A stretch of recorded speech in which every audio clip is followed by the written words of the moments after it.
Intuitively motivated beings, and welcome to series 2 of Mars's journey through Cancer. Series 1 broke down the first half of that journey, and this series will complete the messages that want to come through. I really recommend checking out the introductions of that 3-part series, because I break down the main themes of Mars being in Cancer, as well as pulling collective cards for us all, and finding examples of people who have Mars in Cancer in their natal chart to get us to understand what's going on with this energy. In these readings, I focus on the inner work. And this is because I try to apply things from my own personal practice that have worked, rather than just things that sort of sound good. And for me, the inner work that I've done has helped change my frequency, changed my vibration.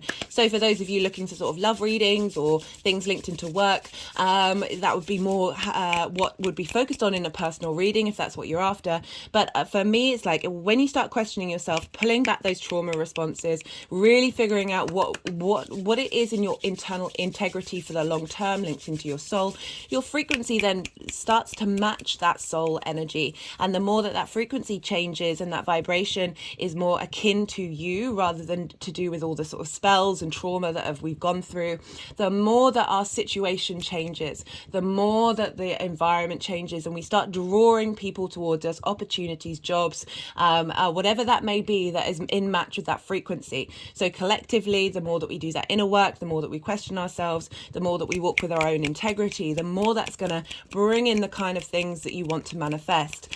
Also, when we do the inner work for ourselves, we are helping the collective, because it's that sense of integration is then available to that collective energy. And as I'm sure we are all quite aware, what's going on in the world is the collective trauma of the human species coming out loud and proud. So my name's Chloe, and I work with card divination, astrology, and I channel energies through my body. As you can see, my hands are moving around right now. This is independent of my conscious thought. I use all of these things to help us understand the astro weather and combine it. So the more that we understand, the more we can go, oh, that's what's going on in the skies. The more we can take a step back, because there can be conflict, there can be drama, there can be separation, isolation, depression, all of these things. And when we sort of like, okay, that's what's going on energetically, we stop necessarily taking it so personally and realize that it will change, and then start to use that energy to sort of understand and integrate what do we need to learn in this situation, and then we sort of raise that vibrational frequency and are able to co-create. Speaking of drama and frustration, so the moon is in Cancer. It's just come out of a conjunction with Mars, and I recorded the first series when the moon was in Cancer as well. This wasn't consciously timed. These sorts of things happen. I've been really leaning into intuitively doing what I'm motivated to do, which is very much a theme of Mars being in Cancer is helping us tap into. But so the moon is often linked into the feminine, maternal figures or energy that you have within you. And me and my mother had a little bit of an emotional discourse. It wasn't a fight, but it was certainly very accentuated. And then I went to check the astrology, and I was like, oh, that's what's going on. And I was able to take a breath. I told her what was going on. She was able to take a breath. And it's just like, okay, now we know what we're working with. Also, other things that have happened in terms of Mars being in Cancer, the moon being in Cancer today, I changed my bedding. Now, this is the reason why I bring this up is because, Cancer is linked into the moon. It's often linked into dreams. It's something I talked about in the main introduction of look to your dreams and look to see what's coming up. And this is usually something that I do on the day of a new moon in order to bring in that new moon energy into when you're downloading in your sleep. But because we were dealing with that eclipse energy, which was in Aries, which is linked to Mars, so Mars was connected to that, I tried to avoid doing anything during that intense eclipse period. And I had the intention to change afterwards, but it was really today that I really felt moved to. And then I was aware that the moon was in Cancer, and I was like, oh, okay, this is what's going on. So again, taking action linked into around to sleep, and linking into that physical home as well. The moon can be very much the home, as well as Mars being in Cancer can get emotionally heated, and with the moon, connection to the mother, but that's where are our needs and how are they being met, that sense of frustration. coming up. So I just thought I'd share that because, you know, very sort of moon Mars energy coming around. What else did I want to say? So I just want to sort of tap a little bit on, you know, what I've been feeling with the Mars in Cancer is very much intuition. Mars is helping defend our intuitive space, helping us work out our core needs below that trauma, very protective of us. The Cancer is a yin night sign, and this is bound by gravity. There's a slowness to this. We've also been working with Mars, not necessarily running around in Gemini and having that frenetic energy. Our actions are taking time. There's a heaviness to it, but it's about contemplation, observation, drawing things towards you, letting things cultivate, feeling very much in your emotional body, allowing yourself to process those emotions, and work out what your emotions and how they sit with you. And for me, Mars is very much the defender. So with in yang day signs, which are fire and air, they're not bound by gravity, they want to take action. This is more going outward. This is more sort of that attack principle, and whereas with Mars being in not only a yin night sign but in the sign of the moon, which is very much our emotional needs, our unconscious, how we nourish ourselves, how we nourish other people, we're being very receptive. We're being very protected at this time with Mars being there. What do you want to protect, and how do you want to protect yourself? And with the moon connected to our psychic emotional connection, to our dreams, to all of that, like I really feel that Mars has been helping defend our internal structure and get our intuition in line with our soul. We've also had a lot of other stuff going on with karmic clearing, as I talked about that hybrid eclipse that we had in Aries. That was very much, and if you haven't watched that, I really recommend it. We have a hybrid eclipse once every decade. That energy is still very potent right now. It's not that it was just around that time. It's going to affect us for quite some time, and we're now integrating that in our emotional body.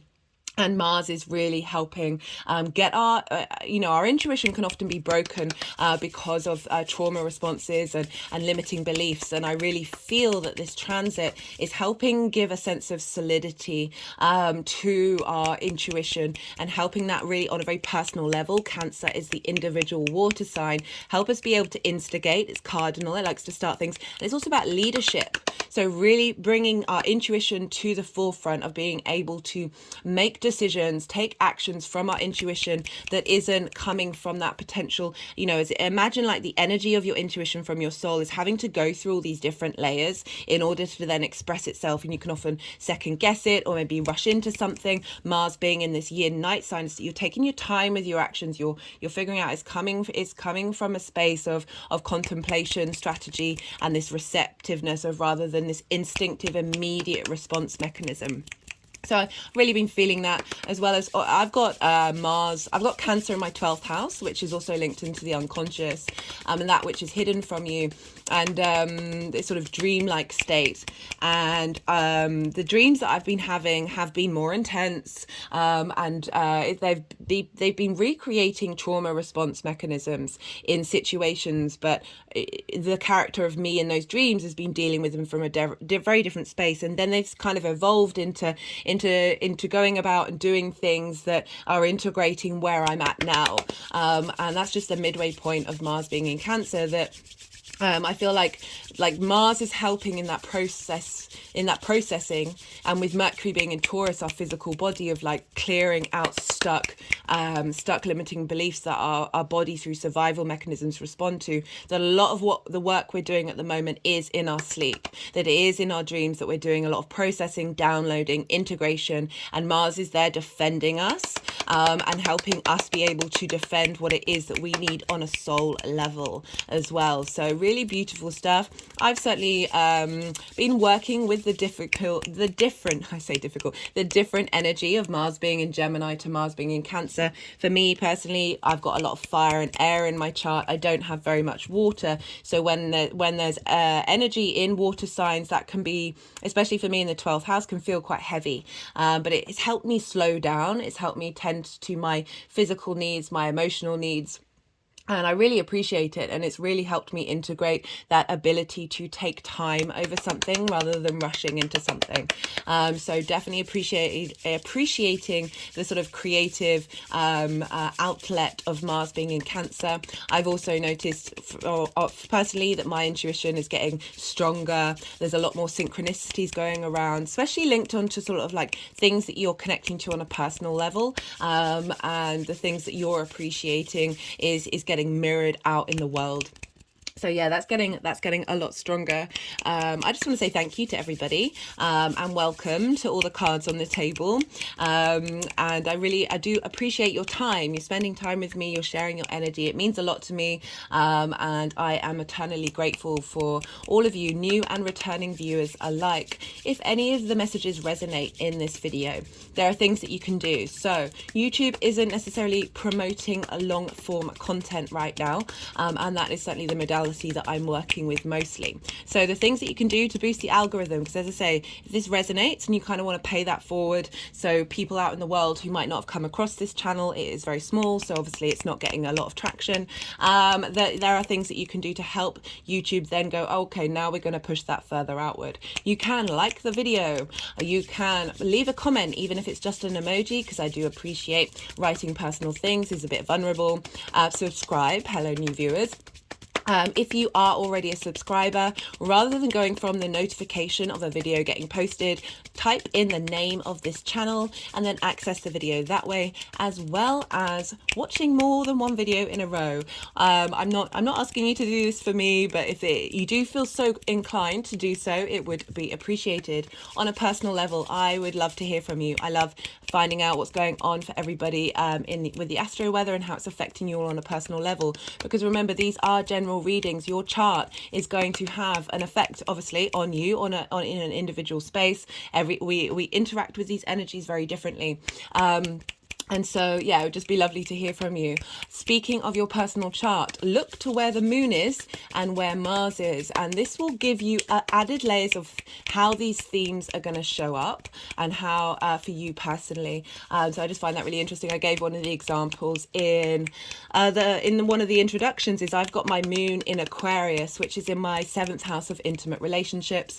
And one of the first dreams that I had of the moon, of Mars moving into Cancer, was that it was involved an Aquarius that I used to live with, and it was during the Saturn in Aquarius time, and that energy very much impacted our relationship, and it was a difficult one.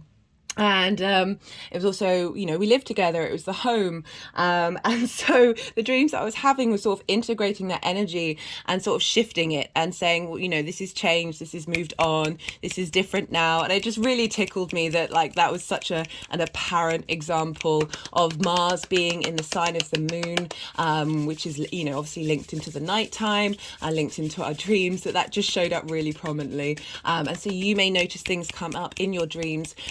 If you have an app or have a way, or want to use one of the websites of tracking where the moon is, that can really sort of help you understand what's coming up. And it's also interesting to learn and see what's going on, as well as wherever the moon is going to be affecting our collective actions. So Mars represents motivation, drive, passion, what gets us up and going to take action in the world. And so wherever the moon is, that's going to shift every 2.5 days. And so that's going to move through a different sign and move through a different house in your chart. And so the themes of that, where the moon is, and the themes of that house are going to be affecting how you're taking action, what it is that you want to be doing.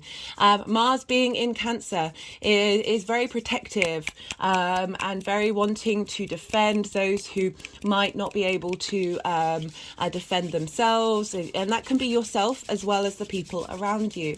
Reintegrating relationships with your maternal figures, helping support them or helping setting boundaries wherever you're at with that dynamic, as well as doing things around the home might crop up, because the moon is linked into the home. What else did I want to say? Oh yeah, Mars is very independent, so you know, you might want to like be really sort of in the forefront of your emotional feelings and really want to express them. Say, no, these are mine and this is how I feel. This is important to me. Learning how to figure out a healthy way of doing that is definitely a thing. The final aspect in that last series is going to happen on Thursday, the 27th. We're feeling it now, and we'll feel it afterwards.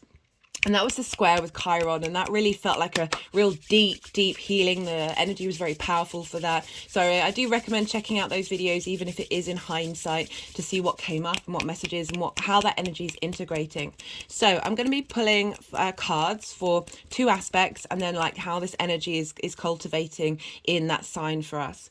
Now, the aspects I'll be talking about when they are exact, but again, we feel it in the lead up and we feel it afterwards. And even if the things don't show up in the way consciously, these are happening on an unconscious level, particularly because we're dealing with the moon. So we're really doing a lot of deep integration of getting our emotional responses in balance, not necessarily kicking off so much, because I forgot to mention the asteroid Pallas Athena is in the sign of Cancer. So in mythology, Aries, which was the Greek name for Mars, and Pallas Athena were 2 different versions of war, right? So Pallas Athena was more wisdom and strategy. She was the one that they would do offerings with in order to succeed in the long term. If we are going to go for war, let's do it in a way that is strategic and you know, not going to cause so much damage. Mars, or Aries, it's not spelled in the same way, as you can see. Here's the card for Mars, and it's without the I in Aries. Mars was very much that hot-headedness that you get, that bloodlust, the potential chaotic energy. And so we've had Pallas Athena in the sign of Cancer. So she's really been helping us have some wisdom and understanding about, if we do kick off, if we do get very emotional and have those outbursts, we're going to be able to process and understand it very quickly. So I really like that she's been there. She's been helping support Mars in its journey through this sign. Mars is also being tended to by the support and love of the moon. It's been whizzing around in Gemini for 8 months. And now it's come into the sign of the moon. It's being nourished and supported. It's having a rest. It's not having to go so quickly. And so I just really enjoy that energy. And yeah, that's all I'm going to talk about. So I'm going to be kicking off. It will depend how long these go on for. But potentially I'm going to get 6 of the signs done in this video. I always start with where the transit is. So I'll be starting with Cancer. And then I work my way backwards through the zodiac. While I'm channeling, several things may happen. So the cards will, you know, if I'm holding the cards up and then I'll move to put one card over another. This is usually because the messages have come through. Sometimes the energies cut me off midway through. You just gotta go with it. And I just want to let you know, because sometimes it might seem like I'm doing that and I'm shorthanding whatever message might come through. It's not the case. It's the energies. Right, so I'll be shuffling while I'm talking about the aspects, and then this is a moment of stillness where I quieten my mind and I let the energies channel through me. They will then get the cards together, put them into piles. They tend to move them around, and then do some energy work. And so this is when I'm quiet. This is a time of integration of all the energy that's come through, all the messages, all the astrology that I'm talking about. You can then essentially like defragging and integration, and then you can sort of allow your mind to wander and see what comes up for you intuitively. I will have energetic releases. I will mention when these happen, and you can intuitively work out what that means for you. Sometimes it's like energy releases, which feels like a energy clearing, energy coming into my body, which is sort of a boost of that energy. And so I feel like when the energies are doing what they need to do, this is often potentially clearing out some of the stuck energy that we may have had to have worked with during that transit. And so by integrating that on a subtle energetic level, it's sort of clearing the collective energy, so we can then access a sort of higher vibrational frequency of what's going on. I just wanted to let you know that's how I sort of interpret what's going on. Also a lot of healing going on. And what else did I want to say? yeah, I think that's everything. Okay, sometimes when I'm shuffling, cards won't come out, and that's usually because they want me to put the deck down and then do some energy work. So do bear with me through all of this process. I recommend checking out your rising sign. This is the sign that falls in the first house. I use the whole house system. So each sign is the whole of a house. And so with your rising sign, this is going to be linked into the themes of the astrology that come up for each sign. If you are checking into your sun, your moon, or any other sign that isn't a rising sign, just look to where that sign falls. So look to where the sign falls in your chart. Look to the house that it's in, the themes of that house, and just apply those themes to the messages that are coming through. It's kind of as if that sign is now moved to the first house. And take what resonates and leave what doesn't. Sometimes there are very personal messages to a certain group of energy group of that sign, and it might not be for you. If that's the case, just it doesn't invalidate the rest that you've resonated with. You'll know on an intuitive level what's meant for you and what isn't. So I just wanted to say that sometimes it's very personal. And thank you so much for all being here. I have a Instagram account where I post summaries of the transits. And this is usually when sort of maybe other messages come out, I bring it all together in a cohesive fashion. I also post charts, particularly with the lunations, so you can see what it looks like in an astrological chart. And yeah, these all go up on the community page. So if you're not on Instagram, you can still access it easily from this channel. And they're all there, although it is fun on Instagram because you get to put music to some of them, and always try and find songs that are sort of matching that energy, because from my personal experience, the energies love music because music is vibration, and that is what we are dealing with in this 3D linear time frame for things to exist. It's a way of communicating. We all have our own vibrational frequency personal to us, and what I'm trying to do here is help us get in line with that and really boost those individual frequencies on a collective level. Speaking of music and speaking of Mars in Cancer, I know I bring this up a lot, but I'm just going to say it again. When I was going through a 12th house perfection year, so each year you're going through one of the signs, like the agenda changes for each year. And I was in a 12th house perfection year where I have Cancer. And so my energies got activated. It's 2 years actually. It's 2 years yesterday. And they got activated when Mars had moved into Cancer. So yeah, there's just to let you know, like the movement, the energetic impulses, and they really like sound, they really like music, they like frequency and connecting to things on an emotional level. But I just thought I'd bring that up of an element of what Mars can do in Cancer, although it, very specific to me. We're all channelers, we're all healers, we're all connected to divine source, and it's just it manifests in very different ways because we are all the universe manifest in individual form, and it wants to be here in this 3D realm, wants us to appreciate and love and enjoy this experience, even if it may feel quite difficult. Just wanted to just end on that note. Right, so I'm gonna crack on. I'm gonna get on with the rising signs, and I hope you all enjoy, guys.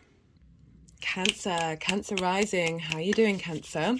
So for those of you tapping into the Cancer energy, as I said in the introduction, look to where Cancer is in your chart, look to the house, the themes of that house, and apply those themes to this reading. Take what resonates and leave what doesn't.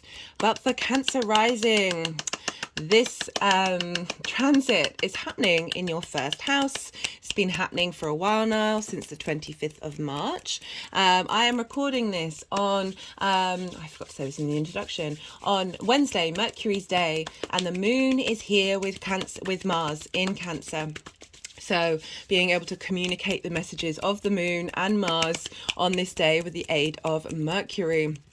And so you have this in your first house. This has been giving you motivation and drive in your actions of you. The first house is how you embody your sun or your moon in your actions and your deeds. It's often how other people see you. It's your body, it's your appearance. And you are ruled by the moon.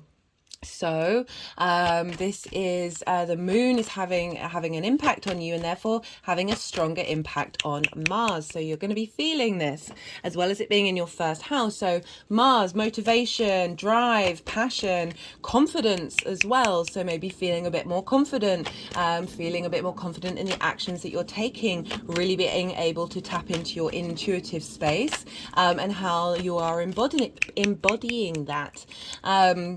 And so, whoa.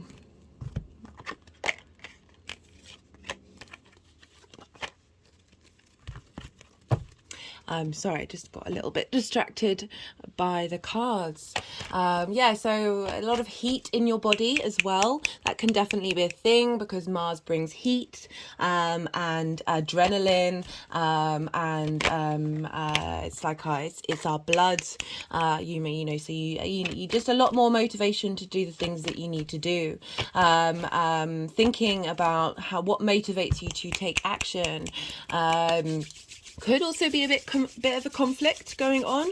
I say this only just so you are aware of it. It might not be for all of you, just to know that could be an energy, like when you're feeling tired or not feeling like your needs are being met, that you might be a bit more combative, and other people might see that in your actions. But you are a yin night sign, and you are ruled by the moon, so there is that softness to that dynamic of your sensitivity there, and being able to just have a bit more confidence and a bit more strength in yourself in that sensitivity, without necessarily losing your head, because we do have Pallas Athena, the asteroid there, helping us, as I said, integrate with a bit more wisdom about Mars's needs in that sign. This sign, is all about you.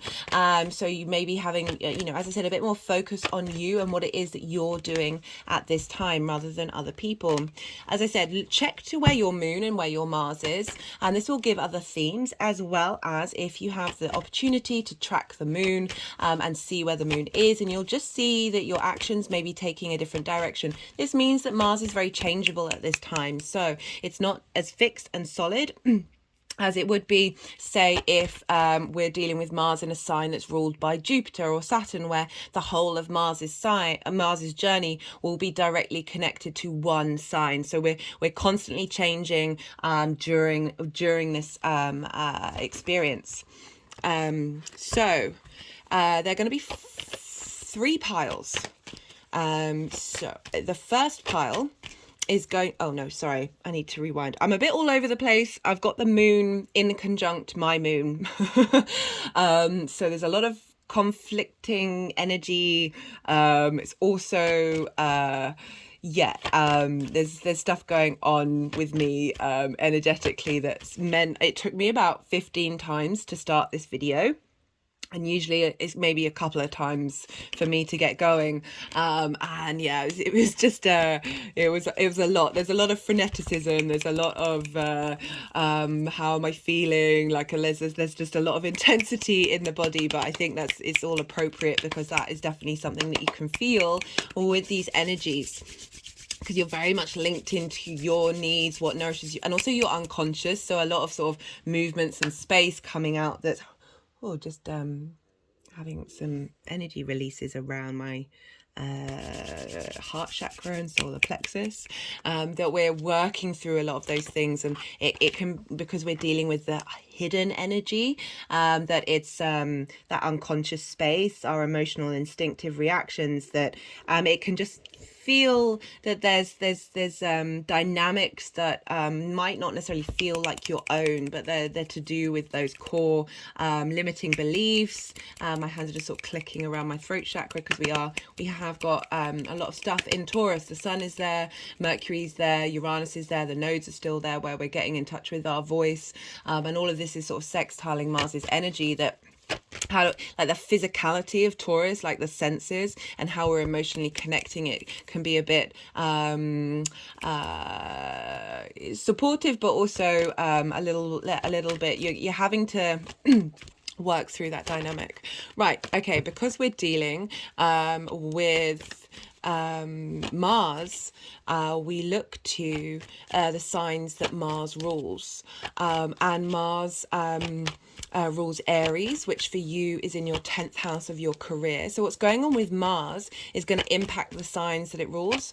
And so your career, your life purpose, how the big outside world sees you is going to be leveled up, and themes may come up in that area of your chart linked into dealing with you, your first house, and how you embody yourself. So as I said, Mars being here really feels like it's strengthening our intuition, defending our needs, and helping us get strong in that regard, and really in line with everything else that's been going on astrologically, of that soul root of us, you know, water, that water. We are like 93% water. We're very much governed by this. This is a very powerful element to work with, and it sort of gets to the roots of our species and our existence, and that sense of an internal home that we're working with here. And so you know, linking into working out like the intuitive actions that you're taking for your life purpose, and being able to take actions that bring things into manifestation to facilitate that.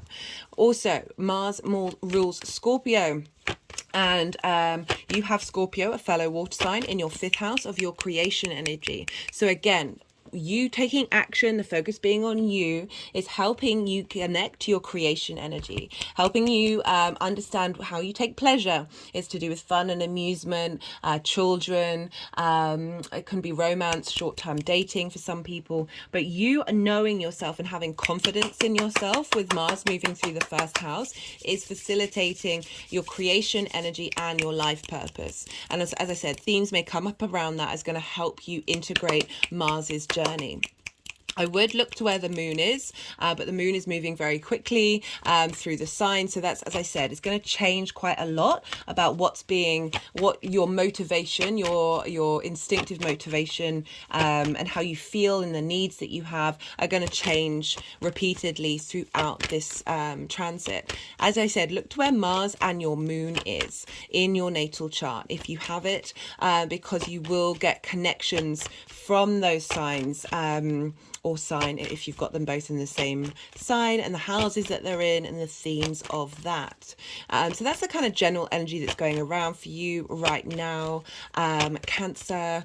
So I'm going to be talking about 2 aspects, and then there'll be a final pile of how this is all integrating and moving forward. And this is a follow-on from series 1, where you know, the final aspect that I talked about, which will be happening on Thursday, the 27th, we're feeling it now, we'll feel afterwards, is when Mars is square Chiron and the moon will be in Leo. I just paused to check where the moon was for that aspect, because I've written it down for all the other ones, but not for that one. So the first aspect is happening on the 29th of April. And this is when Mars will be sextile Uranus in Taurus, and they will both be at 18 degrees, and I think it's 20 minutes.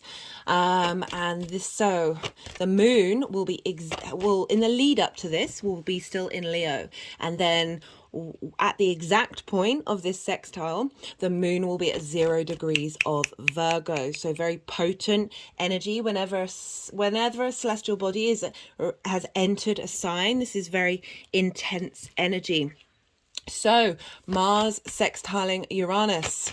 What does this mean? Uranus is in your 11th house of hopes and dreams, friends, groups and alliances, and sort of the benefits that you get from your career house, from your life purpose house. So Uranus has been moving through there for a while, helping you either bring in sort of very maverick energy of people from the outside world, and you know, with unique ideas, or helping cultivate you being that in groups and alliances, or both. It's also helping you think very differently about your hopes and dreams and come up with unique ways of being able to bring these in to fruition. We have also had an eclipse series in Taurus and Scorpio for some time now. We're going to have the final one following this aspect. There's been some big changes and big new beginnings in that area of your life, and Uranus is the oddball of the universe. Its axis is horizontal rather than vertical. All its moons are retrograde. For regulars, I'm sure you've heard me say this a lot of times, and its north pole points towards the sun. So even though Uranus is seen as the rebel, as the oddball of the universe, as the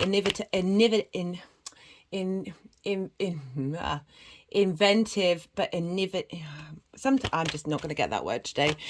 Very sort of wanting you to be your maverick self. We are all mavericks. Each and every one of us is an individual, and that is what it means with Uranus. Uranus can break things up and destroy things and flip things over very quickly, very sudden energy, very chaotic energy, but all Uranus wants to do is break away the structures that have been blocking the way that you are able to fully appreciate your unique self and walk your talk in that way. I feel like all the planets are in cahoots, but especially Saturn and Uranus. Like Saturn just, goes about it at a different time frame. And so, this sextile with Mars in your first house of how you're motivated to take action, you stepping in line with your intuition is like, right, okay, we've got with this sextile, it's an aspect of Venus wanting to bring creative energy. It's very free flowing, easy energy. You're not necessarily having to think about it. It's not bringing up conflict or drama. It's helping us out. And it's wanting to bring harmony, appreciation, value. There's a sense of, as I said, that creativeness, that creative spark coming in at this time. And so you've got Uranus, who's going to help us think in different ways. Electricity, like imagine like your brain is just like completely buzzing with eureka moments. And this is feeding into Mars in your first house, how you embody your actions. So the things that you're doing around this time, this integration of this creative energy, this unique energy of yourself, and how you are taking action with your intuition is being supported by Uranus of, right, now how do we clear even more tension in the things that you do in your physical body, because we're dealing with the first house, to open up Mars to be able to walk with more ease and take action in a way that's more in line with your authentic self, and that the actions that you're taking, this energy that's being seeded, is going to facilitate your ability to manifest your hopes and dreams and bring in that maverick energy of the kind of people you want to be around in your groups and alliances. So who are going to appreciate and value the actions that you take.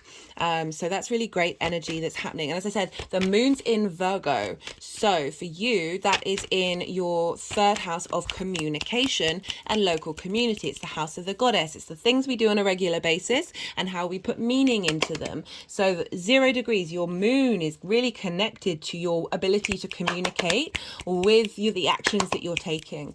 So you're getting support here with that sense of the motivation from your intuitive needs, space, unconscious mind, helping bring things, connecting with Uranus of that's feeding into Mars of going, okay, now how do we get this in line with the soul integration that we got, that massive download over that second Aries new moon, new beginnings of yourself, that spark of who you are. How do we then get that into the actions that you're taking? And again, that very healing element of the moon being in Virgo, which is an earth sign, wanting, it's very much linked into streamlining, facilitating and fixing things.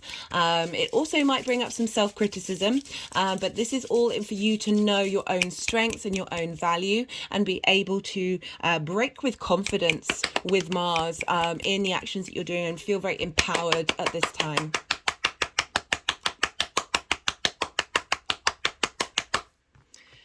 Woo.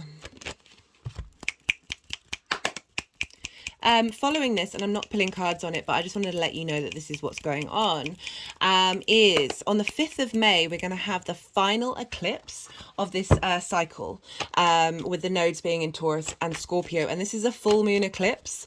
This is a lunar eclipse. So the moon is going to be partially hidden. And this is a culmination. So it's a full moon. So a culmination, an ending of a cycle, a bringing in a new frequency. And so this is sort of, that moon in that 5th house area of your chart, that creative energy. You're really going to get a boost here. And so It's in Scorpio, so the moon's in Scorpio, and that's ruled by Mars, and so there's what's called mutual reception between Mars and the moon. And when we have mutual reception, so Mars is in Cancer, ruled by the moon is in Scorpio, ruled by Mars. So this is there's a real strong energetic connection between the two. They're able to sort of facilitate the journey of each of them in the signs that they're in. So this is a culmination of your creative energy. You're able to tap into the deep transformational reservoirs that you have there, and that is feeding into the strength of that lunation, is feeding into Mars and how you embody that in a physical sense and how others see you. So I will be doing a video series for that full moon eclipse, and I will be pulling cards for each of the signs, so maybe go and check that out and then come back to this video after watching it and then see how that energy, the cards that come up there, it's going to have see what energy is being seeded there that's going to have an effect on the rest of the reading. Right, so the second aspect and the second pile is happening on the 15th of May. Venus has now moved into Cancer, so she's now in your sign. You're feeling really good about yourself. You've got Mars and Venus there, really being, you know, that bringing in your desire and your passion together, what you value and appreciate, and what you're willing to support and take action on. They're not conjunct, they're quite far away from each other, but they are in the same realm. They're being governed by the moon, so it's very dreamy, very just, there's a flow here, there's confidence, you're feeling good in the actions that you're taking with Venus being there. I will be doing a separate transit video for that one, so we'll see what comes up for Venus being in Cancer. But when you have signs, when you have planets in the first house, this is an angular house, this is a very prominent energy, tends to show up, and this is all about you. So the focus really is about you at this time, especially because you are ruled by the moon. You were ruled by the moon, so whether the the moon, so this is all having a strength happening to you. Strength, power, internal power. Right, so on the 15th of May we are going to have a trine with Neptune, and this is at 27 degrees of Cancer. I will put all of this in the description box. I know it's a lot of information, so it's all there for you, so if you want to go check it out, maybe write it in your diary and see what comes up around that time so you can look to work with it. Mars will be trine Neptune in Pisces. So you have Pisces, it's another fellow water sign in your 9th house of your big picture philosophies. This is the house of the gods. This can be linked into ethics, morals, philosophies, religion, spirituality, your connection to nature, your connection with that creator energy. Neptune's been there for some time, since 2011, and now Saturn's there. So Neptune's got some structure. How are we going to manifest these idealistic, multi-dimensional dreams? I look at Neptune as our ability to connect with the pure source creation energy of this universe. Like, anything is possible. This is why it's quite idealistic. It's linked into the film industry because that's about bringing a different reality into your own reality. Neptune, this table is real. It's also not.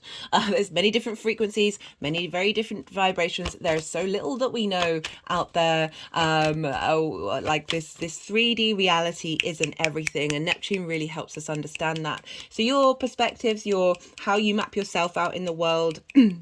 It's also linked into mastery of something that you've been learning for a long time, and teaching as well, sharing those perspectives, as well as moving somewhere for a period of time that's unfamiliar to you. And that's in order to engage in that environment and widen your perspective. It's all about perspectives. So Saturn being there is giving structure to Neptune, and this trine with Mars. And so a trine is an aspect of Jupiter, wanting to bring about wisdom, elevation, opportunities, a sense of luck, a sense of expansion, a sense of cohesion. And a trine is between two of the same elements, mostly. You know, sometimes it's out of sign. And so you've got shared, it's very easy to share information here. It's very easy to share resources. So this is, again, really free-flowing energy. We have that sextile of Venus, which, again, free-flowing, easy energy, and a trine, very supportive. And so Neptune is helping the way that you embody yourself come from a very magical, mystical space, and really like see what comes up around this time, the kind of things that you're motivated to do, giving a strength to your intuition as well on a very core basis. And Mars being like, okay, now how do I integrate this? How do I defend this? How do I like strategize and protect it? How do I protect that and like really integrate that energy? At the same time, this is happening, and Mars will be square Jupiter in Aries. It'll be at Jupiter will be at 29 degrees. So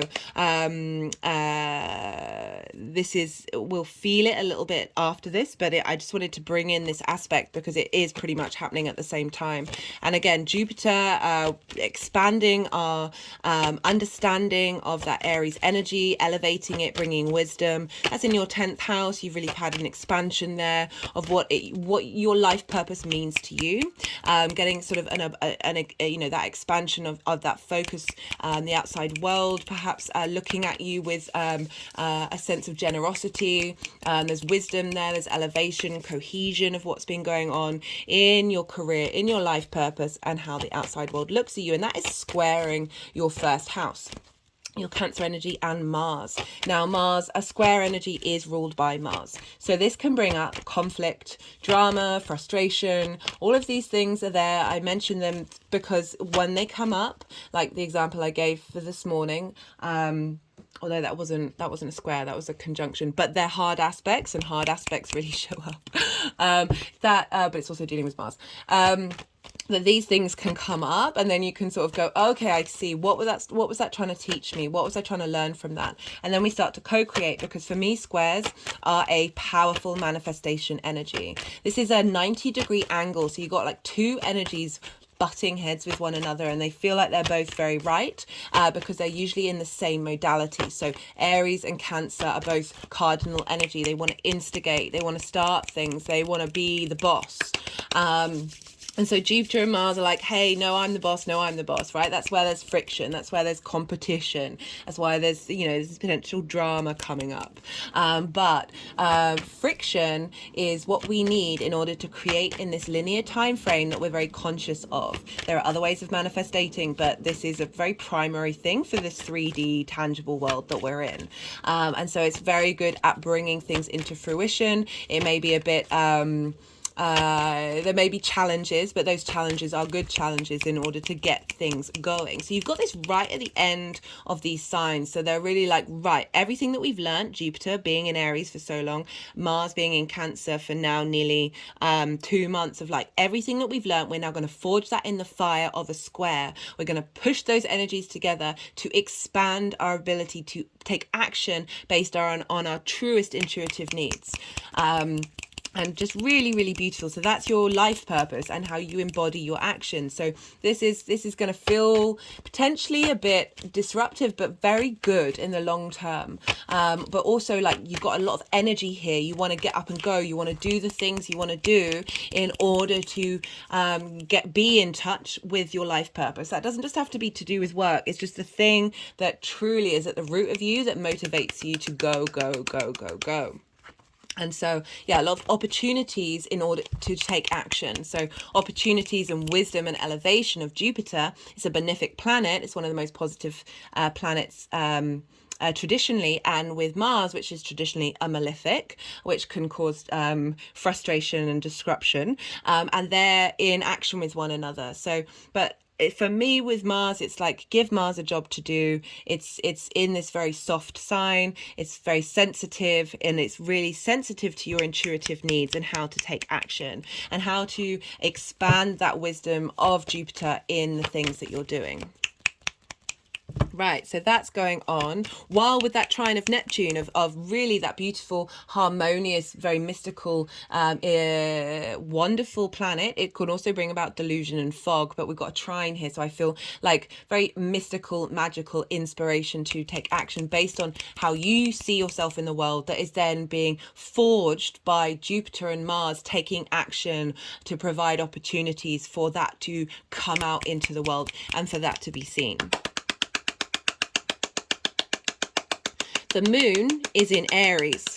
So all of this is being governed by the moon, and the moon is in Aries, which is ruled by Mars. So again, we've got mutual reception between the moon and Mars, and Aries is in your 10th house of careers. So coming to fruition, you're like really harnessing the intuition when it comes to the direction that you're headed in, and being able to take action on that, like the double focus of this being like your actions in terms of your life purpose. So that's having an impact on Jupiter, but also that mutual reception of like they're in cahoots with one another. It's a really strong energetic connection between Mars and Mars and the moon. They're facilitating each other's space and being able to tap into the resources of Aries and Cancer very easily. So the home, that sensitivity, but also your ability to express your individual self, that I am, that spark, that I want to embody this world and the things that I do from my internal experience. You know, I'm going to go out there and I'm going to go and explore. I think 11 hours, is this right? 11 hours after this, this exact aspect, Mercury's going to go direct. So Mercury's been retrograde this whole time. So apply that to what's going on in that Taurus area of your chart, which is in, my mind's just gone blank. Your 12th house. No. Your 11th house. I apologize, guys. My mind just went completely blank, of hopes and dreams, because that's where Uranus is, of course. So you've been revisiting and going over things, and things might not have felt like they've been manifesting. It's all been very subtle energies. As I said, the integration that we're doing in our sleep, or how we're feeling in our physical body. Now Mercury's going direct and going woof, and things are going to start to get going. Things are going to start manifesting, and so that's going to feel. There's going to be a real shift in energy at that time. And then Jupiter's going to move into Taurus. So that's going to, again, expansion to your hopes and your dreams. There's going to be sextiling your Cancer energy. I will be doing a separate video for Jupiter in Taurus. So that's the final aspect. I just want to mention that a couple of days after that, on the 19th, we're going to have a new moon in Taurus. And this is not going to be an eclipse, and the nodes, even though the nodes are still in that sign, it's really far away from the nodes, so it isn't actually a physical eclipse.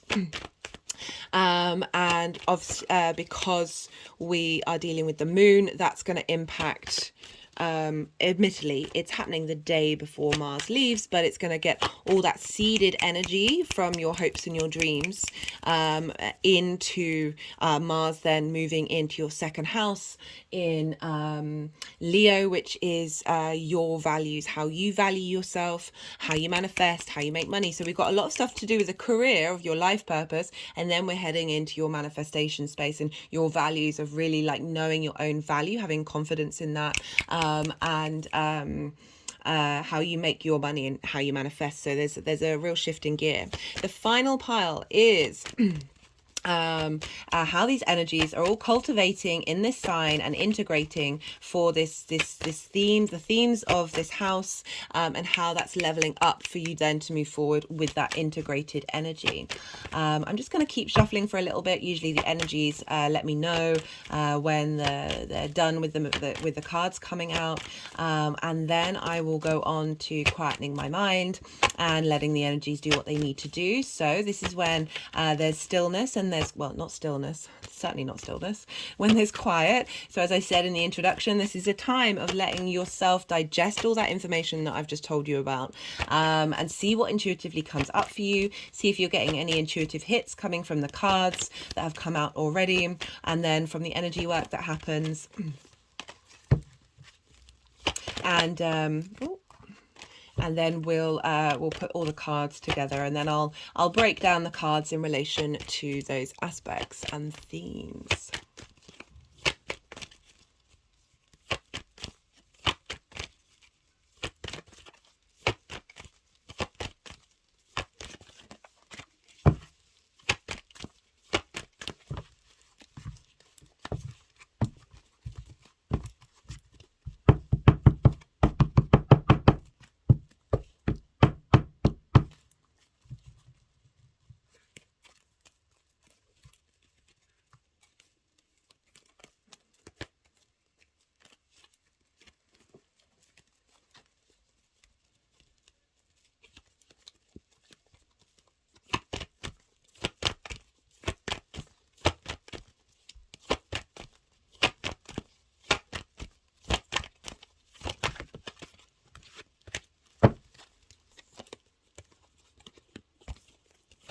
There's the Hierophant and the Ten of Swords. We'll see if they want to come out again.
an energetic release then.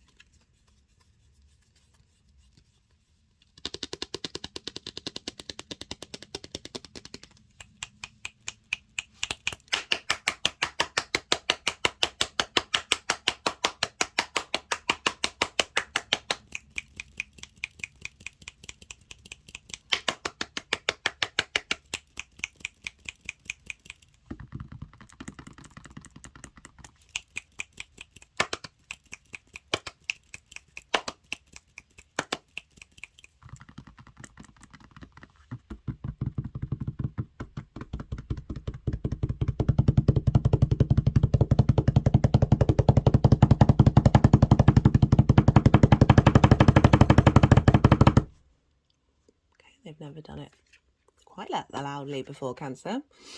You know, the drums of war. Not just war though, you know, also very powerful protective energy. My hand's just gone over my third eye. Right.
Right, so this is for the aspect with Uranus. I'm a bit more zoomed in than I usually am, so let me just zoom out a little bit just so they're not, so I can get all of them in shot.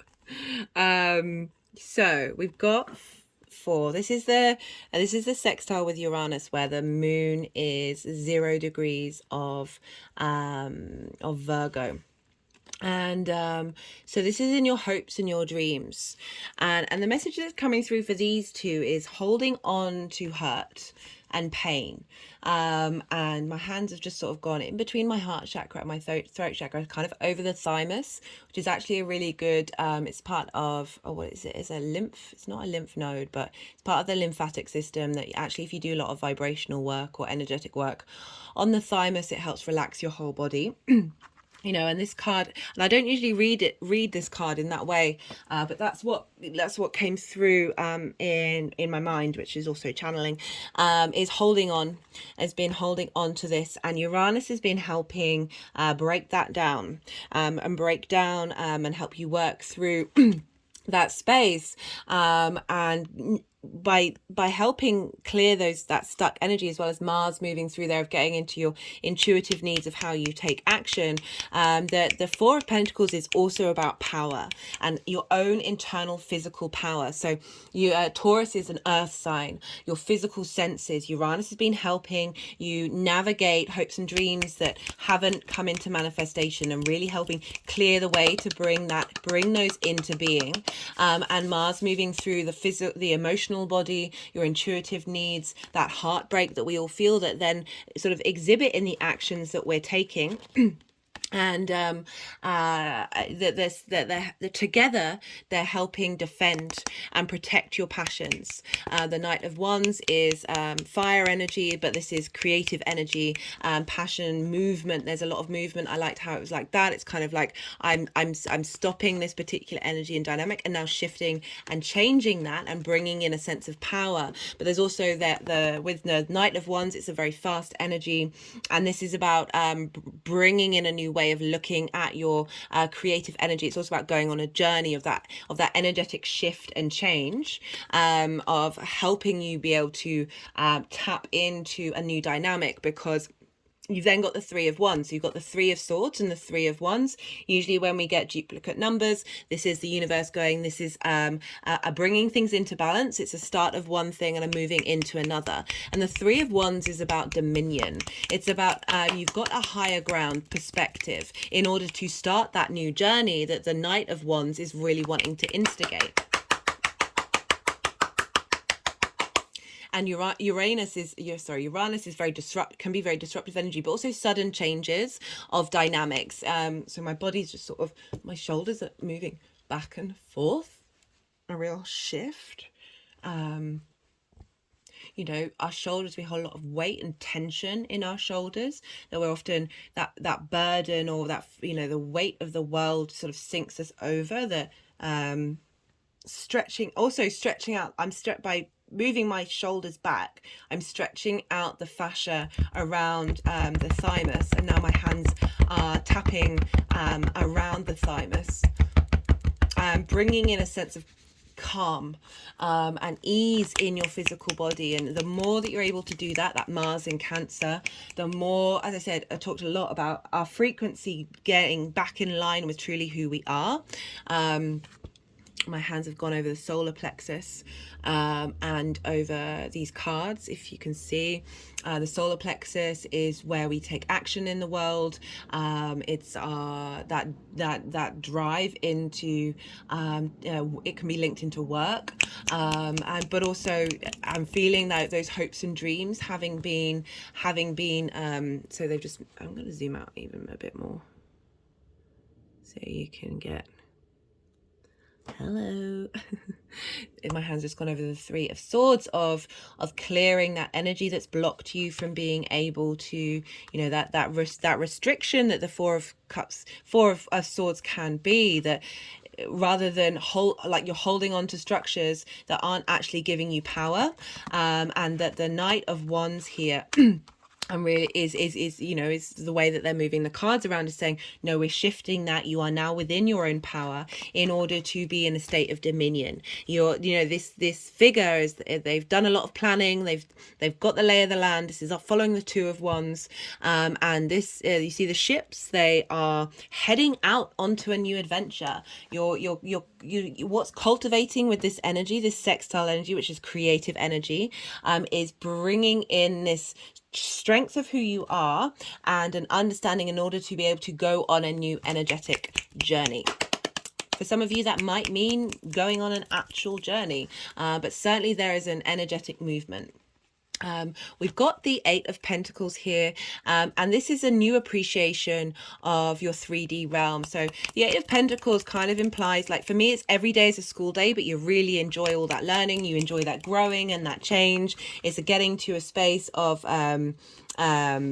appreciation of everything that's come before and the journey that you're going to go on. And like, not everything is easy, but the energy that is being seeded right now is a free-flowing energy to help you feel inspired to do the work, inspired to cultivate, and just having a sense of okay, it's gone with the King of Cups. It's wanting me to move on. The King of Cups is very creative energy, able to take action from that creative source, very intuitive. You know, the King of Cups came up in, I think it was part 1, where I pulled cards for the collective in terms of the tarot with Mars in Cancer, and the King of Cups was one of the main cards that came up of that energy of Mars is here to give you strength and help you tap into your intuition in order for you the actions that you take to be from that pure creation source. Also with the King of Cups, this is something I bring up every time, that there's a little sea monster and there's a ship, and the sea monster is about to attack the ship. It's very wavy. It's disruptive water, it's not calm water. But the King of Cups is very calm in what they're doing. They're very sure of themselves. They're not getting knocked off their perch. They're going to keep on going. It's definitely moving away from that nourishment and emotional healing from that Three of Swords.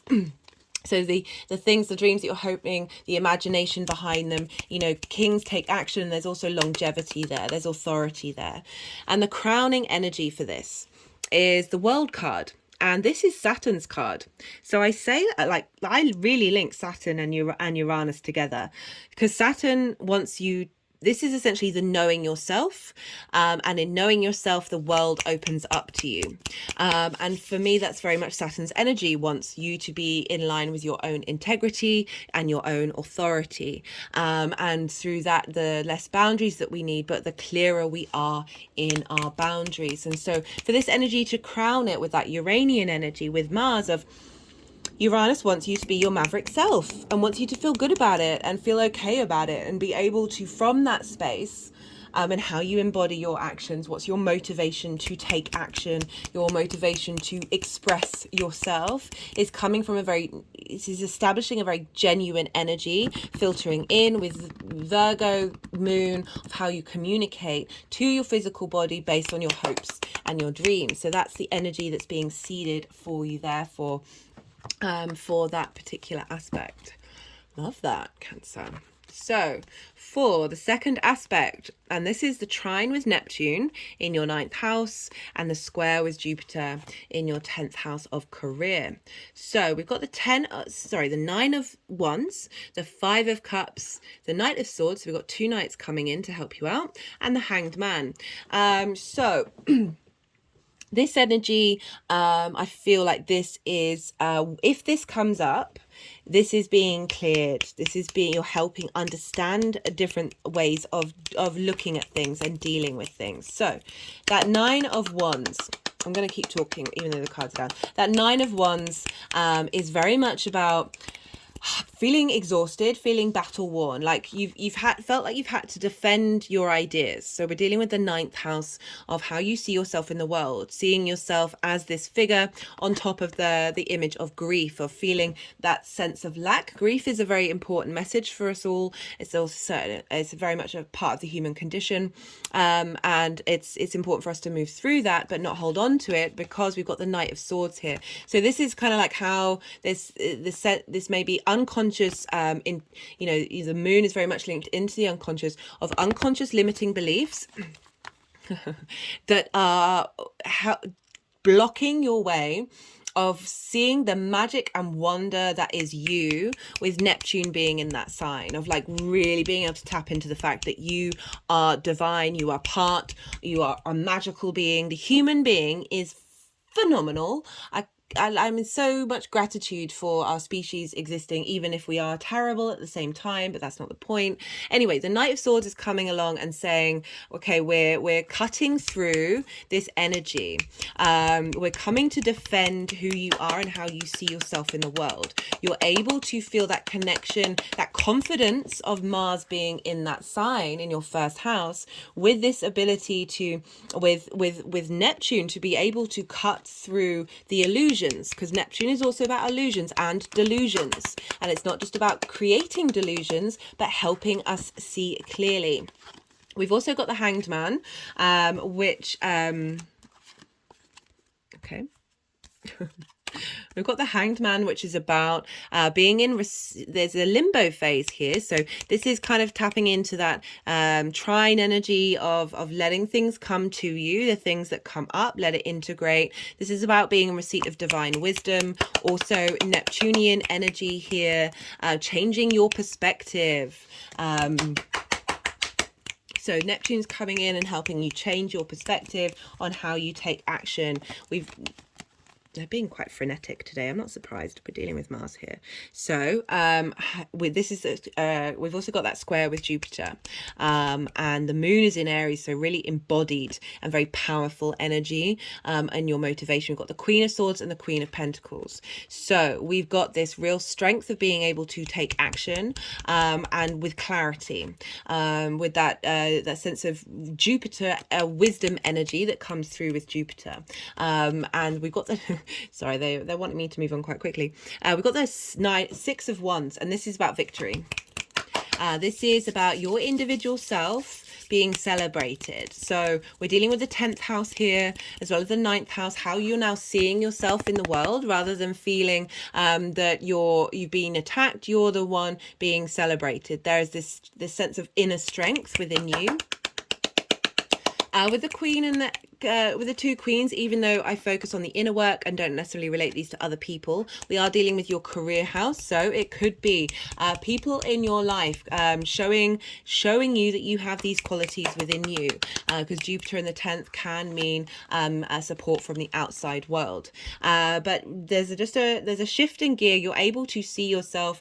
We've moved on from knights and we're now with queens. So it's a leveling up of that energy of being able, the queens take action. They know what they're doing.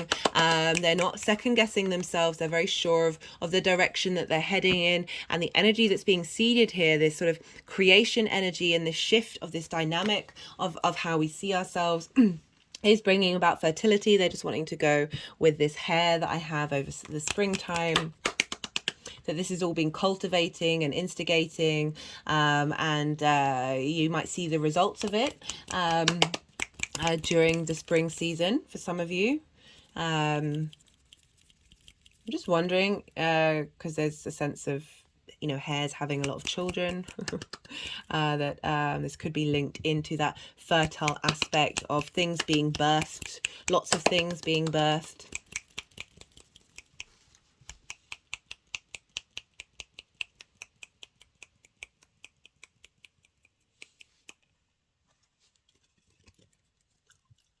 An energetic release there. Right, so we'll see. I don't know, I feel like they're trying to tell me something with that hair that I'm maybe not picking up on. Yeah, don't want to overthink it. When you forget something and you're like, oh, I really want to remember it. Don't ever force it. Just let it come and see if it comes up later. Right. So we have how these energies are cultivating together, and as integrating in that area of your chart. So this is you, your first house, and we've got the Six of Swords. So we've got two sixes as well. The Six of Swords is about moving into calmer waters. So very choppy here, and then they're on this boat. They're protected by a higher power, and they're moving into calmer waters. And this is about bringing things that are tried and tested that really work for you. So Mars in the first house is like trying lots of different things, and it was very frenetic for those of people who had Gemini rising of really wanting to try lots of different things.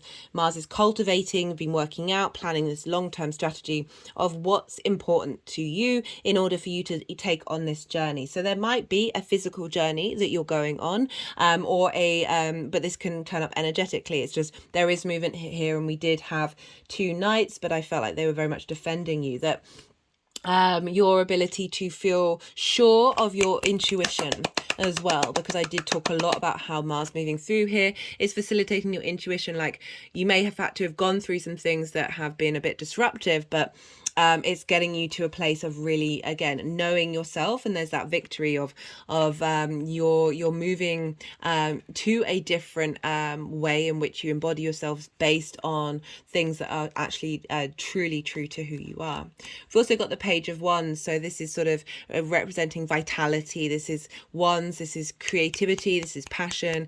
But it's also, again, we've got Wands. This is very movement, being able to move in your actions based on your passions and what really gives you a sense of vitality as well.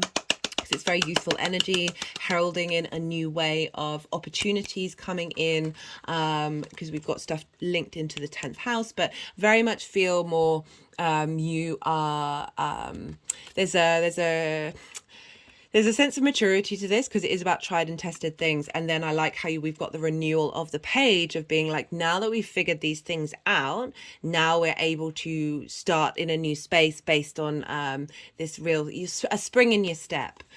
We've also got the end, this crowning energy of how this is manifesting. We've got justice, which is things now coming into balance, a sense of rights being wronged, really, again, that intuition coming into balance as well. It's what I'm getting is like there's being able to make decisions from a place of kindness, but also a place of logic as well. Like, again, really giving some clarity to your intuition. And we've got the Fool card, so more sort of starting new journeys energy, but again, that new way of embodying yourself, enjoying life's experiences regardless of what's happening, of really being open to the vitality of the Fool, of starting that adventure and just really appreciating this 3D form, which is what I always get with the Fool. I love how we've got the World and then the Fool, so it's this knowing yourself, and with that knowing, you're able to start on this new journey of, again, that's your intuition, feeling revitalized, feeling your motivations, your sense of self, and how you embody that is there's a lift to it. But there's also a real strength coming through here as well with these cards. Like it's not going to be hard to dismiss. Right, okay, so I'm going to pull some more cards, some clarification cards. This is either going to be new messages that didn't come through in the tarot. I might just zoom in now that they've moved those around. Yeah, so new messages or nuances to messages we've already got, as well as just straight up repeating the messages that have already come through. Okay, let's see what wants to come through with Cancer.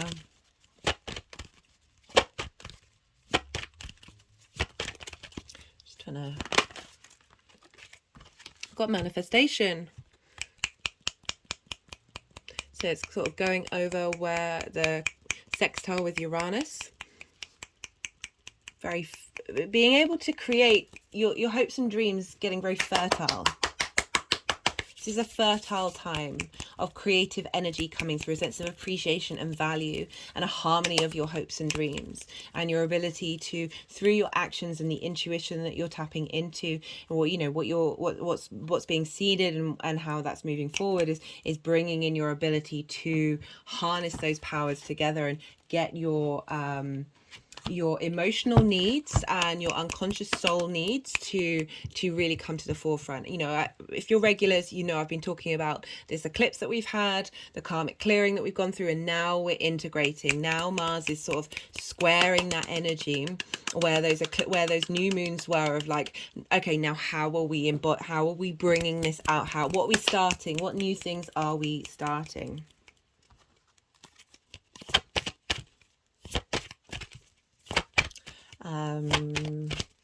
I'm just wondering, right, so I've got this crystal underneath the hair, which is linked into Taurus. So that Mercury retrograde. Oh, sorry if you can hear some drilling, disruptions coming in. Getting in the way of hearing the messages. Like with that retrograde, again, our physical body, our animal body is being rejigged and in an alignment,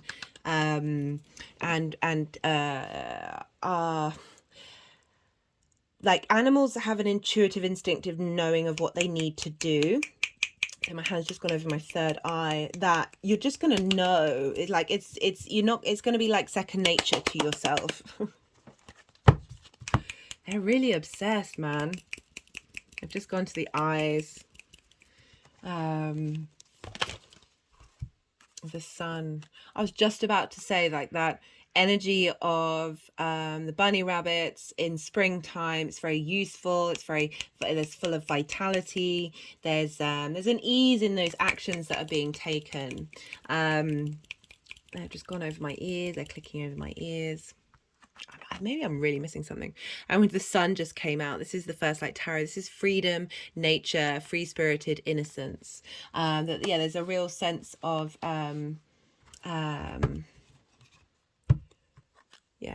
working with that energy, with those pages as well. There's a childlike energy to this.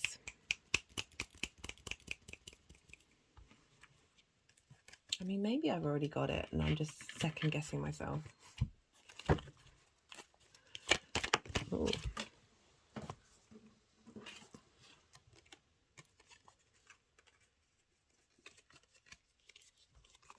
So we've got defense, we've got Mars in Taurus, and that's very much that Nine of Wands card. They've just put that crystal that's linked into Taurus over it. that, again, like channeling that your hopes and dreams you've had to feel like you've been defending, and not necessarily getting anywhere with it, that there's a movement, hairs are very fast. It's going to drive me crazy. All right, what other messages from the Oracle of the Rising Sun? I put all the decks in the description box for those of you, if you are interested in them, if any of them take your fancy. Oh. We've got the moon in Sagittarius. Optimism. What a great card to come out here. I mean, it's pretty self-explanatory, being able to move with a little more ease and a little more fun. Okay, Justice card. Again, I said, like, sometimes they just straight up repeat the messages. Decisions. What is going on with that hair? Right, what else is hairs? Is lots of opportunities, lots of options to make decisions on. It's also evidence thinking verdicts, but it's gone with decisions. I've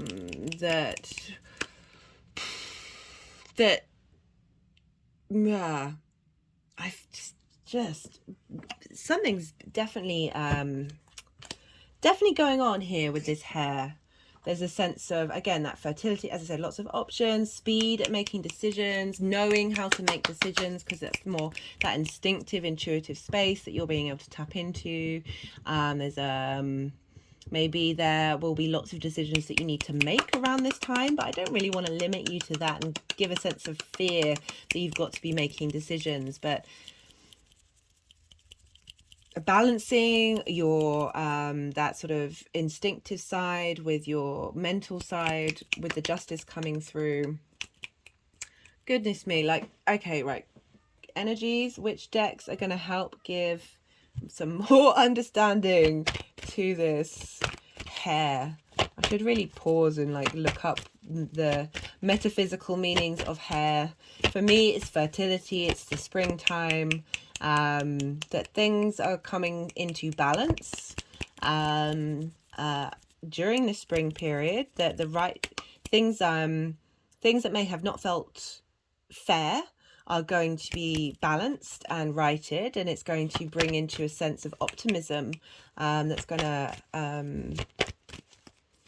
energetically shift gear and bring in some manifestation and a sense of freedom.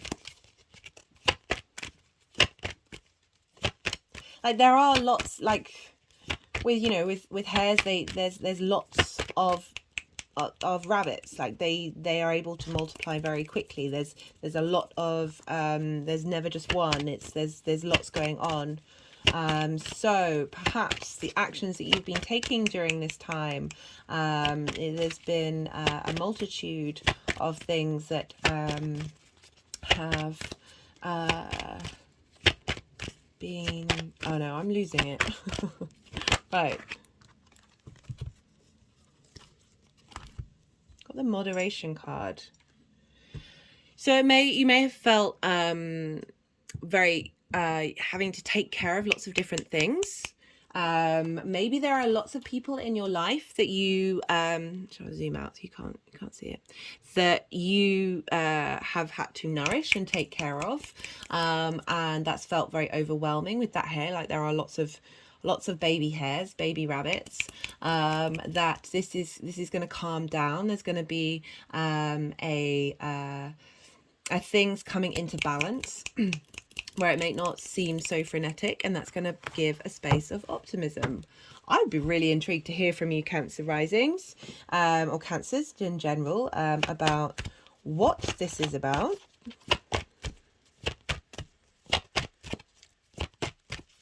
All right, final card. Final message for Cancer.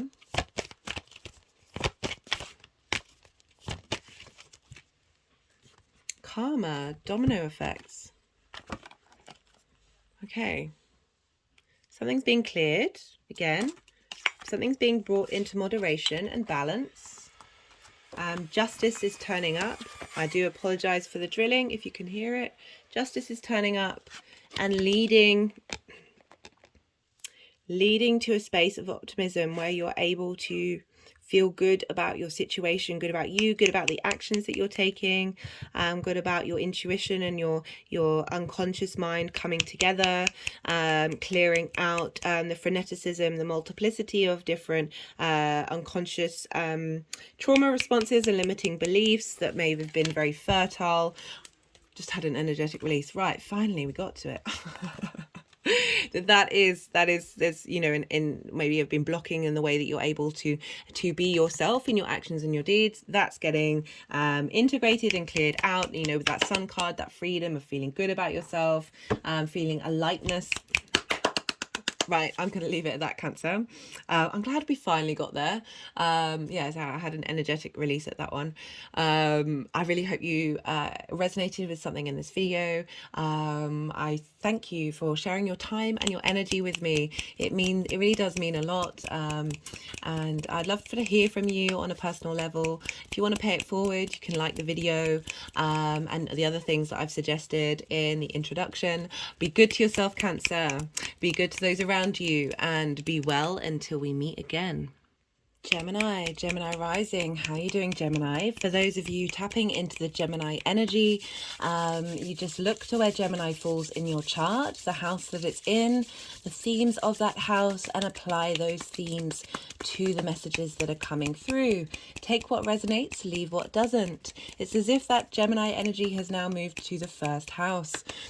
For Gemini rising, this Mars in Cancer transit for you is happening in your second house. You've been going through it for the last month. You're experiencing that energy, and now we're working with the second half of that journey.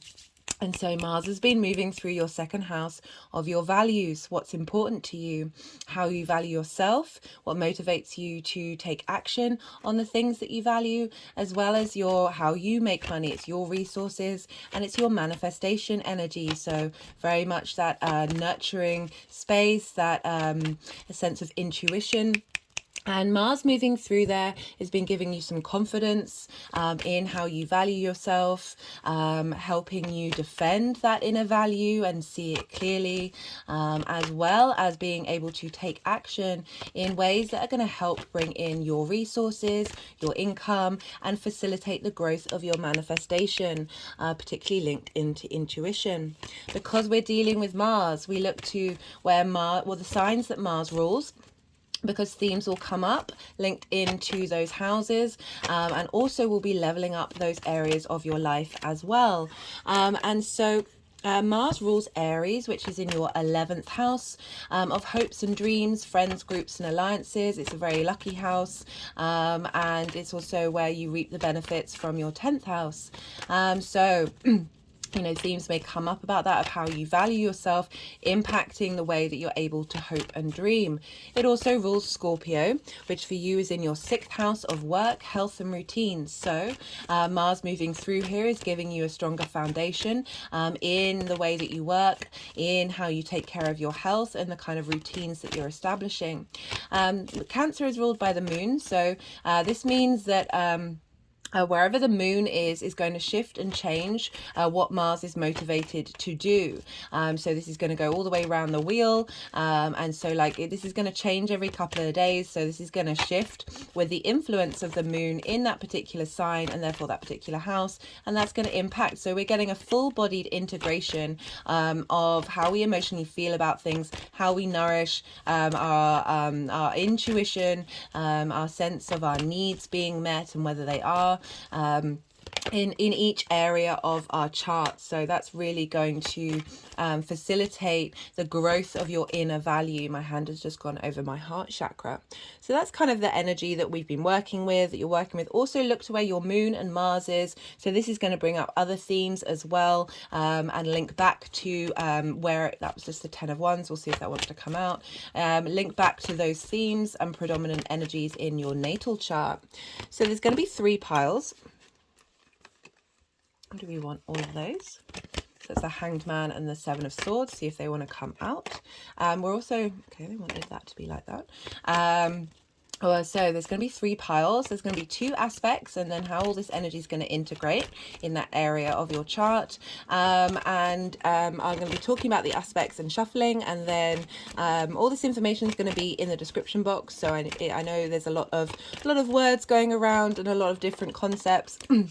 And degree points, and all of this will be written down for you, so you can go and check that out, maybe put it in your journal and see what comes up around this time.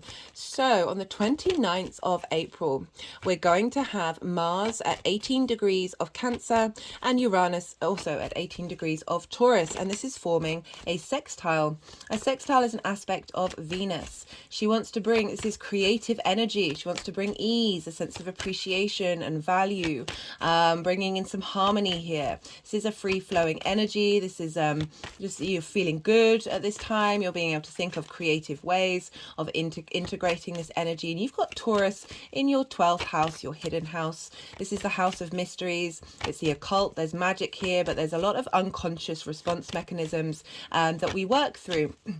And it could be quite a heavy house. You've now got a lot of stuff going on in Taurus, of really seeing clearly, with the sun being there, of those trauma responses. But underneath all of those programmings, we have our soul at the root of it, and it really helps us. The more that we integrate that part of our chart, the more that we're able to expand. And Uranus has been there since 2018, really helping shake up those structures, bring down things that might not have been working, and helping facilitate you be your maverick self. Gemini, you are ruled by Mercury. We've got a Mercury retrograde there as well. And so what does that mean for Uranus sextiling Mars? So Mars, our motivation and drive to take action. Uranus wanting us to think innovatively and inventively, very much eureka moments, very quick changes of our structures and ideas, of those hidden constructs, of being able to break free of those confines. I say, when I talk about Uranus, I say it's the breaker of chains and the clearer of paths, and it can feel very disruptive, can turn things on its head. But these are all facilitating you to walk very proudly in your individual form.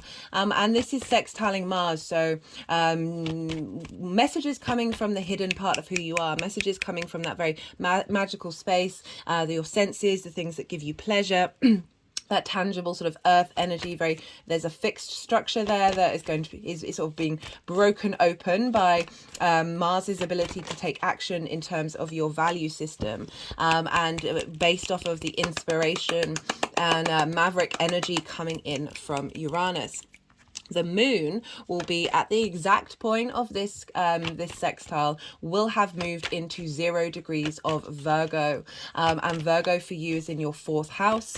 This is your roots, your foundations, your ancestors, your parents, the roof over your head, and the things that you do in private. So the moon here is really helping you get in touch with your roots and your foundations and the needs that you have around them, as well as bringing in the energy of the ancestors, and helping you clear out emotional trauma linked into our parents. No matter what our parents do, they mess us up in one way or another. Also cultivating this space, this creative energy in your private life, in your home. So things may come up, and you may see sort of messages come in while you're spending time in your private life. It's also Virgo is very healing, so helping you get your emotional needs and what kind of strong foundation you want, and that's influencing how Mars and Uranus are talking to one another, and so you're getting a boost from the moon of your intuitive needs in terms of, yes, you need to know your own value, but it needs to be based on a firm foundation, and the inspiration you're getting through from Uranus is helping facilitate that. On the 5th of May, I'm not pulling cards for this, but I'm letting you know that this is happening. I will be doing a separate video series on this, is when we're going to have the final eclipse with the nodes in Taurus and Scorpio. And this is a full moon in Scorpio. So it's a lunar eclipse, and this is a culmination of the journeys that we've been on Do we want all of these? No, that's the Page of Swords and the Five of Wands. See if they want to come out again. We're really getting clarification and culmination of the journey that we've all been on with the nodes and with all those eclipses. So this marks a culmination and an ending, and in order to open up a new dimension, a new frequency for us to move through following this. And so I'm talking about this because the moon is in Scorpio, and Scorpio is ruled by Mars, and Mars is in Cancer, ruled by the moon. So they're in what's called mutual reception with one another. So there's a real strong energy between the moon and your 6th house of work, health and routines, and Mars, how you value yourself. So you might get a culmination of appreciation and direction and knowing where you're headed, and that's going to feed into your value system and how the actions that you're taking are really embodied by that. On the 15th of May,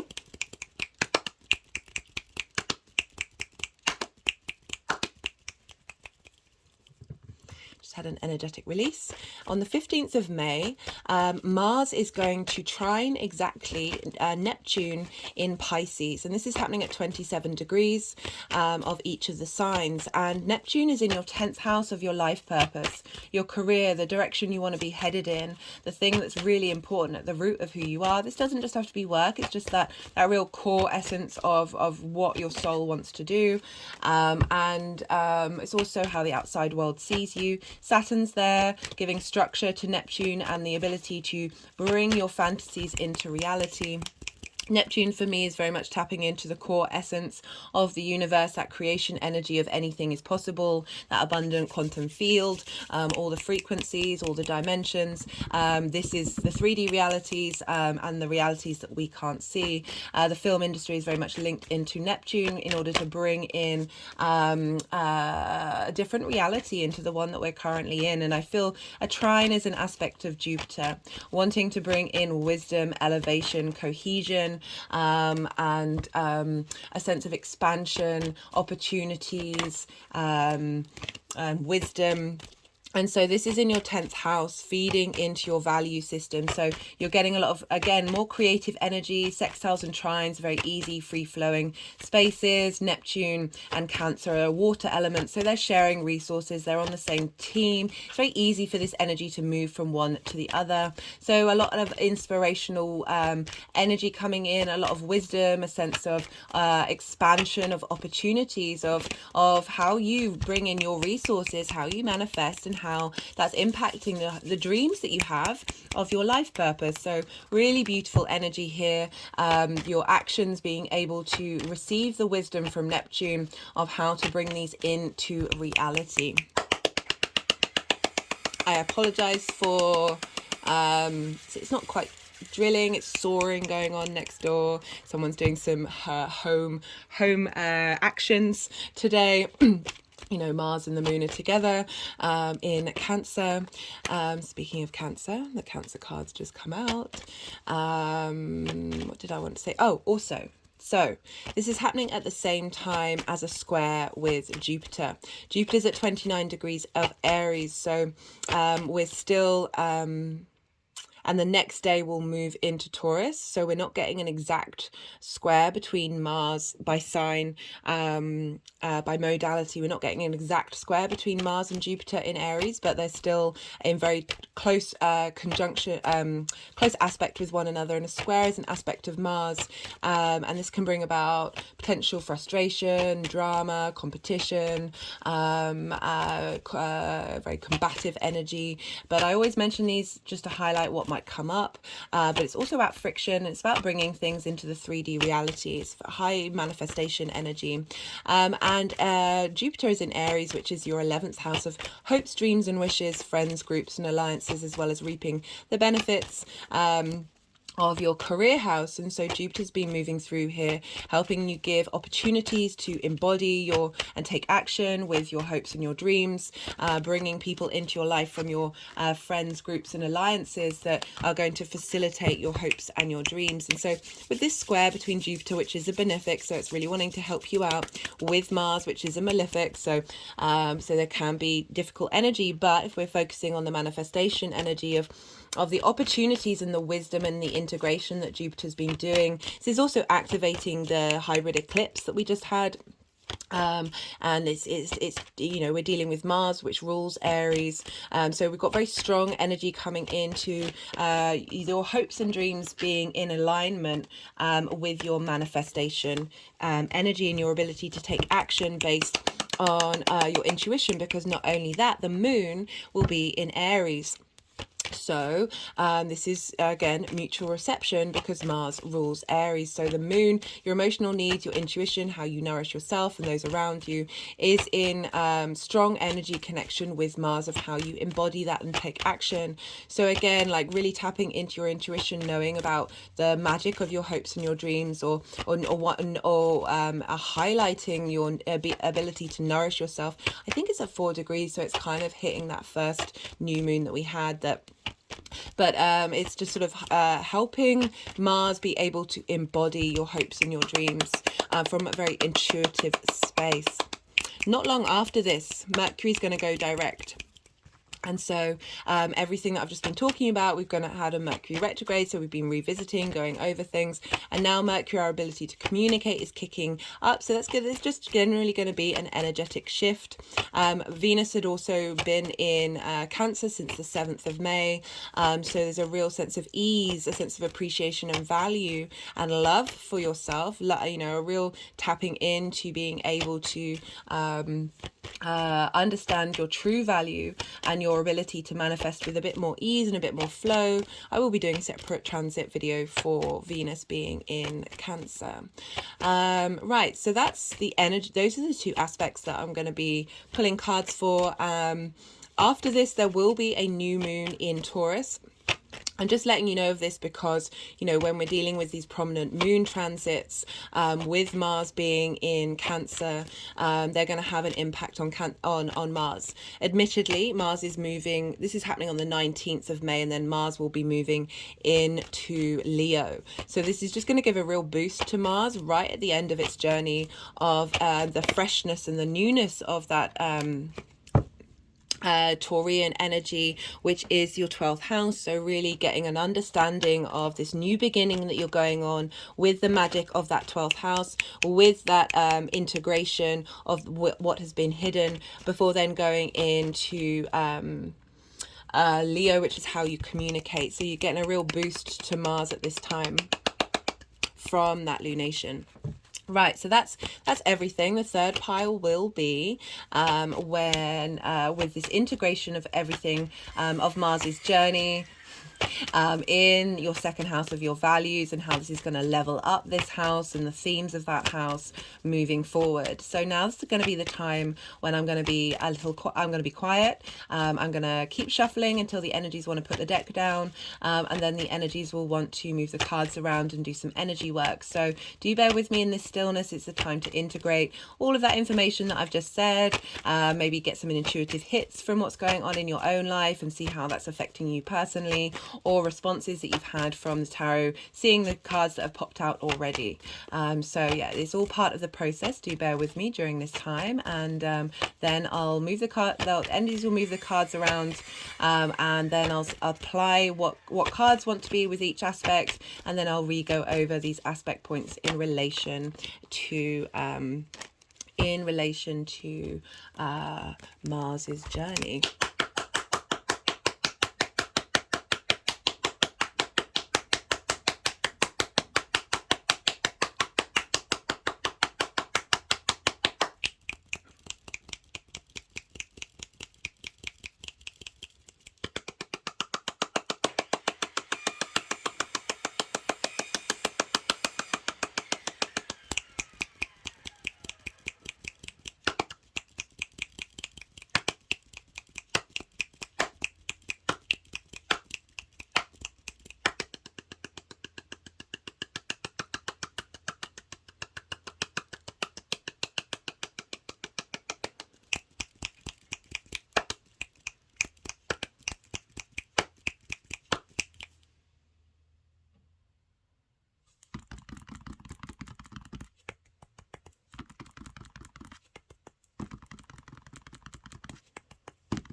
back up right.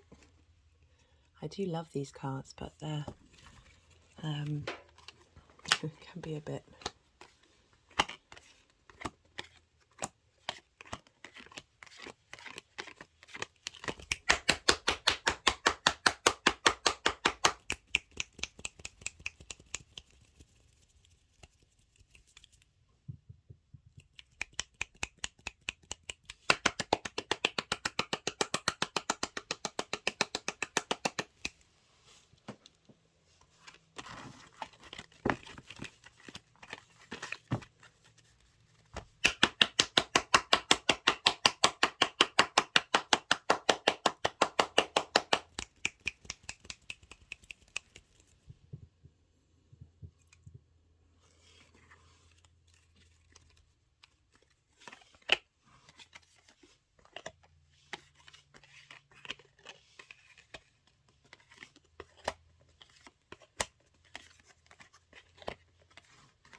Unavoidable. There's been a lot of, certainly in the Cancer reading, there was a lot of knocking on the altar.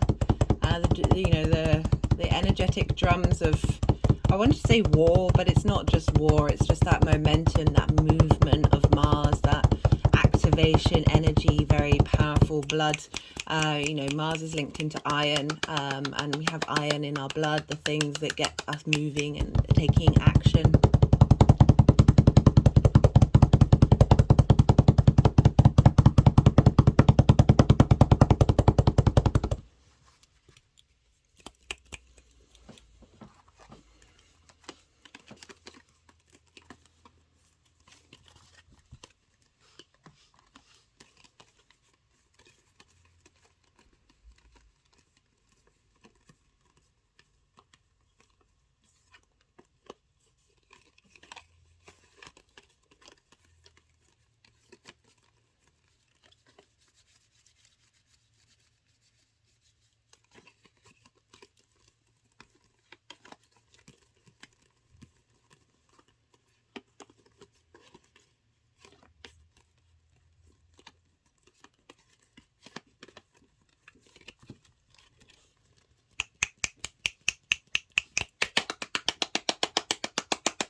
It's interesting so far in the, I did pull some cards, tarot cards in part 1 of series 1, and the King of Cups was sort of the main theme that was coming through with Mars being in Cancer. And I really like that we have a very strong, certain, protective, creative energy of Mars in that sign.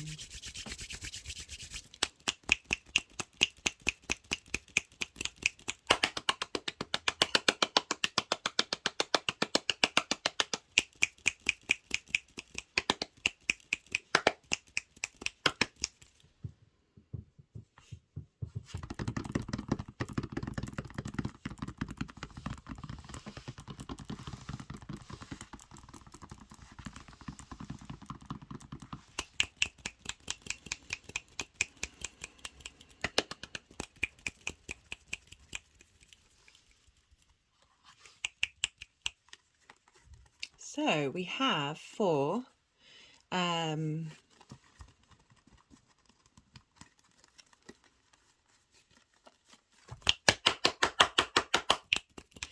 guys, the energies are being quite restless today.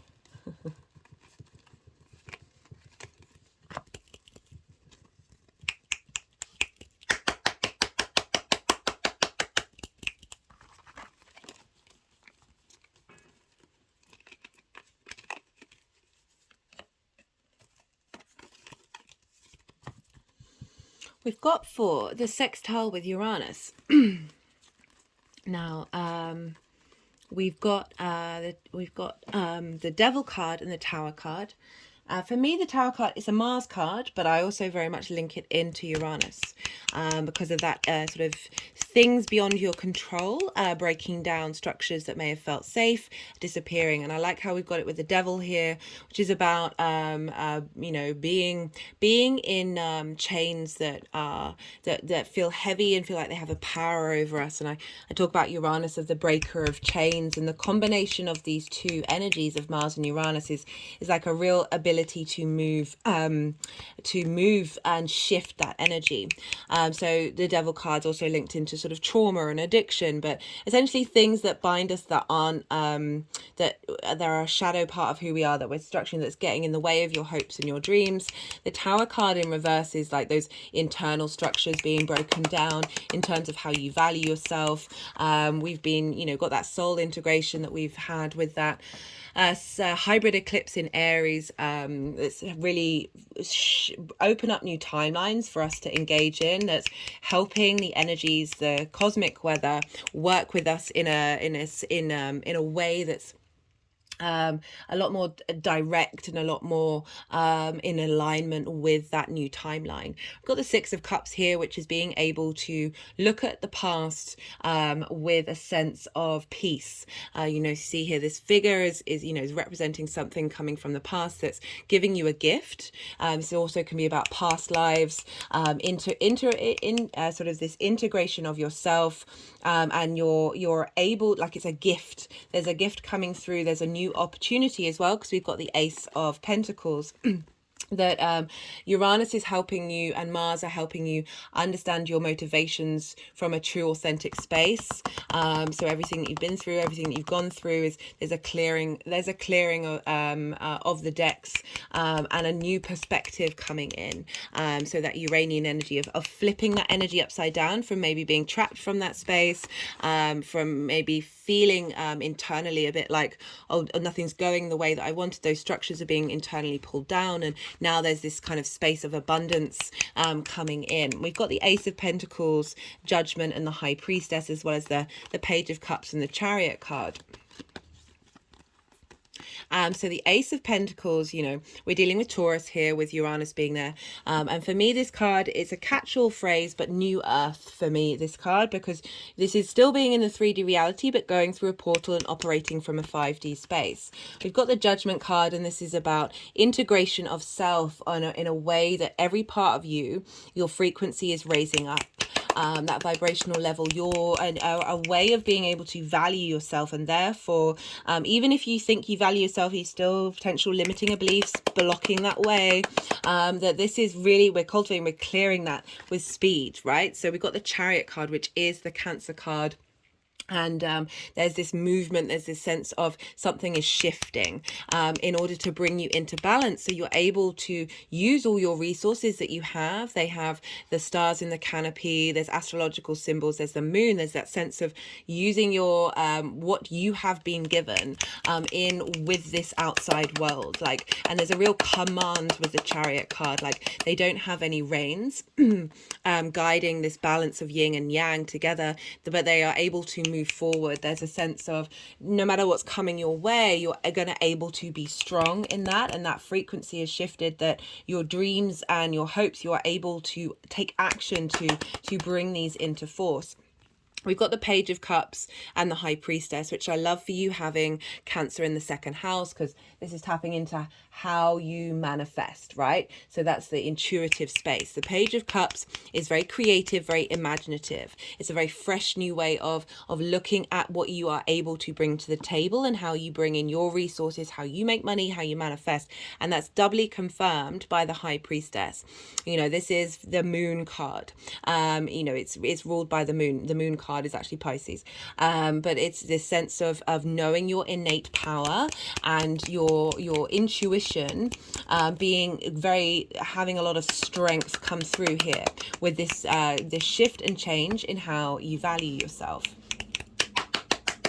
in order to open up this space of, like, the High Priestess, she doesn't take action in the same way that the Magician card, the Magician energy does. This is about you are drawing from your frequency, you are drawing towards you those opportunities and things and in your life that are going to facilitate how you how you make your money and how you value yourself and the things that you care about. You are, through your innate being, that Moon space, that intuition, you are from a very deep space being able to transform that and bring things towards you.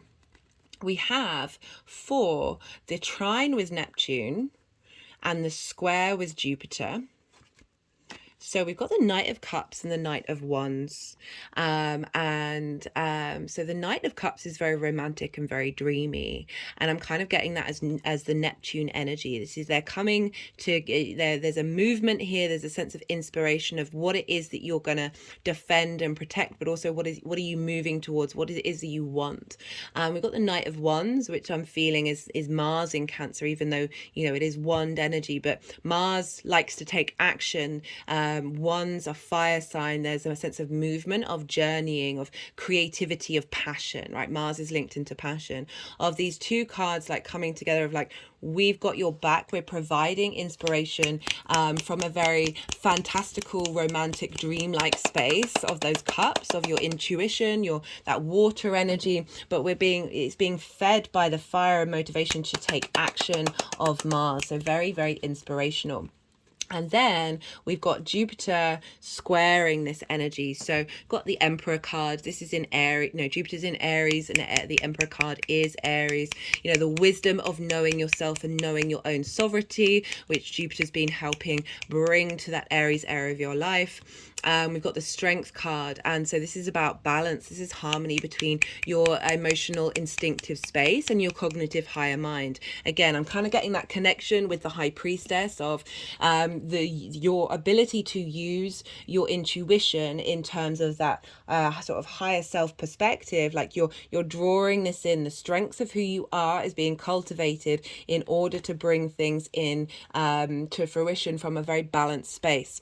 We've got the Nine of Pentacles. So, you know, with that square with Jupiter, this is about, you know, you being very independent. The things that you're wanting to bring in, you're wanting to create a very independent, you know, Mars is very independent, this independent space of bringing in abundance. So this figure puts in the hard work, makes the right choices in order to, bring in over time this space of abundance. So opportunities coming in, this sense of expansion and wisdom of your hopes and your dreams, and then how you're going to put them into force with those knights from Neptune, like the magic of that coming in. We've also got the Moon in Aries, so that's really helping you intuitively know what actions to take. We've got the King of Cups crowning this energy. And as I said, the King of Cups came up for Mars in Cancer. And for me, this is like your ability to tap into your intuition and your creative, imaginative space. With that being in the second house, you are then able to take action on it. That's giving you strong foundations, that, like, you're sure of the direction that you're headed in, regardless of choppy waters. So we had the Chariot, which is like, you may be going into the eye of the storm, but you're very certain of the direction that you're in, and you feel really good about that. So again, the King of Cups doesn't get knocked off its perch. You now value yourself. Now, like, the value system that's coming in is that King energy. Right, so the energy is moving forward and how they're integrating.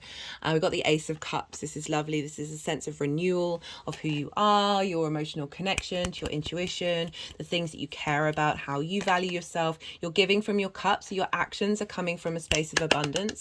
I always talk about how give from your saucer, not from your cup, because then what you're giving is from this sense of you are constantly in overflow, that vibrational frequency of abundance, and this cup is constantly overflowing. It's not running out. There's also the dove of peace there, of like bringing a sense of calm, of knowing that inner peace within you. We have 2 pages. And so this is Page of Wands and Page of Pentacles. Again, this ability to bring your creative, imaginative space, your passions into the 3D realm, you know, is linked into your resources.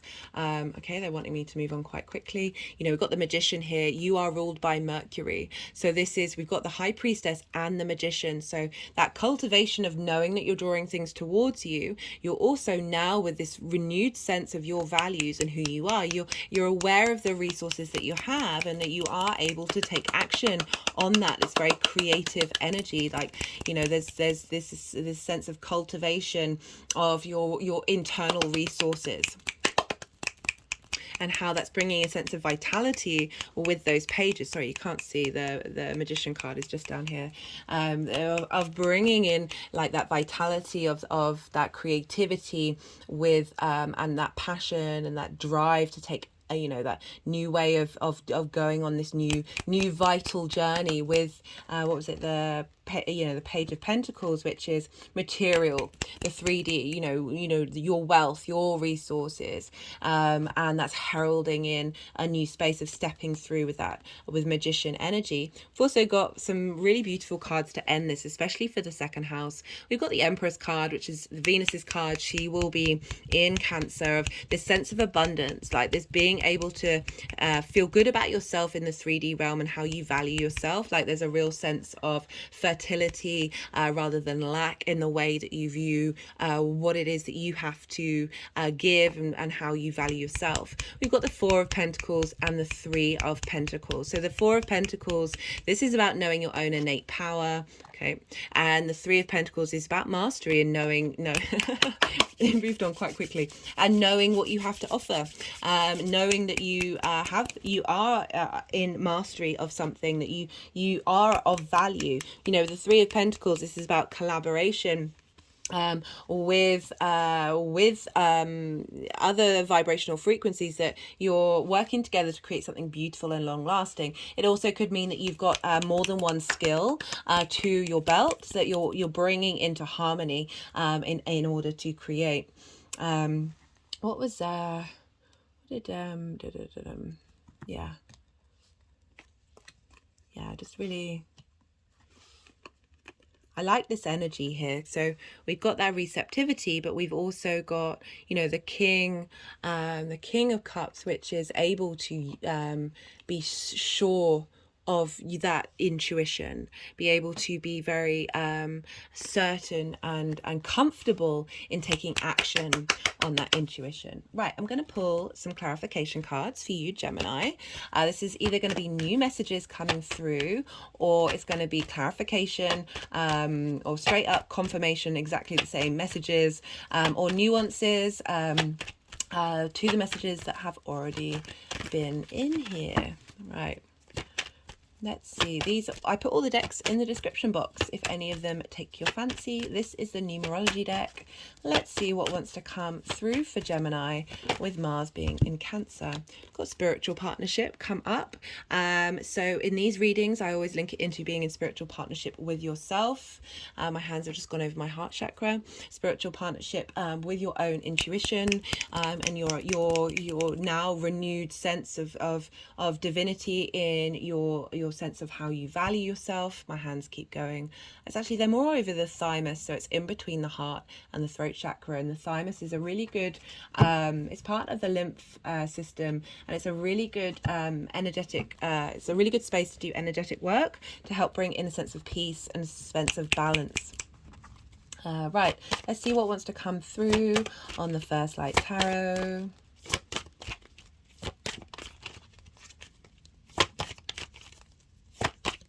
This is a mixture of major arcana, question cards, statement cards, and keyword cards. I tend to pull cards until we get a major arcana.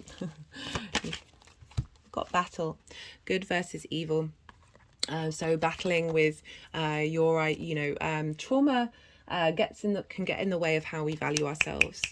Trauma is found in almost everywhere of the chart, but it's certainly a factor in the way that those limiting beliefs that so much have been supported and facilitated to get cleared out during this time. So you may have felt like you've been in battle with yourself about what needing to prove yourself in certain ways, and not being able to, we just got obstacles, not being able to see clearly your own innate good. Yeah, so I like that that's coming in, that battle of Mars. I know I try and avoid talking like war terminology in terms of Mars, because I don't think that's the High Priestess. Let's see if that one wants to come out. That's how it came out. We've got the Chariot, so we would have nearly had one duplicate with the High Priestess, and now we've got another duplicate of the Chariot. This is the Cancer card: drive, determination, ambition, emotional control. So again, sort of highlighting this with the moon being there, being very transient. So your value of the way you value yourself may have been very transient and quite hard to get nourished out of. Look to where the moon is in your chart, and that can often be the place that you need to find that nourishment in order to feel balanced. But I like the Chariots coming through again, letting you know that there is strength there. You are now there's more a sense of so Mars moving through any sign can bring confidence and vitality, and really confirming and bringing this into power. We've got effort and abundance. So this journey with that devil energy, with that power of power sort of holding you back rather than liberating you, and I like how that's now going with the abundance over the High Priestess of opening up those chains being broken with that Uranian energy, of opening up that High Priestess energy that you have within you, because you've got Cancer in the second house of how you manifest. That's a really potent energy that you have.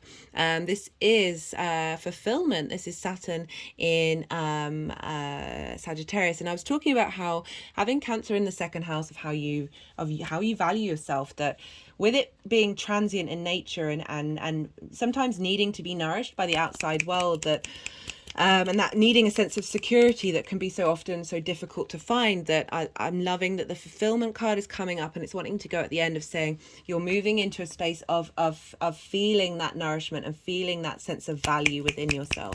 It's also, there's a massive bag of money there, guys. So for some of you, like this, what's going on here is helping facilitate, bring in that safety, that structure, because we currently live in an environment where money, money's a tool. Money's very powerful. It's what you do with it and how it's being worked.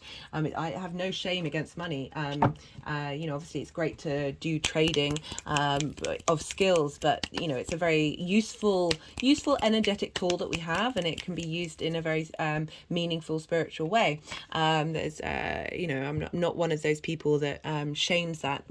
Other people, we all need something to survive. Anyway, I'm babbling here, but there's that sense of, because it's your resources and how you manifest, that what's going on here is going to give you that sense of safety and structure, whether that's like a massive bag of money, will maybe be personal to some of you, but it's certainly as if you have that massive ball of money that helps you feel good about yourself and helps you feel safe. Right, I'm going to leave it at that, Gemini, because I really could go on forever, and I feel like this message has been very clear. I really enjoy sharing your time and your energy. Thank you so much for watching. I appreciate it. On a personal level, I would love to hear from you about how this astro weather is affecting you. If anything resonated and you want to pay it forward out and push that algorithm, you can like the video, make a comment, all the things that I said in the introduction. But other than that, be good to yourself, Gemini. Be good to those around you, and be well until we meet again. Taurus rising. How are you doing, Taurus?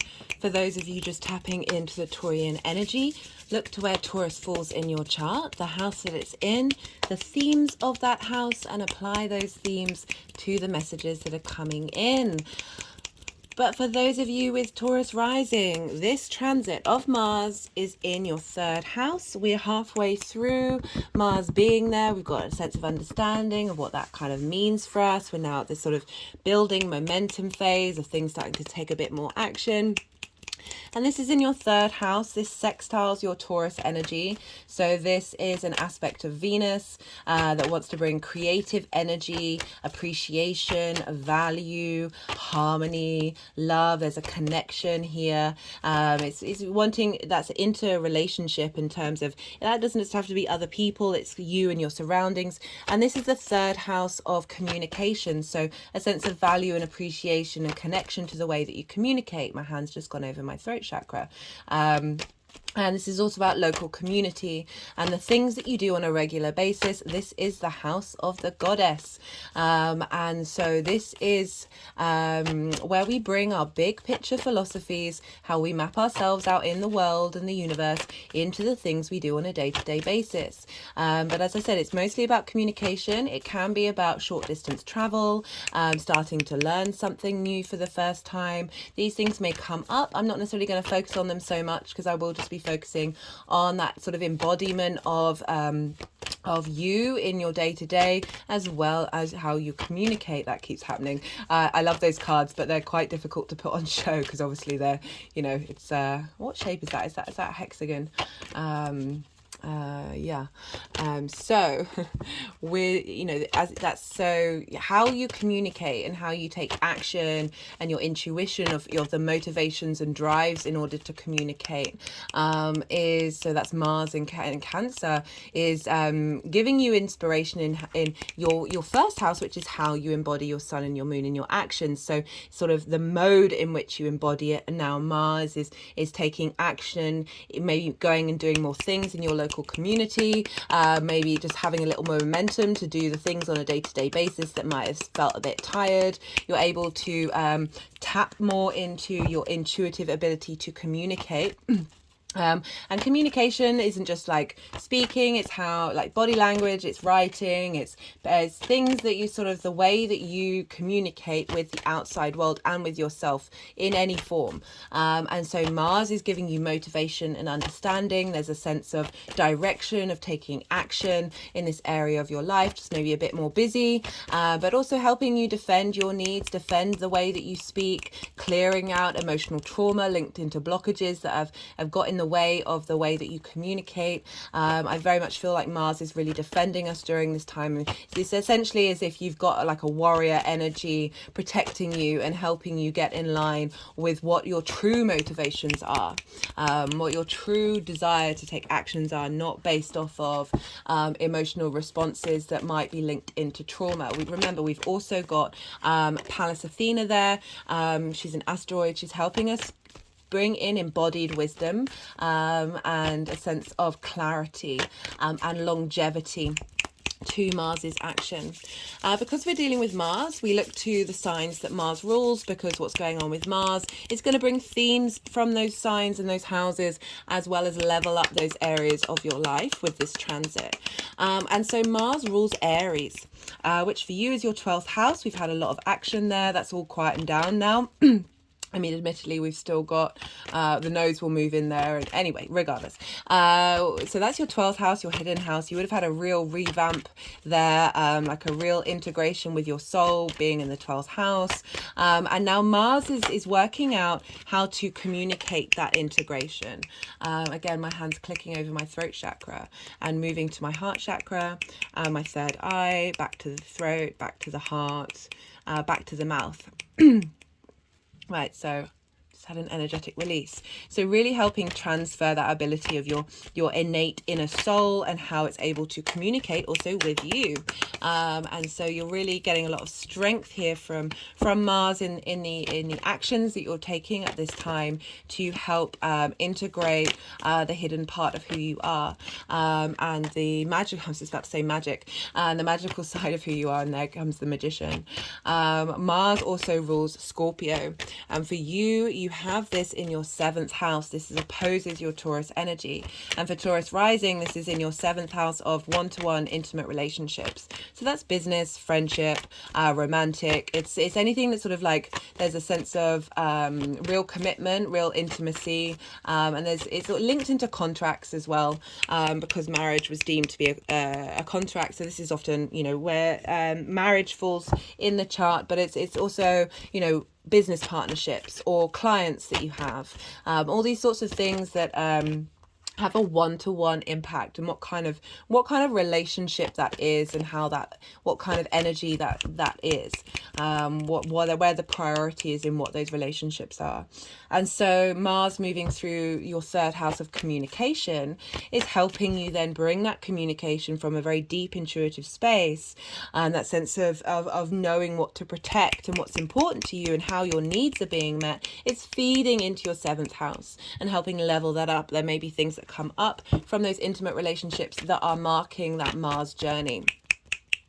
I would usually talk about the moon. I would usually talk about the ruler of the sign, because what happens with the ruler is impacting what's going on with Mars. However, we're dealing with the moon here, and the moon is changes every 2.5 days. So Mars's agenda in terms of that communication house is going to shift every couple of days.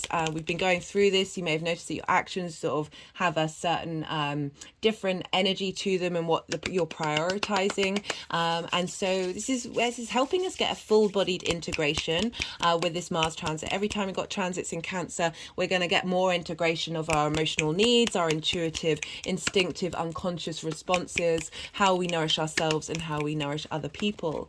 And so I will mention with the aspects where the moon is, but you just notice that, you know, it's a very fluid experience that we're having with Mars being in this sign, of just having a different motivation every couple of days. So that's the general energy for you around at the moment, Taurus. There are going to be 2 aspects that I'm going to talk about, and a final pile about how Mars's journey through Cancer is integrating in this part of your life, and how that energy is helping level up and move forward. So the first aspect is happening on the 29th. I just wanted to say Mars is really independent. So I like Mars moving through the 3rd house, because it is helping you be able to connect to that independent part of who you are, and then be able to express that in your motivations and actions from a very a receptive space, if that makes sense. Like it's not combative, but you're just there's a sense of observation and cultivation of that energy that, you know, earth and water are bound by gravity, but they have a longevity. They may not move as fast as air and fire, but you know, water tends to erode all things, you know, and we come from water. It's a very fundamental principle of the human being, and it's so very important. So the actions and sort of the energetic transfer, whether it's conscious or unconscious, whether or that integration that we're doing is happening on a very in a long-term basis. It's not necessarily the immediate of now we're taking action. It's like, what are we drawing in to then move forward? Right, on the 29th of April, if you are watching this after the event, because I do appreciate that I've been pulled in many different directions at the moment, and not necessarily had as much time as I would like to get these transit videos out. So it might be that you're watching this after the event. You're not missing out on this energy. This is a seeding energy. This is we feel it in the lead up to it, and we feel it afterwards. Sometimes, you know, the message, you're not missing out on the messages. If you're coming at this from a later date, you can then look to this time frame and see what comes up, and then, you know, with hindsight, we get to integrate it a lot more. We're able to see, oh, that's what happened, and now I can integrate that with more of a sense of an understanding. So on the 29th of April, we are going to have a sextile with Uranus in Taurus. So in Uranus in your sign has been there since 2018. You've really been helping you get in touch with how you embody yourself on a very individual space. And so we've got, this is at 18 degrees. All of this will be in the description box. I know it's a lot of information. You can check it out and then perhaps write it in your diary and see what comes up there. Also check out your natal chart to see if any of these aspects are really hitting personal planets or just anything in your chart, to know sort of like, oh, this really might have a stronger effect on me than it may do the collective. Right, so 18 degrees of Taurus and Cancer, and so Uranus, how you embody yourself in your actions and your deeds, is communicating with Mars. And Mars wants you to be able to connect to your inner communication skills, and be able to embody that with a strength, take motivation from the truth of who you are. And Uranus is helping you come up with unique ways of embodying that. Oh, sorry, I've got something caught in my throat. I'm just going to drink some water. I'm just wondering if there's some synchronicities there, because Taurus rules the throat, and Uranus moving through Taurus is helping us all get in touch with our true frequency, our true vibration. And yeah, that's, my hand just went over my my throat.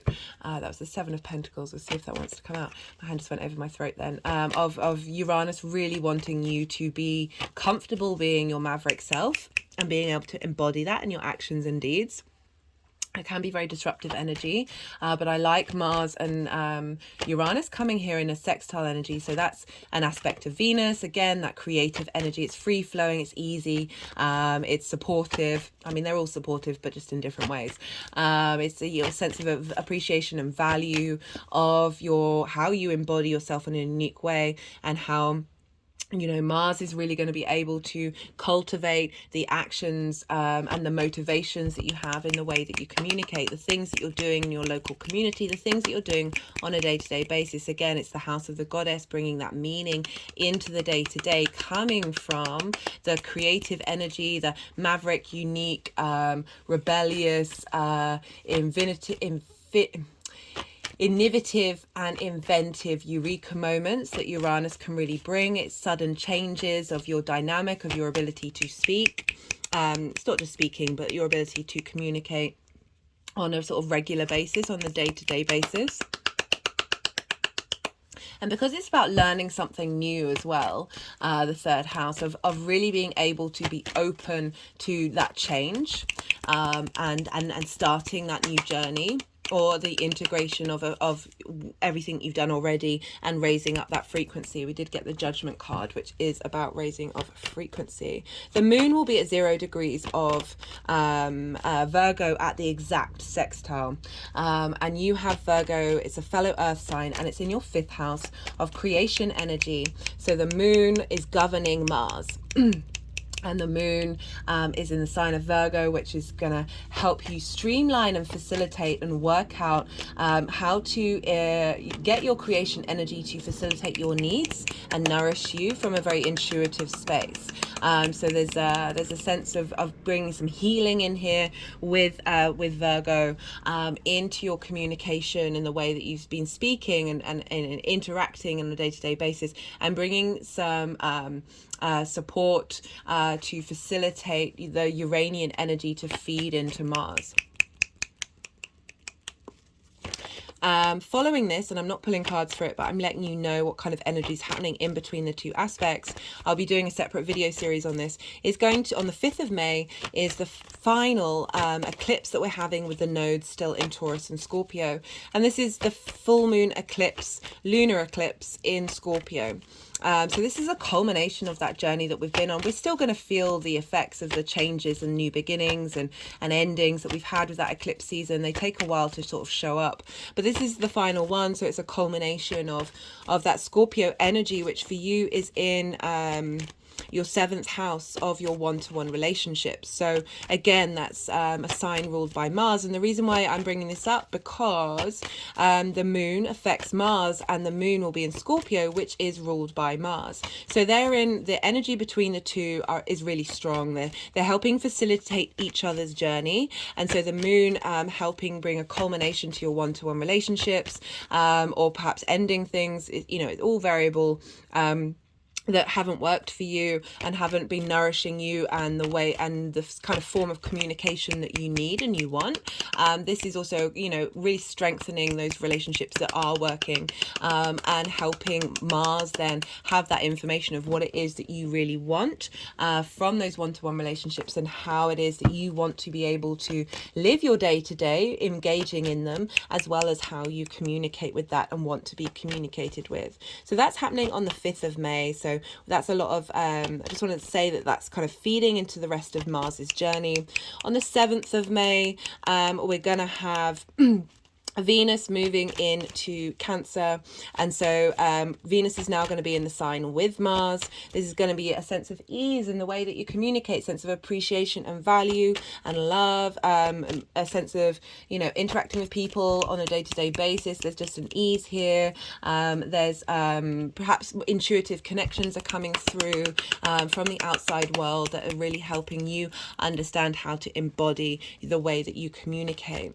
On the 15th of May, Mars is going to trine Neptune at 27 degrees, and this is in Pisces, and you have Pisces in your 11th house of hopes, dreams and wishes, friends, groups and alliances, as well as sort of reaping the benefits from your career house or your life purpose house of the 10th house.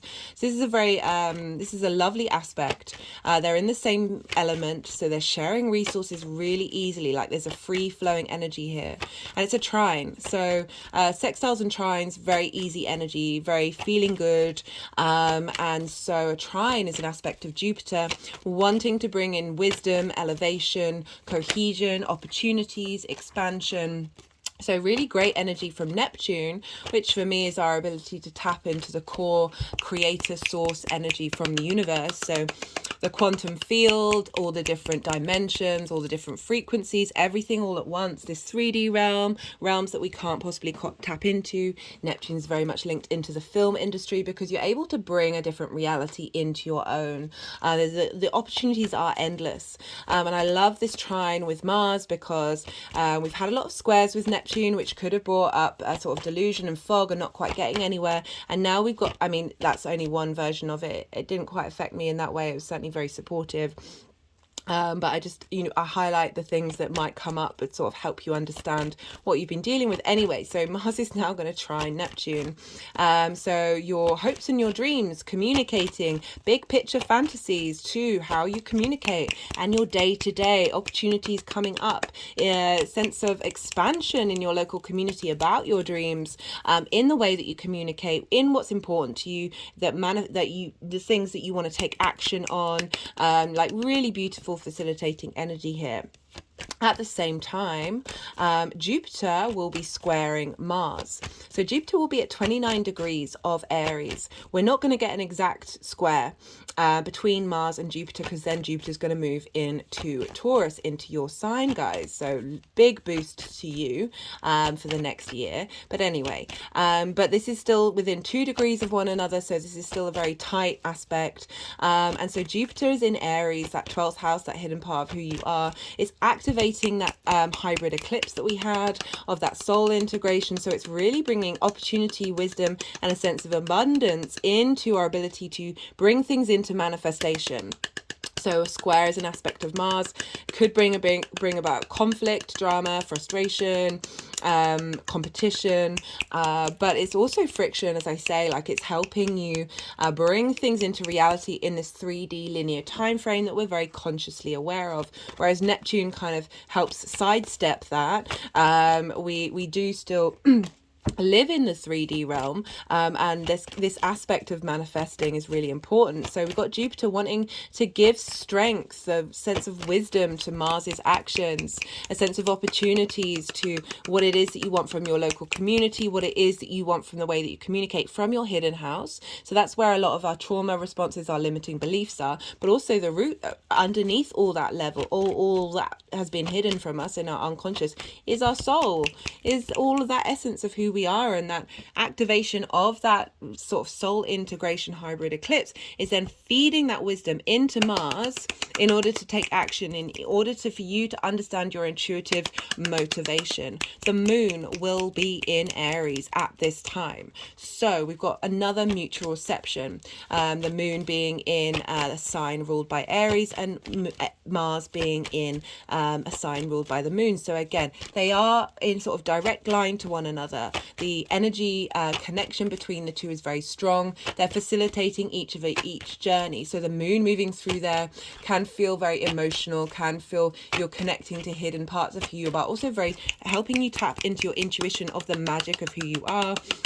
And then that's feeding into your ability to communicate that, whether that be through actions, words, whatever that is, of just bringing that into the forefront. Love this. Not long after this, Mercury is going to go direct.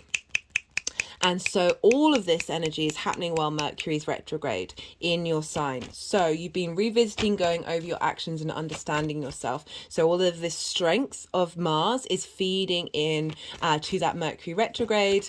And now things are going to start to have a little momentum kick up, a little more direction. There's just a real big energetic shift. And it's also another energetic shift is the fact that Jupiter is going to move into your sign on the 16th. So that's going to really give a big boost to that Taurus energy, and therefore like help the sextile between you and Cancer, of like that creative energy of Mars get very motivated by this.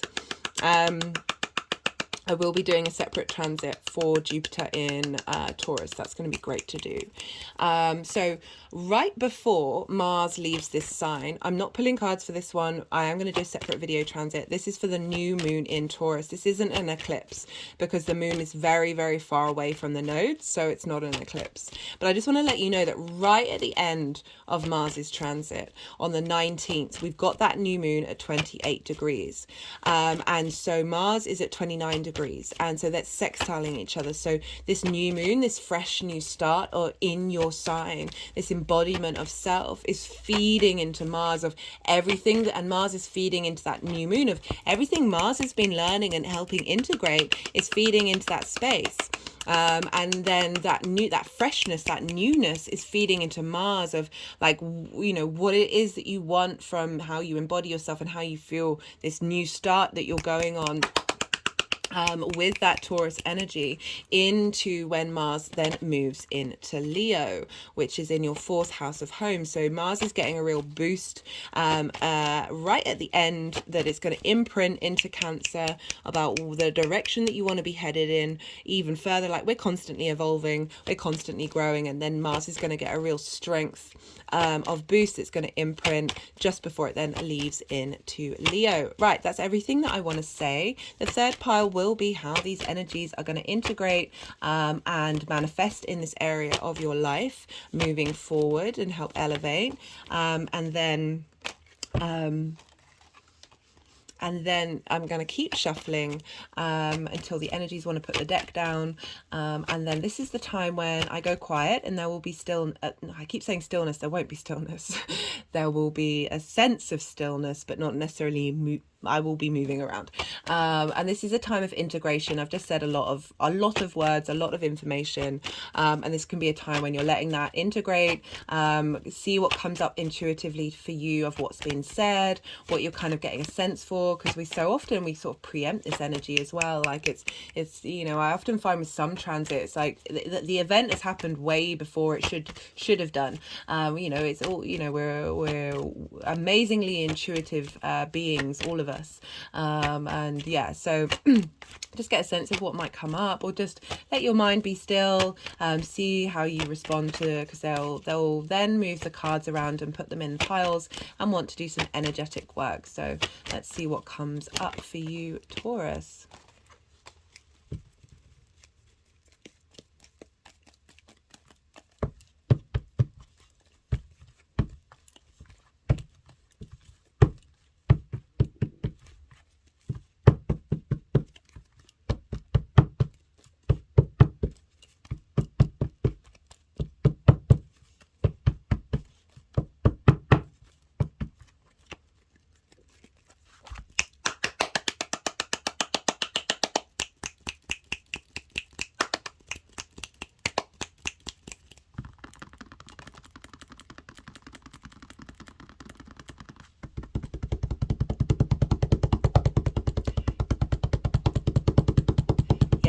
readings so far, they've like my hands are like this, and they're sort of knocking on the table for each reading, and the energetic transfer from Mars has wanted to do this.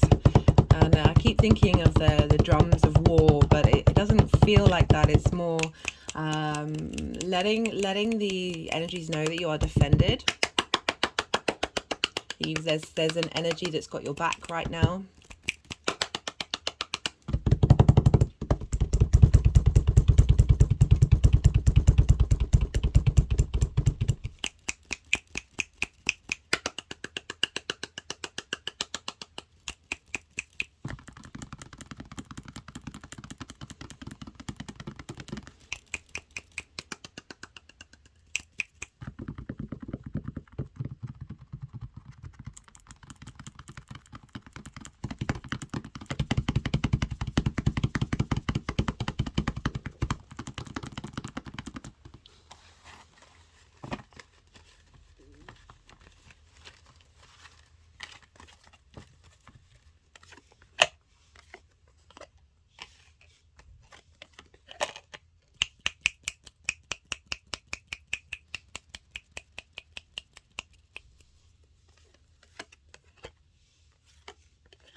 My hand's clicking around my third eye.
Okay, so we've got 4.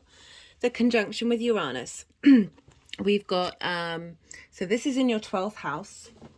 No, sorry, not your 12th house. I apologize. This is in your first house.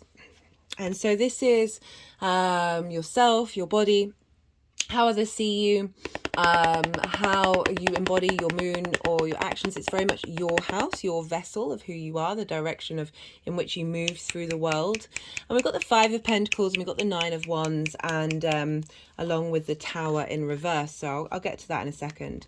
That it feels, you know, we've got this energy of not feeling supported and feeling in a state of lack, as well as feeling like who you are is you're exhausted, but there's a sense of being constantly having to defend yourself. And so with all these eclipses and with Uranus being there might have felt like this feeling of being bombarded from every direction, and really, you know, this sense of not feeling. There's you know, eclipses are big endings and changes. Uranus flips things up on its head of this very disruptive energy coming in. Now I look at the Tower card. It's the Mars card, but for me it's actually just way more Uranus, because it's pulling down structures that don't serve you in a very dramatic, out of the blue way. And Uranus can be very disruptive in that way. So we've got this sextile between Mars and Uranus. And even if these things aren't consciously coming up for you, we still got a lot of limiting beliefs that get in the way of that might have felt like it's sort of, there's a sense of blocking of this internal space, and so the Tower in reverse, so they keep wanting to move me to move on. The Tower in reverse is like the inner structures falling down, and we've got the Four of Swords here. So it could be that during this time there's a sense of needing to rest, while this magical creative information that's coming from Uranus, who really wants you to embody your authentic self and not care. I always talk about this one as if yes, you may feel like you may be being attacked, but do you have to engage in it? Does it matter to you? And pulling down those belief systems that are seeking outside energy rather than that internal space. My hand has just sort of gone in between my throat and my heart chakra. And the Four of Swords is about knowing that you're held by something higher than yourself. There's a sense of feeling safe, and with your internal space. But also this could be like these wisdoms, these eureka moments of integration, maybe coming through in your physical body and your intuitive emotional sense when you are in a space of rest. They are both yin night signs, and so this is a time of slowing down and letting things absorb. And so we've got the Six of Pentacles. This is about being in receipt of something from a higher power. This can be your higher self. I often look at it as the energetic planets. You know, somebody or an energy that has a sense of wisdom and knowing, that wants to share it. You know, it's moving from this Five of Pentacles to the Six of Pentacles. So this is feeling like you are forever left out in the cold. It's for you know, we all have this space where we've got into this energy of feeling of repeating the past and thinking that it's going to happen in the future. And also, like, potentially we're dealing with Mars as well, in communication of perhaps your local community might have in your past not given what it is that you needed, and not feeling like you're able to express who you are in your environment. And the Six of Pentacles is now you're in the space of receiving. Now is open up to the give and take between you and the outside community. You could be this figure who's giving to that local community, the wisdom that you have, the clarity that you're getting and what you're communicating. We've got the scales here, so whatever it is, it's coming into balance, and there's an energetic shift. But I also say, you know, it's these two energies combined in a sextile, which is about bringing in creative energy, new ideas. That this energy is sort of saying, along with that Four of Swords, of there is a shift, and be receptive to what change is coming in. Crowning this energy is the Magician.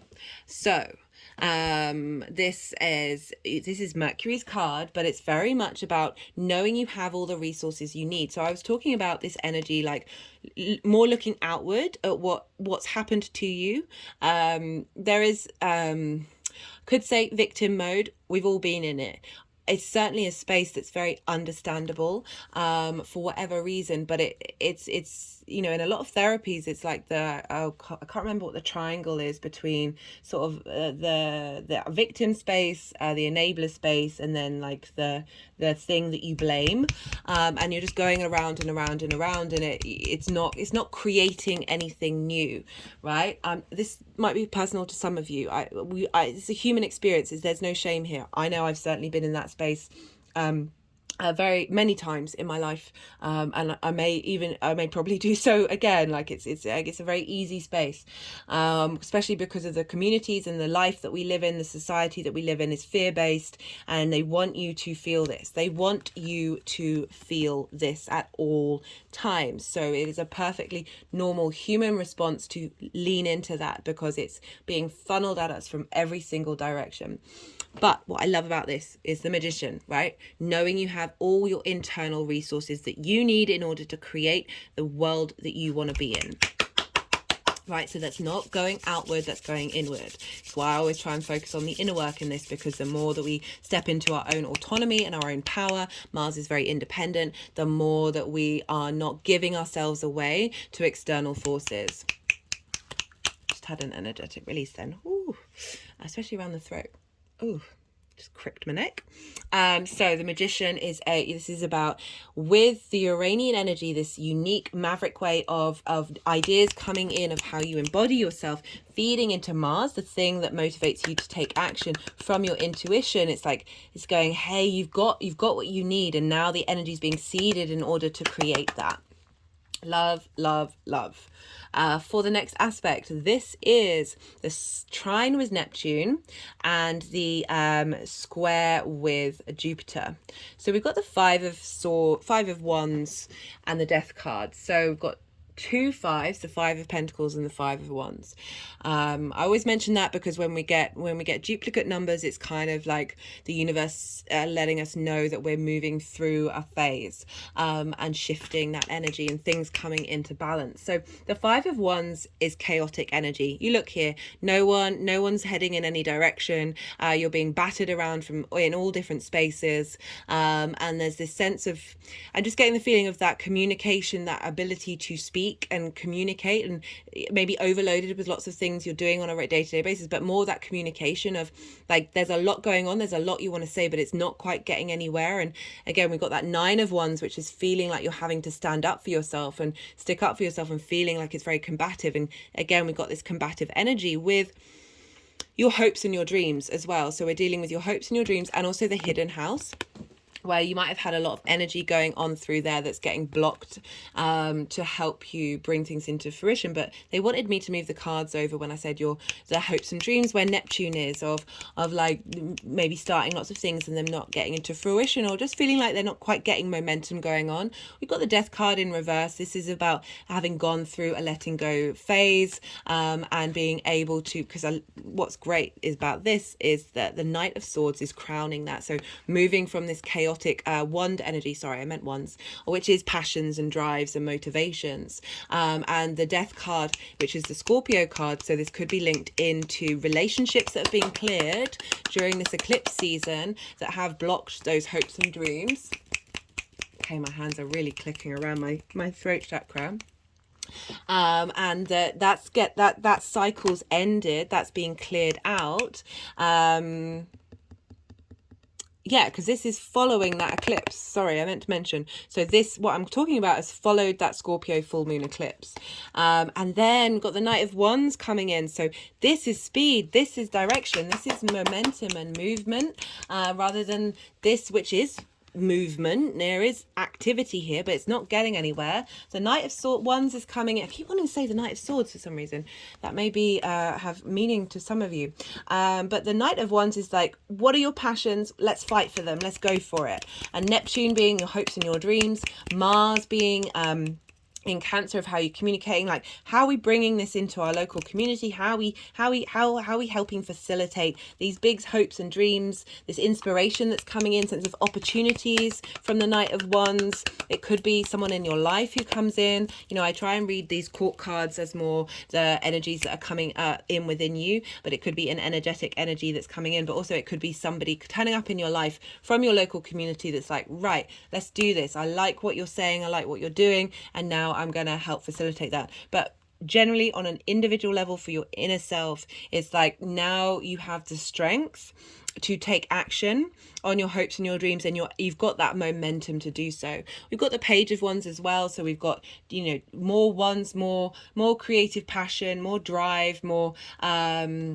a sense of movement, a sense of momentum. And the Page is about heralding in something new that's going to grow and build. So rather than the Five of all these hopes and dreams, this is now like, right, now we're getting some new clarity, a new sense of vitality of how we look at them. We're able to think differently. And so this is like the Neptunian energy, as well as the Jupiterian energy of like, right, so we've cleared out a lot of clutter. You know, we've got an understanding, a wisdom, and now we're able to move forward and bring things into force. You know, squares with that Jupiter in your 12th is like, how are we manifesting this? How are we getting this going? What opportunities are going to be provided around this time to help you find your intuitive motivation and that voice that you have, that help is also then getting in alignment with your hopes and your dreams. We've got the Queen of Cups, we've got the Three of Pentacles, and we've got Judgment. So the Queen of Cups, your needs being nourished, your hopes being nourished. There's a real sensitivity here of that Neptunian energy of hey, let's bring some wisdom, let's bring some support to your hopes and your dreams. And we've got the Three of Pentacles, which is about mastery, but it's also about collaboration. So again, you know, with that local community of opportunities coming in to help facilitate those hopes and dreams, but also because we're dealing with the 12th house. This is about mastery and integration of those hidden parts of who you are, especially with everything that had been going on in Aries, like this collaboration with you and your unconscious, you and your soul bringing together, because we've got, for the crowning energy, we've got Judgment. This is a really, really powerful card. And this is about resurrection. This is about every part of you working together and raising the frequency. So the frequency in which you can communicate, the frequency in how, again, that hidden magical part of you is facilitating this resurrection. Neptune is helping facilitate this by providing inspiration of your hopes and your dreams, and you're now able to embody that frequency and communicate that frequency. Right, so for how these energies are going to cultivate in this area of your life and manifest moving forward, we've got the Ten of Swords in reverse and the Moon, and we've got the Four of Wands and the World. So the Ten of Swords for me is very much linked into karma, because you see where all the swords are going in, they're all along your spine, and the spine is the place where we hold a lot of trauma, whether that's linked into our own personal trauma, our ancestors, our lineage, our parents, the collective trauma, as well as our past lives. So there's a lot of heaviness that comes with that Ten of Swords. But when it's in reverse, for me, it's resurrection, because these swords are going to fall out. You had two tens in reverse? No. What was it? My mind, I do apologize, it's just gone completely blank. I think I was thinking of that the Death card in reverse, of like, this is cycle is shifting and changing, and these swords are falling out. You're going to able to get up, use of what everything you've gone through in order to support you. And we've got the Moon card. This is Pisces, but the Moon, we are dealing with Cancer here, and this is this ability, your intuition and the way that you communicate that has been blocked, right? Things have happened. There's a sense of betrayal. There's a sense of hurt, your needs not being met. And now the Moon is facilitating, is highlighting that this energy, your ability to understand your intuition and communicate the magic of that from psychic realms, whatever you want to say. We've all got intuition. You know, the more that we work on our gut health, the more that our intuition gets in line. And just energetically, I feel like intuition's been really building up and getting stronger, that this is across the board for everyone, but particularly because you've got it in your third house of communication, that you're being reborn. You've also got the Judgment card, which is also another way of saying resurrection, but there's a sense of a resurrection on a higher vibrational level, and now you're open to your intuition. We've got the Four of Wands. This is celebration. This is all about it's working with the harvest, right? So the harvest, planting seeds, tilling the land, tending to the seeds takes time, but then at the end of it, you get to celebrate and you get to reap the rewards of what's been going on. So it's also about commitment, and so it's about the work, the long journey that not only you've done but your soul has done to get to this space of allowing your intuition to open up, and now you're able to commit to it and commit to your ability to communicate rather than feel battle worn. You are in your own power. There's a real strength with fours, particularly because this energy is being crowned by the World card. Now this is Saturn's card. This is about knowing yourself. This is about being able to walk in the world with your own integrity. And I love how that's crowning of being like, no, I've got this. I understand it. I know what skills I've got. The Magician, I know what resources I have. I've raised my frequency. The integration of my frequency rate is being raised. And now I'm able to walk in this world with strength and be, in your local community, in the way that you communicate and what it is that you want from that, the things that you do on a regular basis. You are moving with ease. When the World card is a completion, but it's also integrating everything that you've learned into the next step when this turns up. It's kind of like the things that you're doing, you're in alignment with your own frequency, and therefore, as I said, the world opens up. You are feeling in command. Right, I'm going to pull some clarification cards for you, Taurus. We've got the effort card wanted to come flying out. Yes, these things take effort. The Four of Wands takes effort. Effort is a good thing. Not everything is easy, and that's not a negative thing. With this, it takes time. The seasons take time, but then you're working together with other people and you're all celebrating and being enjoying the fruits of your labor. It's also gone to the back with the Ten of Swords of like this completion that you're doing has been hard work, has been difficult. You've had eclipses and Uranus in your sign. So a lot has been going on, and I like how Mars is kind of setting this free.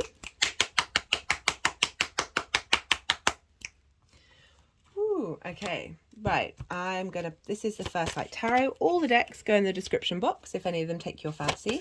This is Major Arcana. Let's see what that was, see if it wants to come out. The Hierophant, your card, Taurus. Let's see if that wants to pop out. Major Arcana. Activate in awakening and enlightenment. Well, definitely the vibe from, I like how it's going over the Magician of activating the fact that you have all the resources within you, as well as sort of highlighting the Judgment, which is about enlightenment and awakening and that ascension energy. And that Ten of Swords getting cleared out as well. I will come back to the First Light Tarot because I always pull cards until we get a Major Arcana, and that's a keyword card that just wanted to fall out. This is the Oracle of the Rising Sun. Hello, Sun. And this is the Sun in Capricorn, achievement. Again, the Sun in Capricorn, that's sort of implying, and Saturn is ruled by Capricorn, implying that things, take hard work to put in. It's worth it, that legacy energy, that your dedication to the cycles of Earth, which is Capricorn. I have been, you have Capricorn in your 9th house of higher philosophies. We've got protection. This is the Sun, the Moon in Aries. So the moon will be in Aries. We have had the moon in Aries, that rather than feeling that attackedness of the Nine of Wands and feeling betrayed by that Ten of Swords, you're moving into a space of being protected. And I like how the moon is there, particularly because we're dealing with Mars and the moon being in Aries. So this is really lovely. Really lovely energy coming in, that you're activating this sense of being comfortable in yourself and how you communicate and the things that you want from your life. Okay, so we got the death card. So it's a straight up confirmation of the previous death card: change, suspension of consciousness, new life, reborn. So a lot of resurrection energy, a lot of activation energy. Okay, so this ability to nourish yourself and to connect from a space of strength and tend to your own needs and open up your voice. The more that softness that comes in with the care and love of the moon being nourished and looked after, bringing in a sense of mastery and knowing your own worth, and how that brings in the ability to communicate. But I like the death. I like all the change. We've got healing. It says service to others, but it's calling me to that healing part of some really intense healing's been going on. Mars, as I said, has been defending us all and helping with that healing process, that integration process, and I'm absolutely loving it. Right, guys, I'm gonna wait. Actually, sorry, I only pulled one numerology card, and I kept going with the First Light Tarot, and I do like to do at least two of the numerology, because we had effort, and I feel like there's got to be another message coming through other than effort. I've got parenting. Okay, so you know, with that Queen of Cups is feeling like you are able to be the grown-up in the room with how you communicate and what it is that you want to communicate.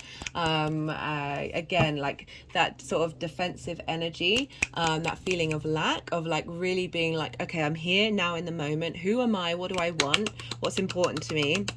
And being able to be your own parent, right? So often we're not able to do that because for various reasons our parents can mess us up, and that can mean that we fall into neglect, and we have our own trauma issues. It's all part of the human experience. And I like that parenting card, just showing that there's some maturity here. We do have Pallas Athena in the sign of Cancer, who's facilitating Mars's journey in this sign.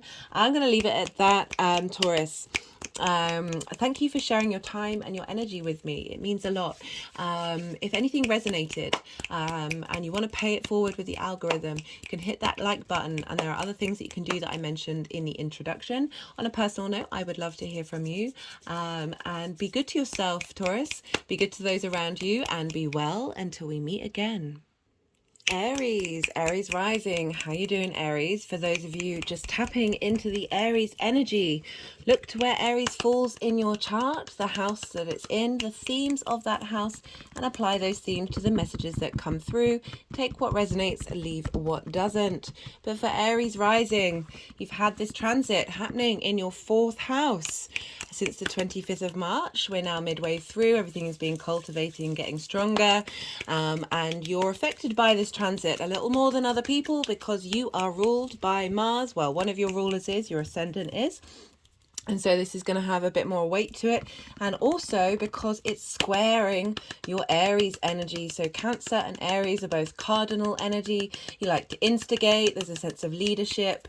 And so there's this sense of two energies that are the same modality but coming at it from different perspectives, which can be why with square energy we have conflict, frustration, competition, and drama.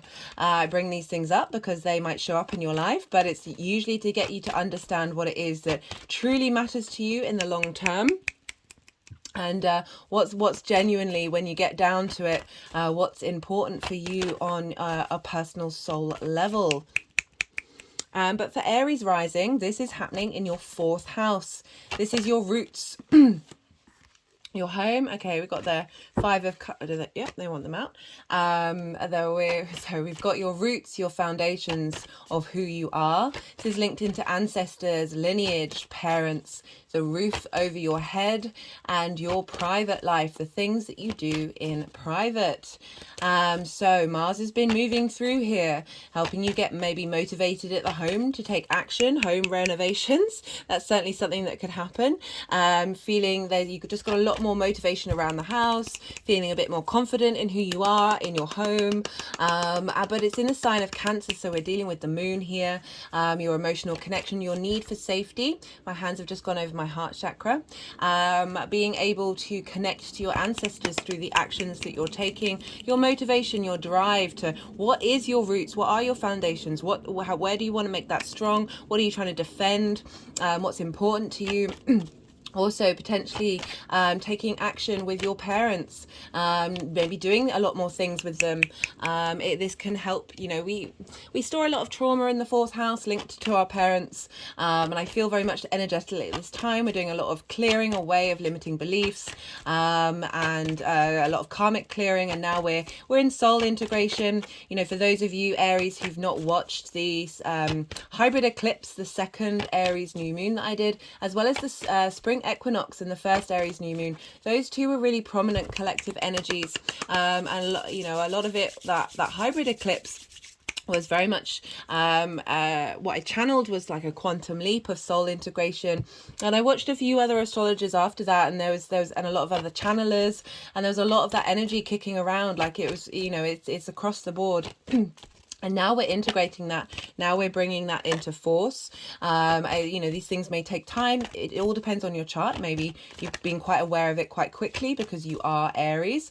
And so with Mars being in the force of like now establishing your emotional connection and drive to those soul roots and those soul foundations based off your blood lineage, because it is linked into the ancestors, and really giving support to your actions that you're taking in your home, facilitating, clearing energy linked into any trauma from those dynamics, not only on a personal level, but as I said, your lineage, even your parents and your ancestors. So we're dealing with the home here. We're dealing with how you are nourished in your home, finding the ability to be motivated to support not only yourself but perhaps those that you live with, defending their needs and helping bring in that energy that you're getting that returned to you.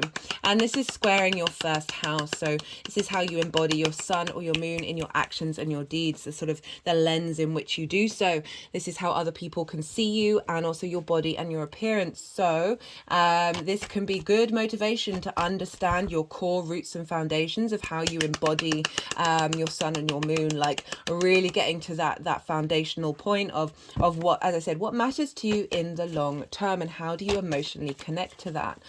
Strengthening your intuition in the home.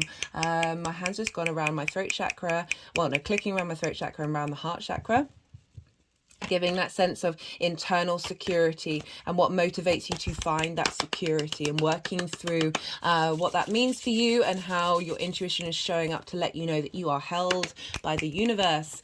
So lovely stuff. Because we're dealing with Mars, we look to the signs that Mars rules, because what's going on with Mars's transit in Cancer is bringing themes of the signs and therefore the houses as well, you know, so like something linked into those things may come up, but also leveling up those signs. And so, you know, one of the signs that Mars's rules, as you're aware, is Aries. And so this is your first house, so this establishment of your motivations and response mechanisms, what drives you, your passion, what's happening in the fourth house is facilitating the growth and understanding of how you embody yourself and how you feel in the things that you're doing. Mars also rules Scorpio, and for you this is in the 8th house. And this is shared resources. This is the give and take between you and the outside world. And that's the dynamics of the 7th house as well. So it's like everyone that you're sort of interacting with, that time, money, intimacy, things, all of these dynamics of like how much you're giving, how much you're taking. Is that in balance? How are we getting that to be in balance? You've had the South Node moving through there for some time, helping you refine that dynamic. And now Mars, through these actions that you're taking in your home, this drive that you have, is facilitating leveling up. Well, no, this is what I actually need, and this is what I'm prepared to give, and I'm doing it from a very strong, solid foundation. I would normally talk about the ruler of a sign and say what it's impacting, but we're dealing with the moon here with Cancer, and the moon moves every 2.5 days or so, and so it's very transient. So we're dealing with a very fluid Mars. Anytime we get transits in Cancer, the energies are very fluid. We're essentially integrating the whole cycle, the whole zodiac, the whole of our wheel, and so your motivations and drives in the home may shift every couple of days.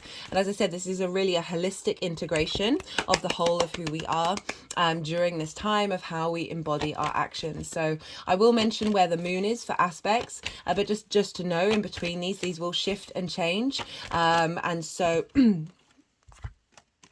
these will shift and change, and yeah, generally, like our intuition, or how we nourish ourselves, the needs that we have, our unconscious response mechanisms are going to have an impact on what action you want to take and what's important to you, what motivates you.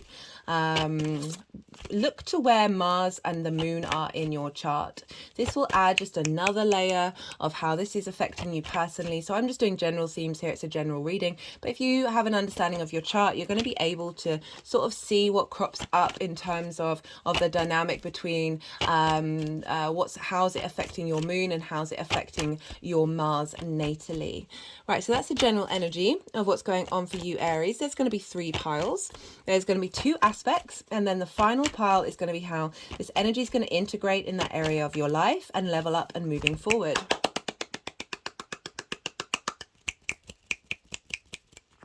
So on the 29th of April, if you are watching this after the event, you haven't missed out on the energy, you haven't missed out on the messages. We feel it in the lead up and we feel it afterwards. This is a seeding time of energy. Things may show up around this time, so it's sometimes really great to look back at this with hindsight and go, oh, that's what came up, that's what was going on, that's what you know, you have more clarity, more understanding, and then you can integrate even further. So I just wanted to let you know, because I've been a bit pulled about in lots of different directions in my own life, and it's meant I haven't been able to find as much time as I've wanted to for doing these transit readings. So there's a little bit of a delay in getting these out. But this is happening on the 29th of April. Mars will be sextiling exactly 18 degrees and I think it's 20 minutes Uranus in Taurus. So Uranus has been in Taurus since 2018, and this is in your second house of your values. And this is how you manifest. This is your income, your resources, the things that you care about, but also how you value yourself. Uranus moving through here has come up with unique and novel ideas to help you manifest, help you bring in your money, but also helping you value you from your authentic self. Very important transit for as in that physical senses, what brings you pleasure, really reevaluating that, and what moves you to feel in your body. You know, very powerful manifestation energy. Fixed energy, I've done a lot, there's been a lot of transits in Taurus, so check that out for sort of more understanding of that Taurus energy. And so this is sextiling Mars in your 4th house. And so a sextile is an aspect of Venus. So this is bringing about a creative energy, a sense of appreciation, of value, harmony, connection, relationship connection. So that can be with people or just with yourself, or your ability to connect to anything, really. There's more ease coming in with that. And so Uranus for me is the breaker of chains, the clearer of paths, and it's really wanting you to be comfortable being your authentic self, because that's when we start to do that and we start to embody that, that's when the magic really comes in. And so Uranus is linked into sort of rebellious nature, but in sort of acknowledging that we are all individuals. We can still work within a community and within the collective, but it's certainly not been the structures of civilization that have fostered that energy, even if the universe wants to foster it.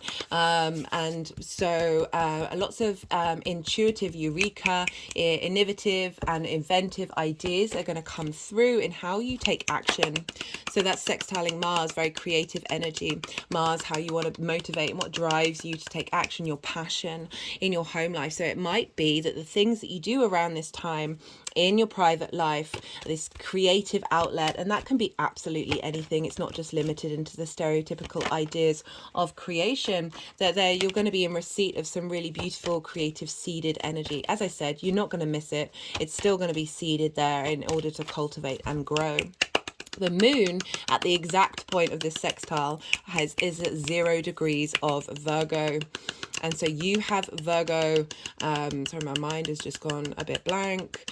You have Virgo in your 6th house of work, health and routines. So the moon is tapping you into your emotional needs, your intuition, when it comes to how do you want to be nourished in terms of your work, health and routines. So very healing energy of Virgo, very good at facilitating, streamlining, but there can also be some self-criticism come up here. If that's the case, then it's usually there to sort of help you sit with that, realize that you are perfect in your imperfection, and that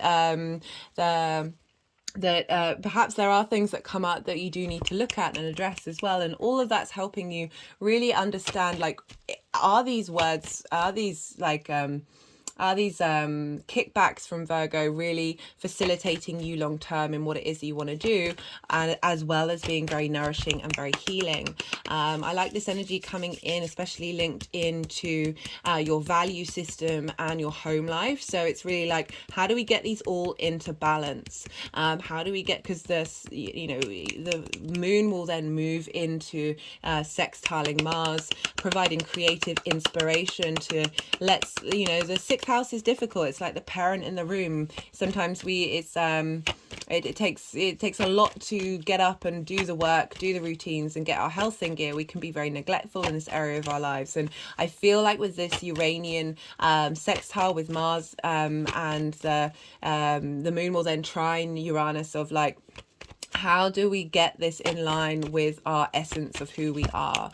How do we create magic out of this based on our authentic selves, and getting a lot of facilitating energy that's seeding this sense of creativity and this sense of appreciation and value as well of you and how you take your actions.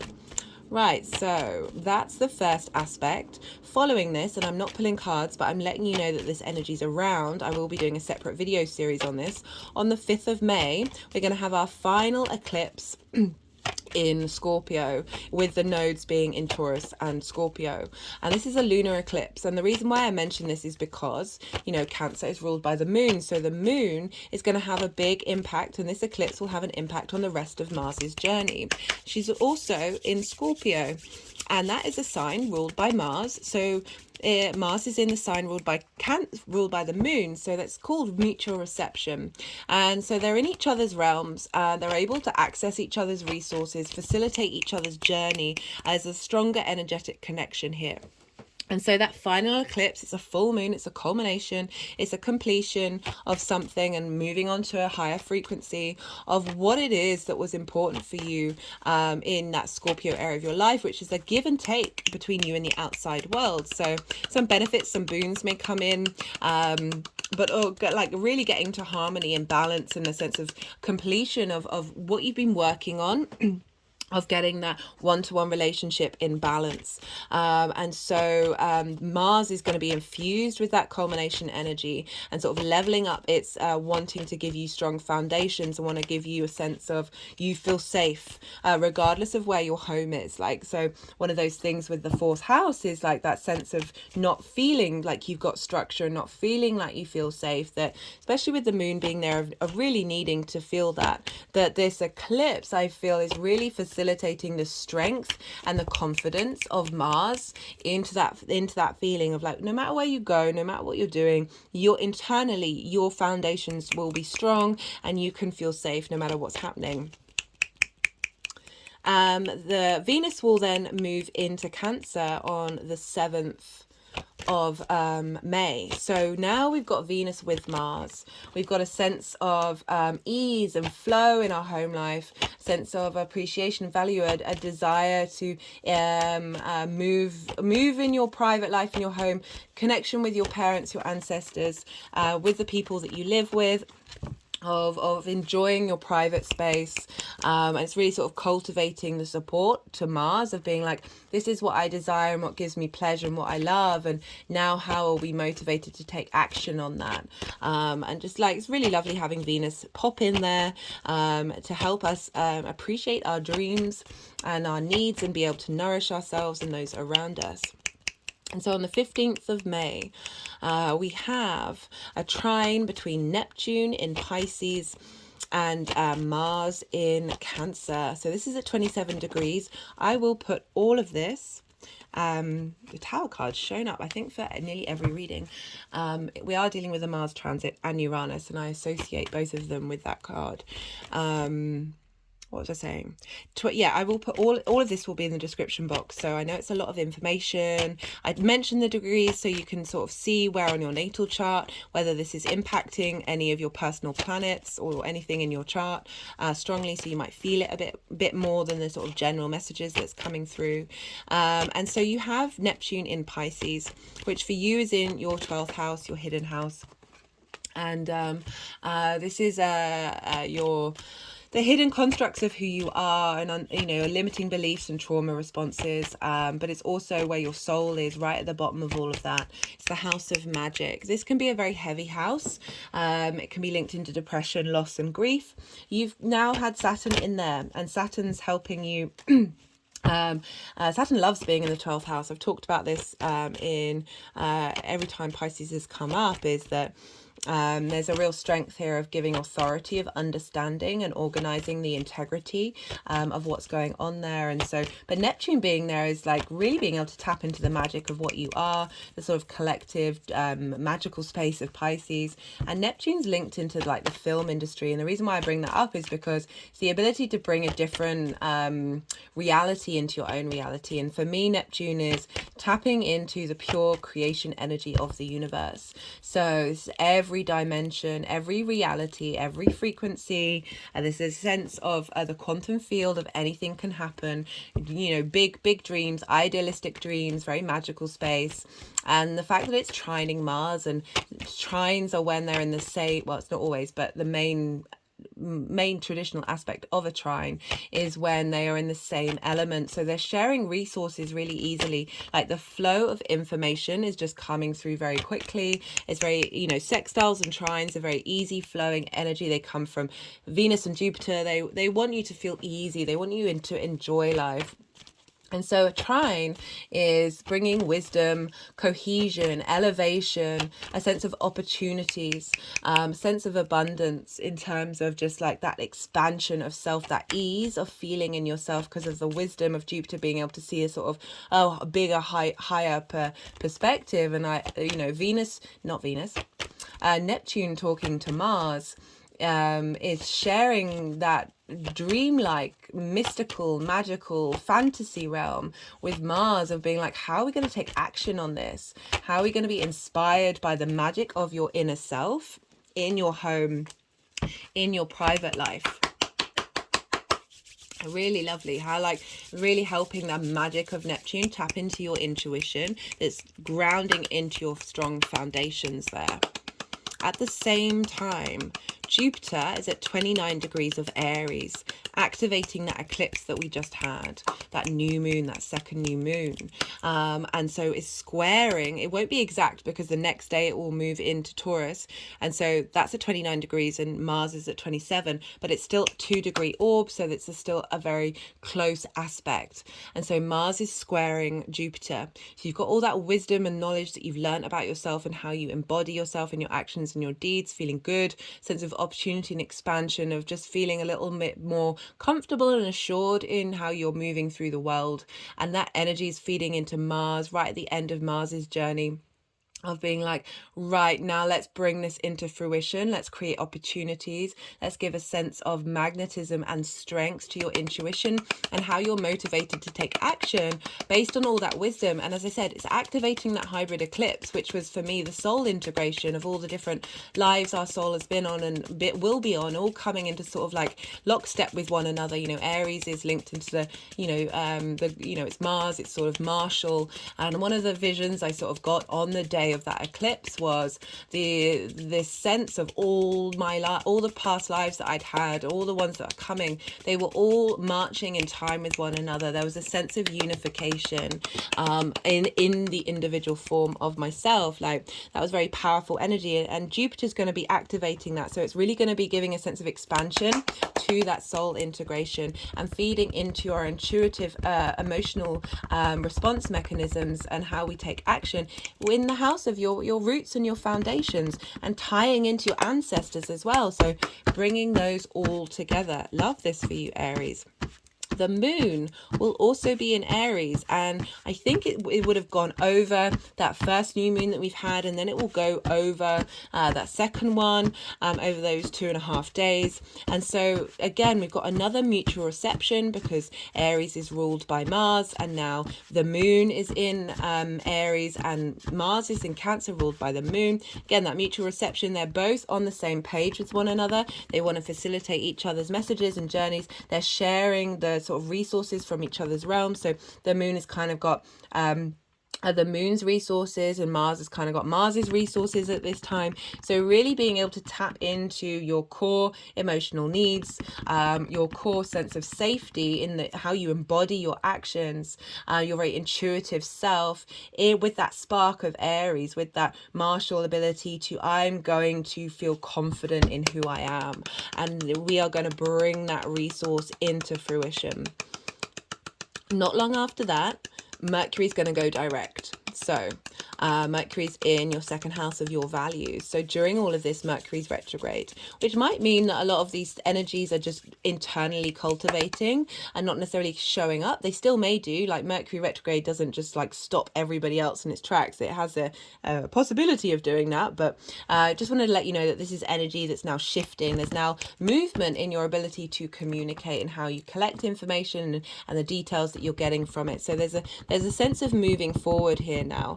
And right then, so that's, I just want to let you know that so that's all I'm pulling cards for, and then there'll be a pile of the integration. But on the 19th of May, so the day before Mars leaves this sign, we're going to have a new moon in Taurus. I will be doing a separate video series on that, so check it out if you're interested. But I just wanted to let you know, Mars will be at 29 degrees of Cancer. It will be sextiling the moon, and so Mars's energy is getting an imprint from this new, and this won't be an eclipse because even though the nodes are still in that sign, it's really far away from the nodes, so it means it's not an eclipse. So the nodes don't have as much impact. They are still impacting, but it's not quite as it's not considered an actual eclipse.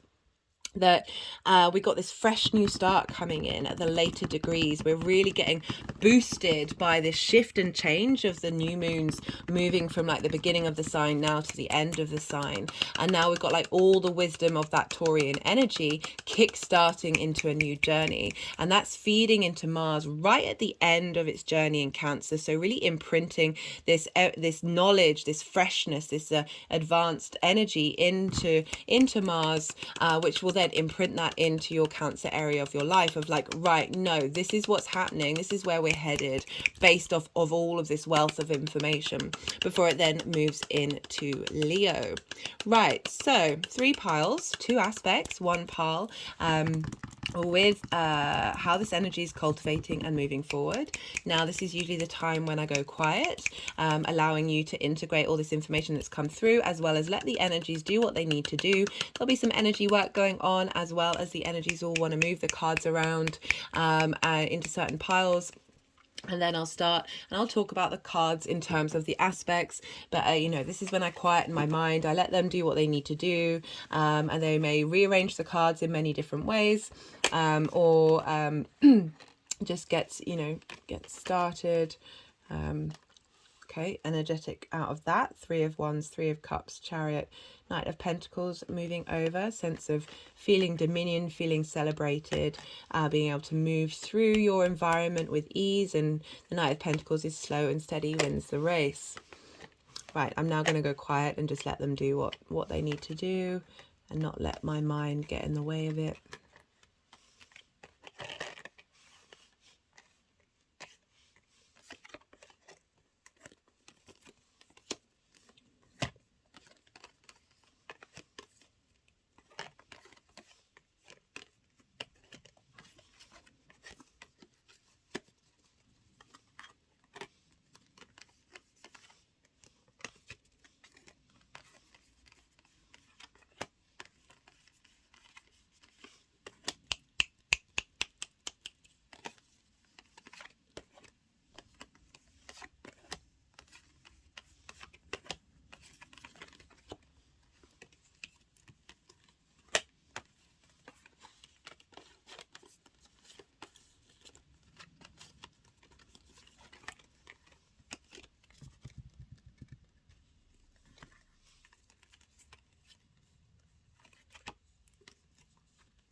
having energetic releases as that. They were kind of clapping around my heart chakra.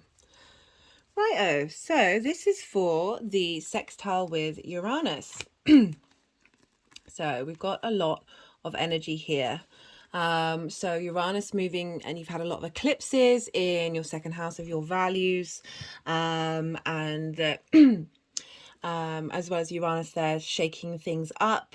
That we've got the 10 of Swords as well. So I'm also kind of getting that linked into where Mars is, because it's in the fourth house of our parents, our lineage, and our ancestors. And whenever I talk about the fourth house, I do mention how a lot of what sorry, I didn't realize I was so far out. A lot of what we go through, and a lot of what we're holding energetically, is linked into our ancestors and the things that haven't been able to they haven't been able to clear or let go of. Because this is why I would say with the inner work is like, you're not just helping yourself, you're helping the collective. You're also clearing energy lines from the past and opening up lines to the future. And particularly, this is I'm called to talk about this again because this card for me is all about karma. You see the swords, they're all along the spine. This is where we store a lot of karmic trauma within us, a lot of tension, that there's a sense of feeling betrayed and like immobilized, and not feeling safe, as particularly because this is highlighted by the fact that the Five of Pentacles has come through. So again, these dynamics affect how you value yourself as well. With everything that the North Node, you kind of be striving for what truly matters to you. With the Five of Pentacles, this is a feeling of not feeling supported, not feeling like these figures, they don't have a home, there's nowhere safe for them to go, not being supported by the outside world. It's a space of lack, that Mars is helping you work through and take the time with, this is about cultivating things, allowing yourself to work through those energies and let them, they may take time to clear, or that things haven't necessarily come to fruition as well, linked into the ancestors, but so that's slowly sort of like building, and getting to a space of clearing out. We've also got the Five of Cups, and this is linked into grief. Again, we've got 2 5s. Usually I always highlight when we've got double numbers, is because that's kind of highlighting that there's this energy that is prevalent but also coming into balance and getting cleared out. And the Five of Cups is, again, it's another energy of lack. It's grief is a very important part of the human process. I don't think grief ever leaves you. It's just how you then work with it and deal with it. So this figure will turn around and pick up these 2 cups, representing union, the 2 of Cups, and being supported and going over this bridge to a new home, a new sense of safety and structure. So it's really sort of highlighting these things may have felt like they've never quite been in reach for some of you. There may have been a bit of frustration. The 7 of Pentacles is about starting the harvest, and I'm growing some seeds at the moment, and they're all little seedlings and they're growing, and like there's part of me that's like, oh my goodness, how are they even going to get into big piles of lettuce? Like it is mind-boggling, and sometimes we get a bit impatient, but there's a real sense of cultivation of where you've been and what you've been doing. You've really been cultivating to help move that energy out. And with this Uranian Mars energy, it's like, your values and your home are very much interlinked, and allowing that expression of individual self that, as I said, your parents, your ancestors, whether you're conscious of this or not everyone is going to have felt that. That's certainly the case. We're very aware of history and how society supports the individual.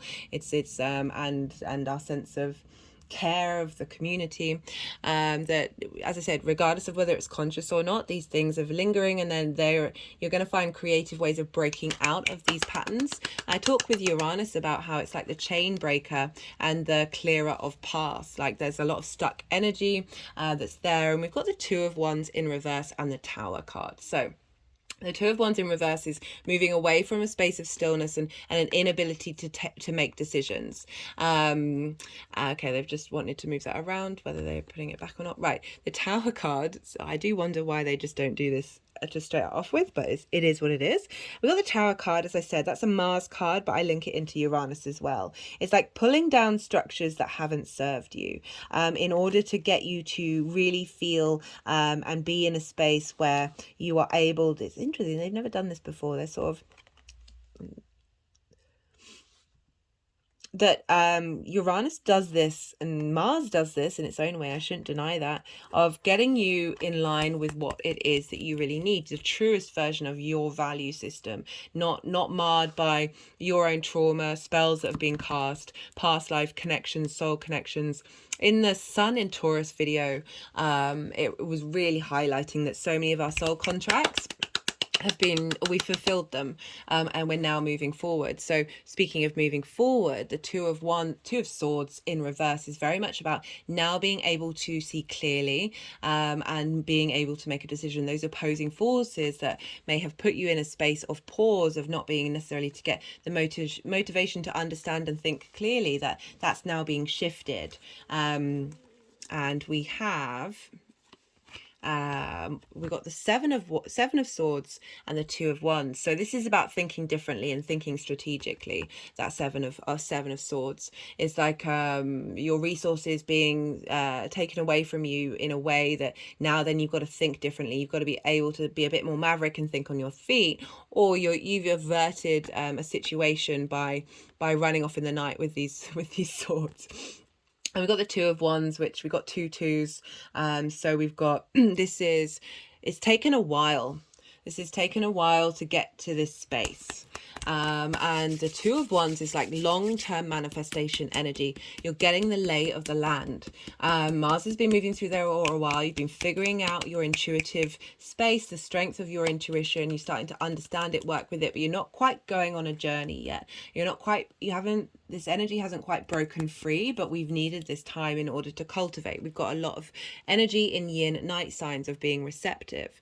For this sort of energy of Uranus and Mars together is the Chariot, which is the Cancer card, and the Page of Wands. So the Chariot is knowing you've got all the resources you have, like it's working with the resources that you have. Being in balance and being able to move through the world and take action with it without necessarily getting knocked off your perch. So this is about being in command of your value system, thinking in a different way, but basing that in your roots and your foundations of your home, of Mars being in Cancer. And with the Page of Wands, this is heralding in a new way of looking at your value system, the way that you make money. That I love. We got the two of wands, because that's really like what you're doing. What you have been doing is giving you really, like, this kite guy's on the top of a castle or a big house, and essentially a higher perspective of understanding what's going on. And the Page of Wands is like, now with that knowledge and that understanding and that clarity and that balance that you've found, that this is seeding that energy of that balance and of being able to go on a journey. Wands are very much like to move and like to go on journeys. With this Page of Wands is heralding in a new adventure, a new way of integrating that value system with your intuitive actions, and with strong foundations and confidence of self, with Mars being there. We have four, so we've now got the Three of Wands after the Two of Wands. We have for, do bear with me, they're moving the cards around. We have this is the trine with Neptune, and the square with Jupiter. So the Knight of Pentacles is Earth. It's slow and steady. It's very loyal in what it's doing. It's got your back. There's a real strength to that horse. There's a real solidity to how this energy is building. There's strength and there's wisdom here.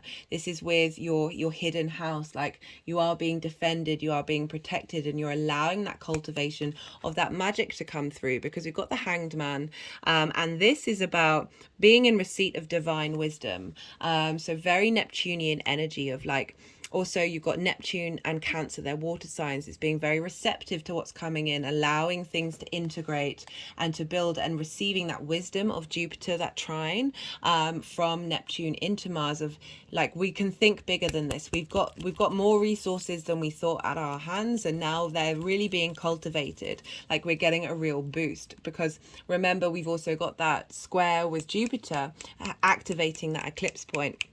So we've now moved from the Two of Wands to the Three of Wands. And this is dominion. This is knowing the lay of the land, knowing that the passions you have and being able to take action on it, right? You see here, these ships, they're going out on a journey. So rather than pausing, now with this square with Jupiter in you and how you embody yourself, you're going to be able to get momentum and opportunities come through to help propel that forward. And we've got the Nine of Cups and the Three of Cups. And I really love this for you because this is showing that this energy is cultivating a space of not only gratitude in every area of your life, because that's the main message I get from the Nine of Cups, but it's also about wish fulfillment and feeling like that, or like the way I talk about this card is like you should it's a sense of gratitude, right, of everything that's happened, is as if those wishes have come true. And when we change that frequency, we are able to then bring in those wishes that we have set for ourselves. We've got 2 3s here, so again, duplicates of showing things are shifting into a different space. And the Three of Cups is like harmony in your home, really bringing a sense of peace and a sense of celebration with your first house, but also like that sense of I know who I am, and I'm able to share that sense of gratitude and appreciation of self and the being in the 3D form, that there's the harmonization coming in. Also dealing with Neptune in the 12th, a harmonization of those hidden parts of who you are, and a celebration of your soul's essence coming in and getting motivation and drive and wisdom to be able to enact on that for positive energy moving forward, because these are what we got of the integration. So one of the most positive cards in the deck. So very clear from the cards. We've got the Magician. This is knowing you have the resources you need in order to take action. There's real magic here. Again, we're dealing with Cancer, which is your intuition, and being able to make decisions based on that intuition and take action in order to bring this into force. We've got the King of Swords here. This is the truth coming in, clarity, and knowing, a sense of you're seeing very clearly. There's again that clarity in the way that you are able to express yourself, express your ideas, express what's important to you, and be able to take action on that very grounded space. There's a pragmatism and there's a higher perspective with the King of Swords, and I like that that's coming up with Mars in Cancer, of like the actions that you're taking, how you feel about your home, is giving you really strong foundations. Speaking of strong foundations, the Four of Pentacles is all about strong foundations, is about knowing your own power. As I talked about, like feeling safe no matter what's going on, feeling very grounded, very secure of your own dominion, with this connection with, Mars, feeling very confident in the home, and feeling very motivated to like defend that home structure. However that manifests. We've got the Ten of Cups as the final card, and the crowning energy, and this is again feeling good in your home. There's a home here, there's a family here, whether you've got a blood family, chosen family, or it's community, it's you, like as I said, that wish fulfillment card coming into this fruition of from this vibrational space of that, with that square with Jupiter, of activating that eclipse point, like the way you're manifesting, the way you're bringing things into your life is on a frequency that is in alignment with this space of feeling good about yourself, of feeling connected to your own inner vibration and your own intuition of the moon, and how your needs are being nourished. And not only that, but by being able to nourish your own needs from a really healthy, strong place, you're able to then do that for the people around you and your community, which is a beautiful thing. Right, so I'm going to pull some clarification cards. These are going to either be new messages coming through, or straight up the same messages. There's been a lot of duplicates, as well as providing nuances to messages that are already here. Right, let's see what wants to come out for Aries with this Mars in Cancer journey.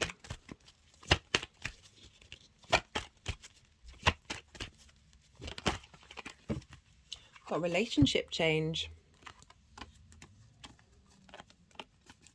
Yeah, relationship change to these energies. They as I said, they can intermingle them with both Okay, so I just had an energetic release. We've got the Page of Wands here with relationship change going on the Chariot of like just being able to bring your passions into your actions.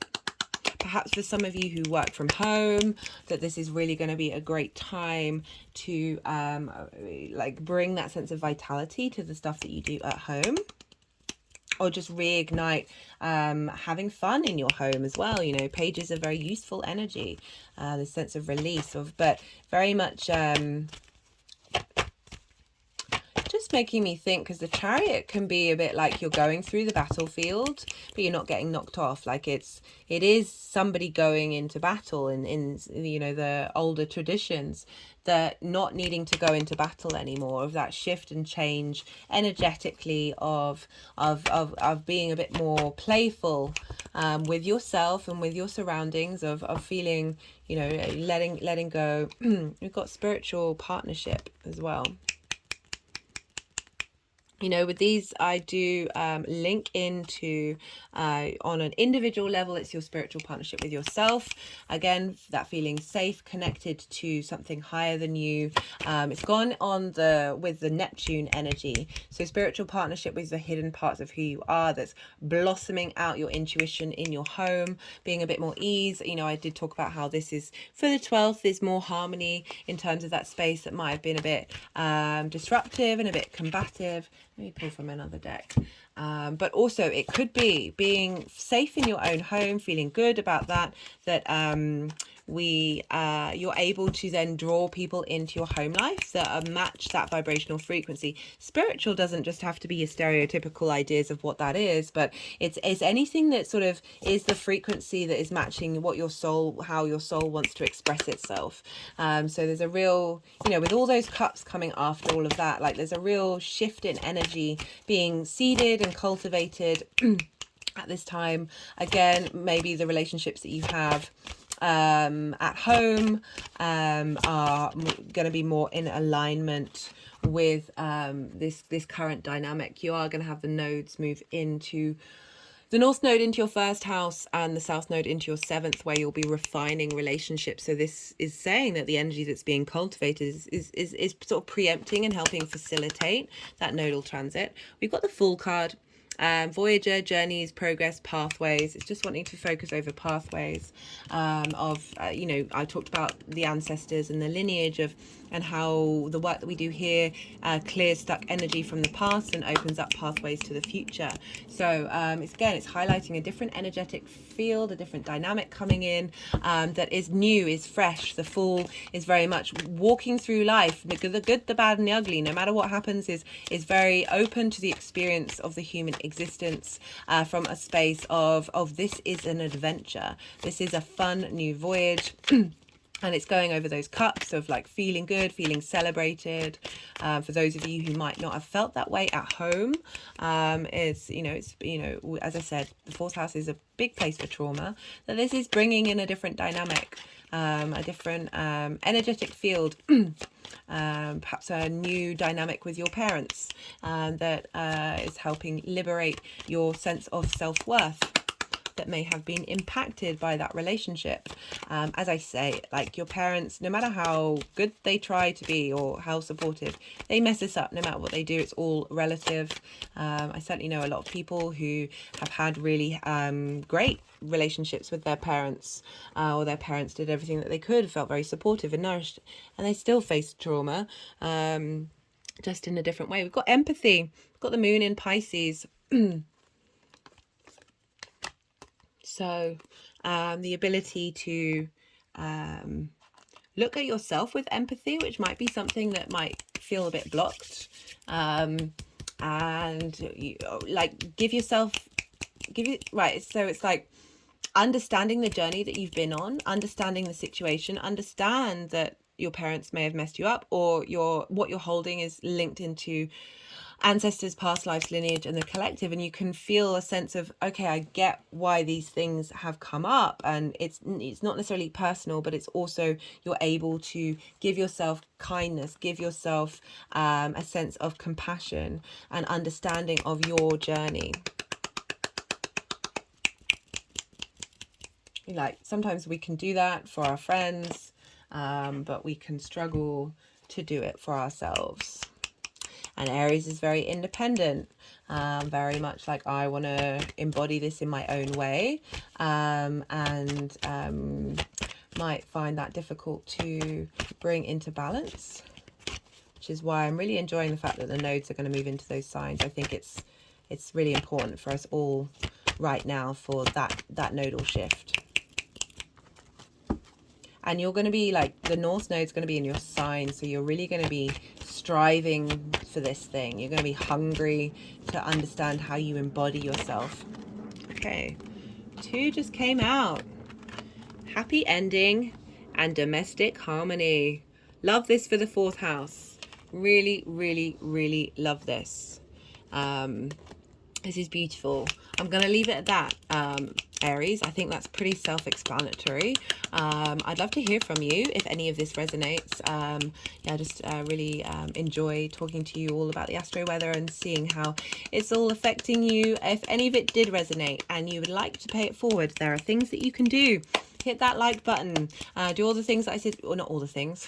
There are many things that I suggested in the introduction that are open to you to pay it forward, but I'm going to leave it at that. Aries, be good to yourself, be good to those around you, and be well until we meet again. Pisces rising. How are you doing, Pisces? For those of you just tapping into the Pisces energy, look to where Pisces falls in your chart, the house that it's in, the themes of that house, and apply those themes to the messages that come through. Take what resonates, leave what doesn't. It's essentially as if Pisces has now moved to the 1st house. Pisces rising though, you guys, you've been having this transit of Mars in Cancer in your 5th house. This is a fellow water sign. So you're sharing resources. This is trining your Pisces energy. Trines are an aspect of Jupiter.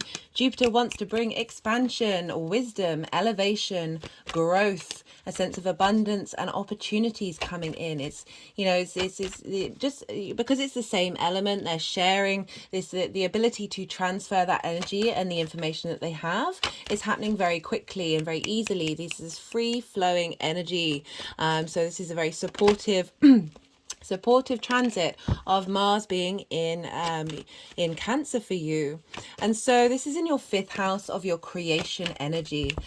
This is the main sort of theme that I focus on, but the 5th house also represents your fun, your amusement. It's how you get pleasure from things. It's linked into short-term dating and romance, as well as children. All of these things come from haven't had the Hermit card in a while. Sorry.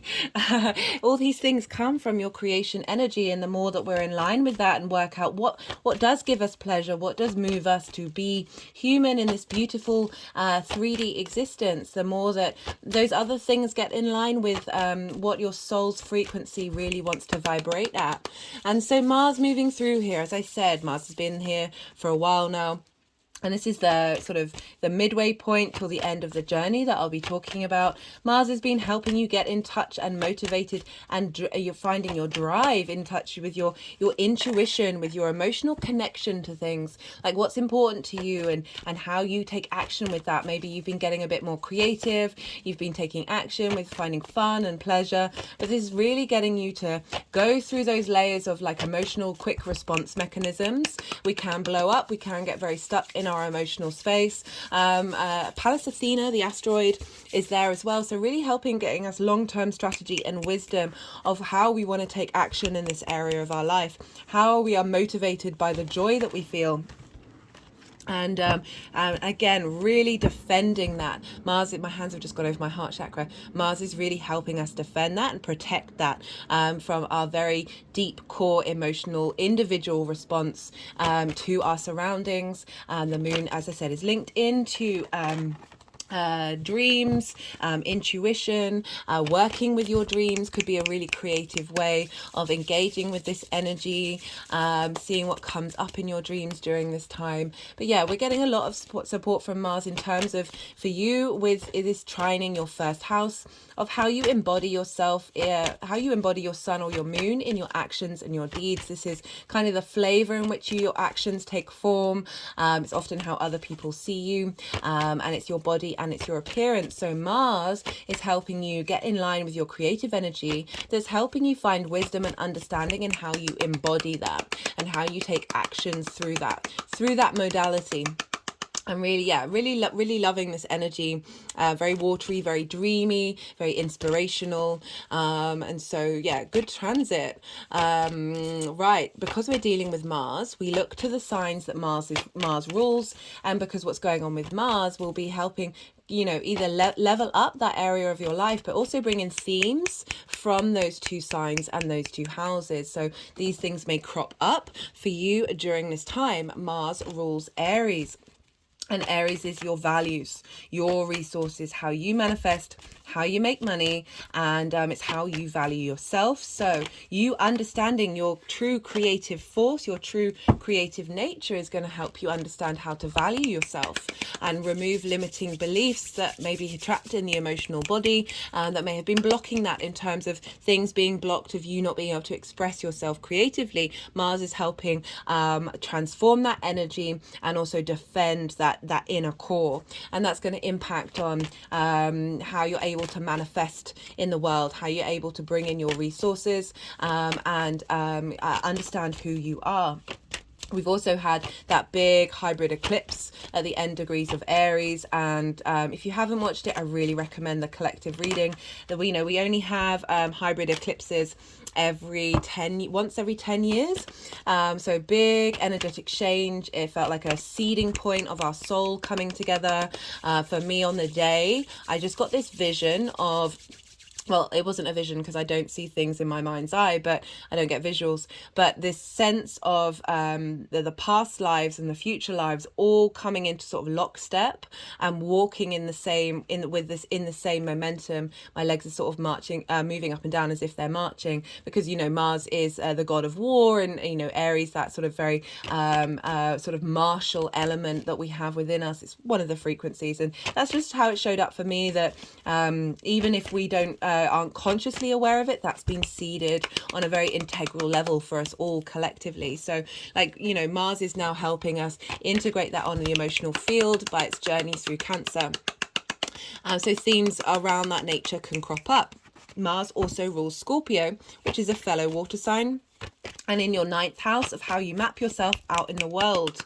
So your perspectives, morals, ethics, philosophies, your connection with religion, your connection with spirituality, God, the creator energy, nature, all of these things, just those bigger perspectives and how you see yourself in them. This is a house of mastering and learning something in order to not only change your own perspective and widen it, but that of other people, and moving to somewhere for a longish period of time, to integrate in an environment that is unfamiliar to you, in order to change your perspective. So Mars moving through your creation energy, that energy that makes you have fun and feel good about yourself, that, you know, really helps you jump out of bed in the morning. Mars helps us get out of bed in the morning to take action, and being in the 5th house of creative energy is like you're getting out of bed, but with a massive jump in your step, a spring in your step. And so this can help you understand how you map yourself out in the world, and how your perspectives are changing based on your intuitive responses to what motivates you and drives you in terms of your creative energy. So this is kind of general energy. I would usually talk about the ruler of the sign that we're transiting in, of how that's going to flavor what's going on with Mars. But we're dealing with the moon here, and the moon moves sign every two and a half days or thereabouts. And so essentially we're getting full-bodied holistic integration of our emotional needs, our intuition, how we nourish ourselves, how we nourish others, our emotional, instinctive, unconscious response mechanisms, because the moon's moving all the way around the zodiac. And so we're getting integration from every area of our chart into the actions that we're taking. So you're getting, as I said, a full-bodied holistic integration during this transit. Every time you have transits moving through Cancer, that's very much the case. So this is going to change, and you might notice the difference in the dreams that you're having, or your creative outlooks, what they're focused on, the way that you're having fun. Sometimes that could be linked into work. Well, that's quite a few cards. Do we want all of these cards? Okay, that's the Hangman and the Five of Wands. We'll see if they want to come up. And so this is going to change. I will mention where the moon is when I'm talking about the two aspects that I'm going to mention, just so you know what's going on then. But this might be a good time. I have the Astro Gold app. I'm not, this is not sponsored by Astro Gold. It's the only bit of astrological programming that I have. It's very simple. But it, you know, helps you track what's going on in the stars. There are also, I don't think it was very expensive at all. I think it was like £7 to buy it outright. Or there's lots of free websites that help you track the date, where the daily astro weather. So seeing where the moon is, it can really just sort of help you get in line with that. One of the things that I would suggest is look to your chart, if you know your chart, to where your moon or where your Mars is, because this is going to add on a more personal level of what's going on in this transit, of what's affecting you and what's showing up during this time. So, as I said, that's the general energy that's floating around for you, Pisces. I should imagine this is feeling good. You're feeling very confident in your creative energy. Mars is very independent and likes to bring confidence and drive and passion to where it is. And so just, you know, just feeling a bit good in yourself. And your creative energy, maybe, as I said, doing things out and about in the world that bring you joy. Yeah, so that's, yeah, definitely could be a vibe. Right, so there are going to be three piles. It's going to be two aspects, and then the pile of how this energy is all going to integrate together in this area of your life and move forward. So the kind of energy that you're taking from this sector and integrating it into the rest of your chart. On the the first aspect is on the 29th of April. For those of you who might be watching this video after the event, it's not that you're missing out on the messages, you're not missing out on the energy, it's still going to happen. I just want to clarify this because I've had a lot going on. I've been pulled in lots of different directions.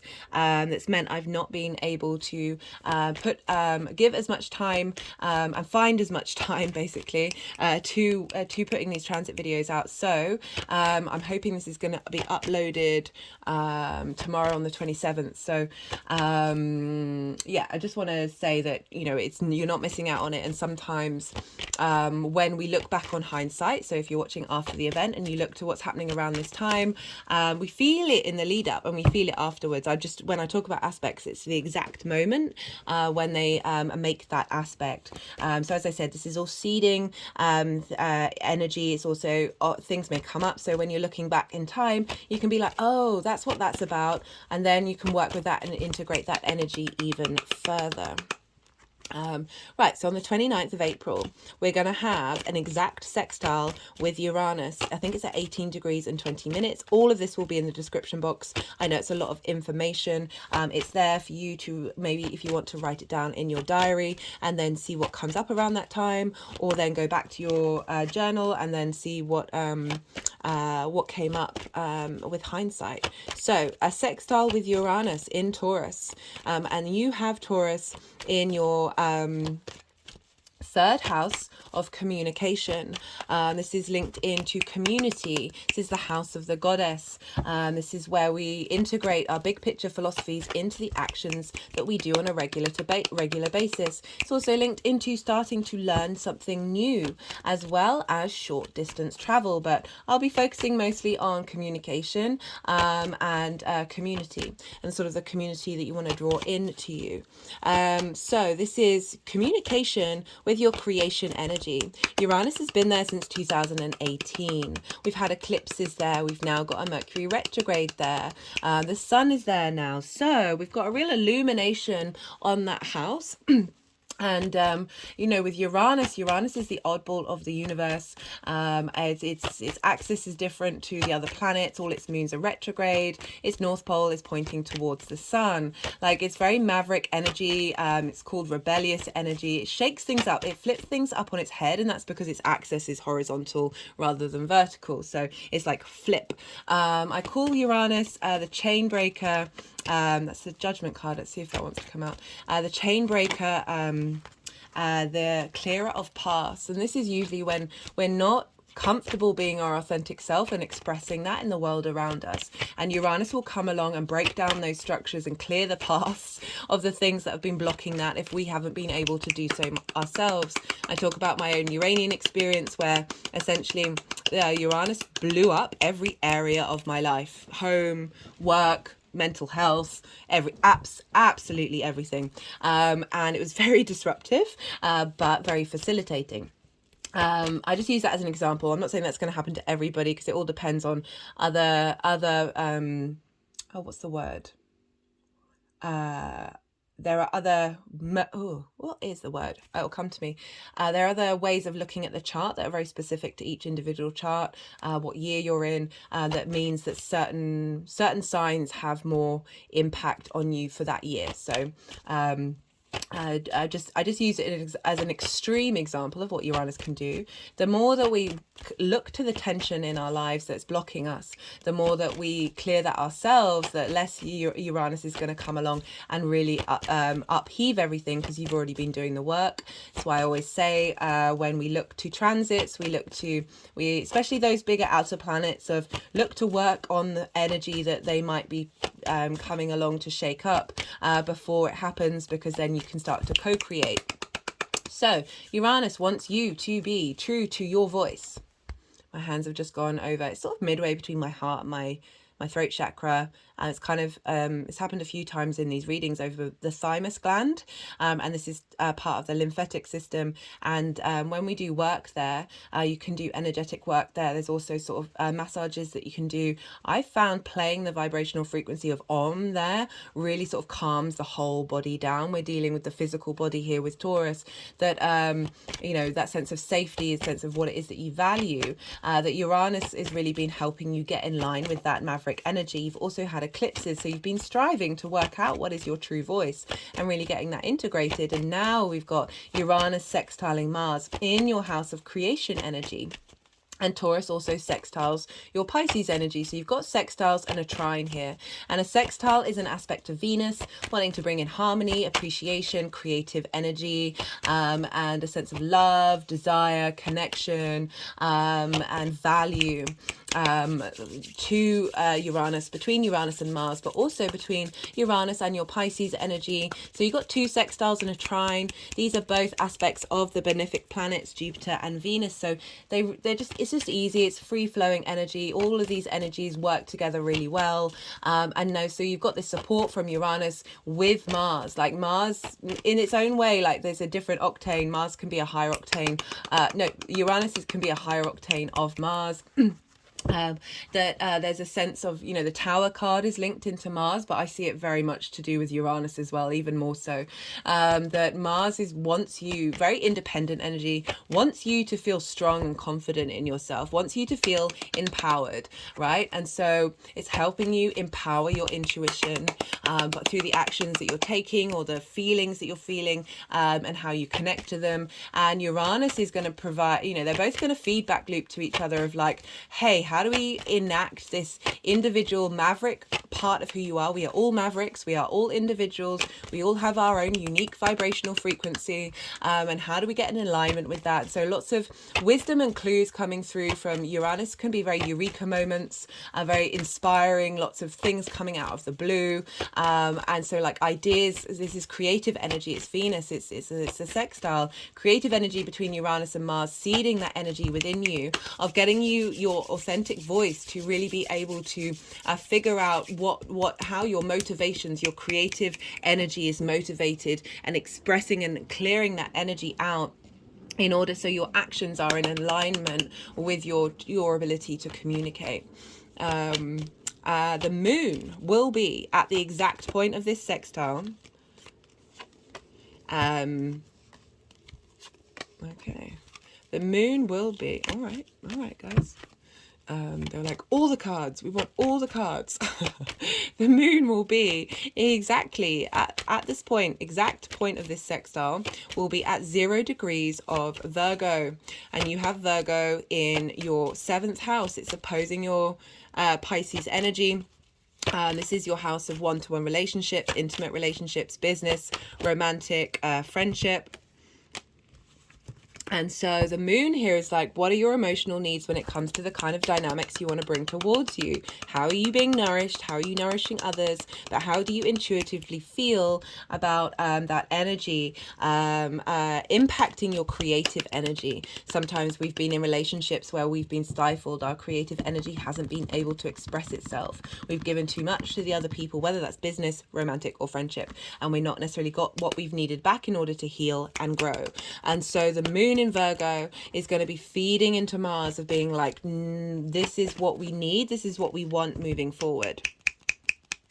And Uranus is helping out, bring out that ability to tap in to that freedom of being yourself and being to express yourself without worrying about how that's going to affect your one-to-one relationships. That doesn't mean being obnoxious. That doesn't mean being just all those negative connotations, like people think if you're being authentic to yourself doesn't mean it gives you a free ride to disregard the environment that you're in. It's about finding balance and harmony between the two.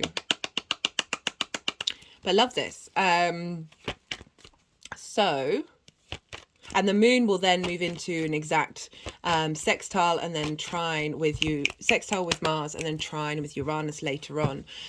So that's going to be really, really potent energy that's going to get seeded into what it is that you need from those one-to-one relationships, and perhaps being nourished by your one-to-one relationships that's helping you cultivate and realize the true wonder that is your creation energy.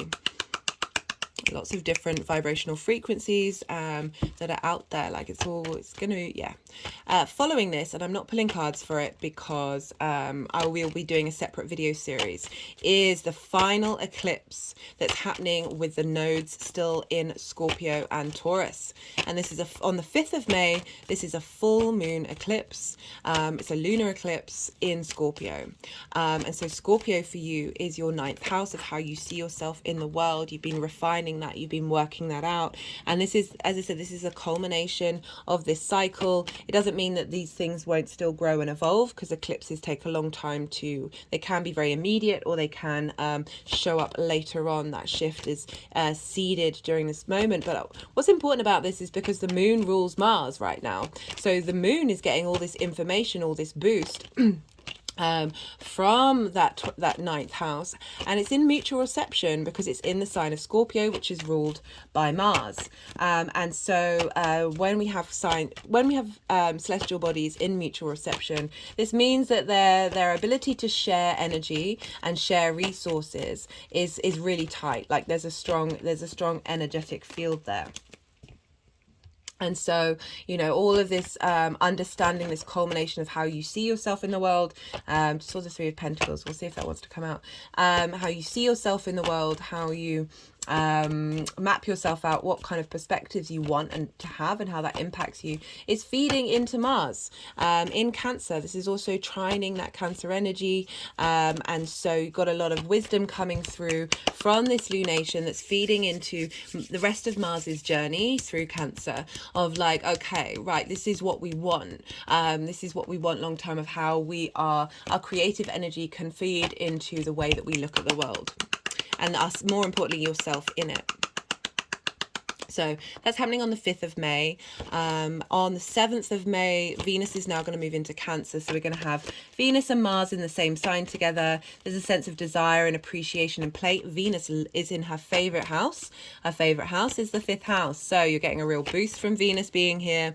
I will be doing a separate transit video on that, but I just wanted to let you know that there's now a shift in dynamic. There's a sense of appreciation, love. There's some fun here, getting very dreamy and intuitive. Venus, just feeling good about your emotional needs, how they're being taken care of, and facilitating that, and just wanting to have a bit more fun. The second aspect is happening on the 15th of May. And this is when Mars is going to trine Neptune, and they're both going to be at 27 degrees. And you have Neptune in your first house, how you embody yourself in your sun or your moon. Neptune's been there since 2011. Neptune is a wonderful energy of being able to tap into the pure creation source of the universe, that quantum field, the different frequencies, the different dimensions. This is real, this also isn't real. This ability to be very mystical and magical and tapping into a sort of a very untangible energy, but also tangible. There's boundaries, but there's also no boundaries at the same time. Neptune is very much linked into the film industry, and this is because you're able to bring a different reality into your own reality. So it's this very beautiful energy, and it's trining Mars. So they're sharing wisdom, they're sharing resources of your magical self and how you embody that. Saturn's also in Pisces, as I'm sure you're aware, so giving structure and form to the magic of Pisces, getting you in line with your own inner autonomy and authority and integrity. But they're back to Neptune and Mars, so your creation energy is getting a boost from this ability to tap into different dimensions, and able to understand the motivations there and what drives you, and really seed that wisdom and elevation and integration of your creative energy. At the same time, you've got a lot of cards here, Pisces. At the same time, Jupiter in Aries is at 29 degrees. So not the next day, Jupiter's going to move into Taurus. So we're not going to get an exact square. So Mars is at 27 degrees, Jupiter's at 29. But it's 2 degrees, so it's still a very tight aspect. And Jupiter is at that eclipse point, that hybrid eclipse that we just had. And I can't remember if I've mentioned it in this reading. I'm sorry. Yeah, but if you haven't watched the hybrid, I think I did at the beginning, but if I didn't, if you haven't watched the hybrid eclipse video that I did, and the spring equinox and the first Aries new moon, I think these are both important because the moon is in Aries for this transit, and we'll be moving through the whole of that journey for the first time since the hybrid eclipse. That Jupiter's at that degree point of that hybrid eclipse. So we're getting a real boost of wisdom, understanding, elevation of that soul integration that I talked about, feeding into Mars, this sense of, with an aspect of Mars, which is a square. Squares can bring up conflict, drama, frustration, competition.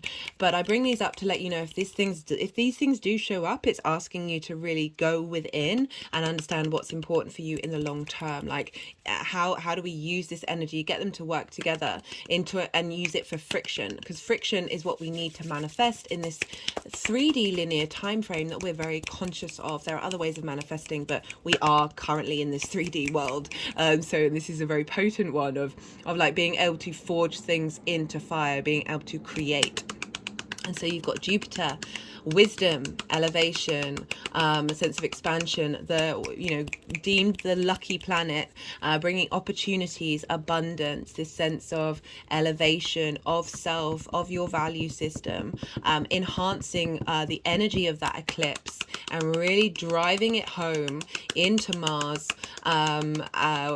with being able to forge this into your creation energy, while getting loads of lovely support from Neptune in how you embody yourself on a magical basis. Like, magic's within all of us, even if you don't think you're aware of it. We are truly human beings, truly magical beings, because the universe is magic and we are made of the universe, guys. The moon, as I said, will be in Aries throughout this transit. We'll have hit that first new moon that we had, we'll hit the Libra full moon that we had, and then we'll hit that hybrid eclipse. So again, we're dealing with another mutual reception here. So the moon is in Aries, ruled by Mars, and the Mars is still very much in Cancer, ruled by the moon. So again, that sharing of resources, of understanding how is your intuition, your emotional needs, how you nourish yourself, how you care about you, your values, and how you manifest in the world, how you bring in your resources. The moon is going, hey, okay, here's what I understand on a very intuitive, unconscious level, and I'm going to feed that into you, Mars, for you to be able to take action in the creative world, in the way that cultivating the fun and enjoyment that you have. Not long after this, about 11 hours, Mercury's going to go direct. So throughout all of this, Mercury's been retrograde. So that's in your third house of communication. So it may, this thing, you know, Mercury doesn't necessarily affect absolutely every area of your life, but it can be. And it's the way that we communicate and digest information. So all of this may have felt like we would have had this deep receptivity of going over and bringing it inwards and drawing it into our physical body. And now Mercury's going direct. That information, that ability to communicate this and understand this. Okay, my head just moved to the right, which is usually it's a confirmation. Our ability to understand this is going to be at a lot deeper level when Mercury goes direct. And then Jupiter, as I said, will move into Taurus. So that's going to give an even bigger boost to the energies around. Even though Mars will be at the later degrees, this is still going to have a sort of sextile, subtle quantum field energy between the two, and you know, Jupiter wants to bring a boost to this. On the 19th, I'm not pulling cards, but I'm just going to let you know what's going on.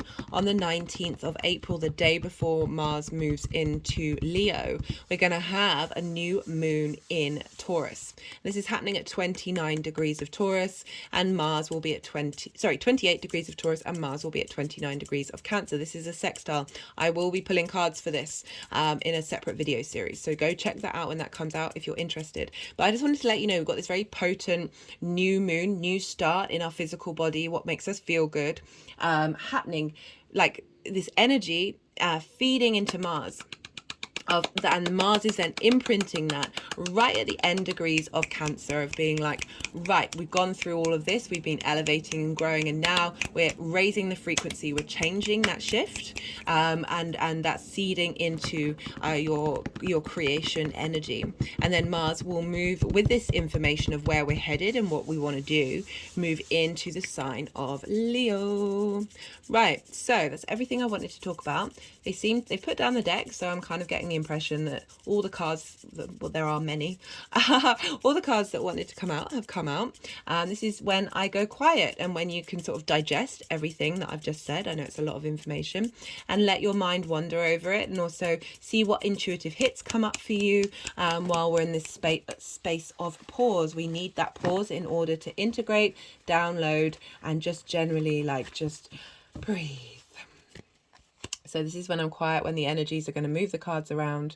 They're going to do some energetic work, and then I will start talking again about how these cards link into the aspects that I've just talked about.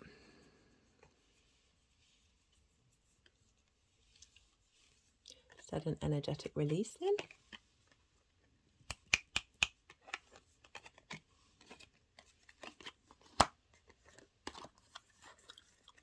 And again.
an energetic release. They've never done this before. They've never flicked the card. Intriguing. So they're flicking all the way around this figure.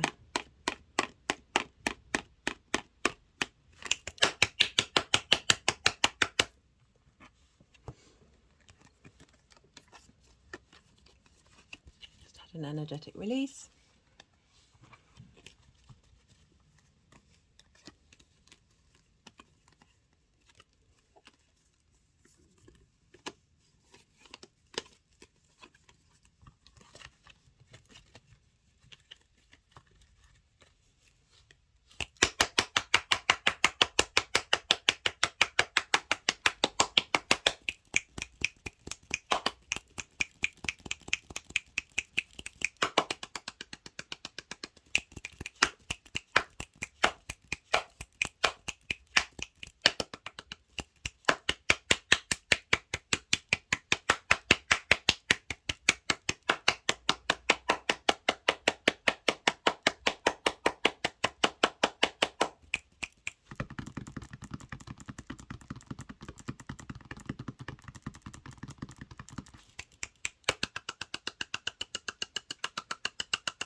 Sorry, I just had to pause for a second, Pisces, because there was a tickle in my throat and I didn't want to cough all over you.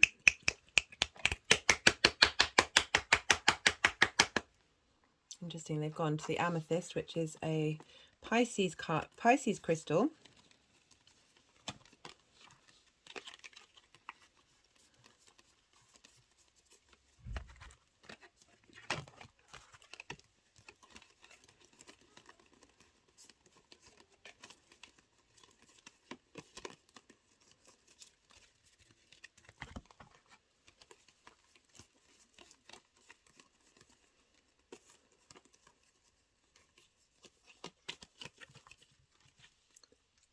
Had an energetic release.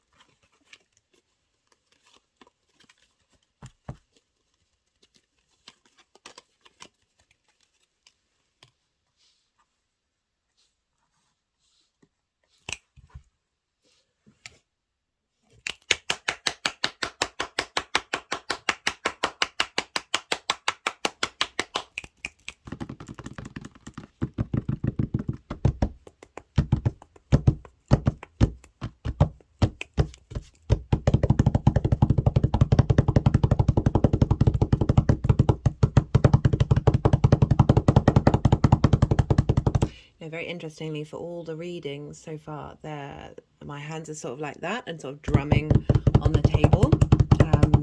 You know, Mars can very much, I say the drums of war, but just generally drumming anyway, that motivation, that stimulation of our blood going, that action that we're taking, very sort of rhythmic engagement of a frequency. Right, so let's see what wants to come up. Okay, no. See what they want to do.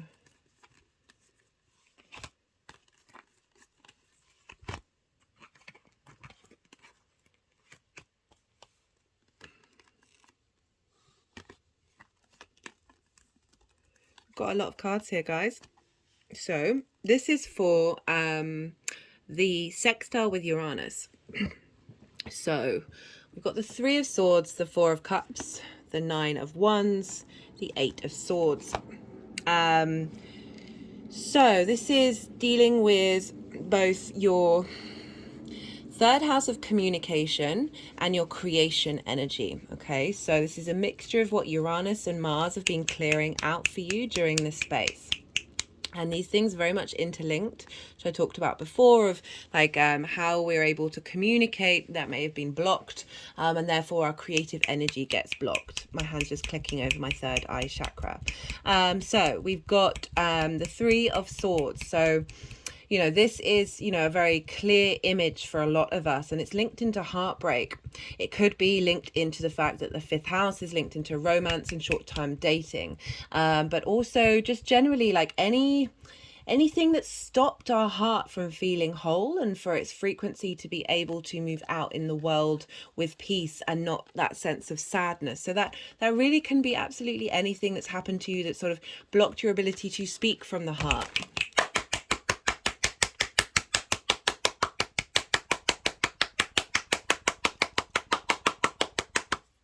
Okay. I do love it when they get overexcited. So we've got the Four of Cups. Comparison is the thief of joy. Again, these all seem like very close themes that are linked into both the Uranian Mars energy you've been working through and clearing out. That the Four of Cups is did I just say comparison is, yeah, I think I did just say, sorry. Comparison is the thief of joy. There's this very stagnant energy of feeling like what other people have, you don't have the possibility of that within you. And it meaning that you're like not necessarily getting moving, you're not being able to take action. This is a contemplation time. Mars has been in this house where you may have felt like other people have been taking creative pursuits that, or however that manifests, or romance or dating they've had, or even having children, and you feel like that's not within you. The Ace of Cups comes through and it's like, no, you have all those resources within you. Focus on yourself.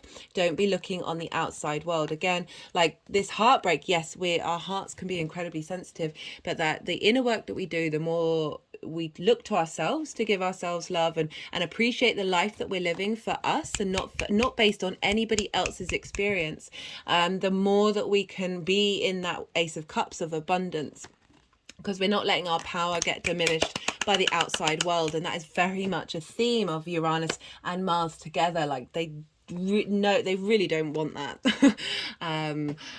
from the energy that I've explored with them. And this is again that sense of not being able to speak. There's a sense of muteness. There's a stagnation here of not being able to communicate your desires because you feel there's that space of lack of, oh, I don't have it, I can't even engage in it.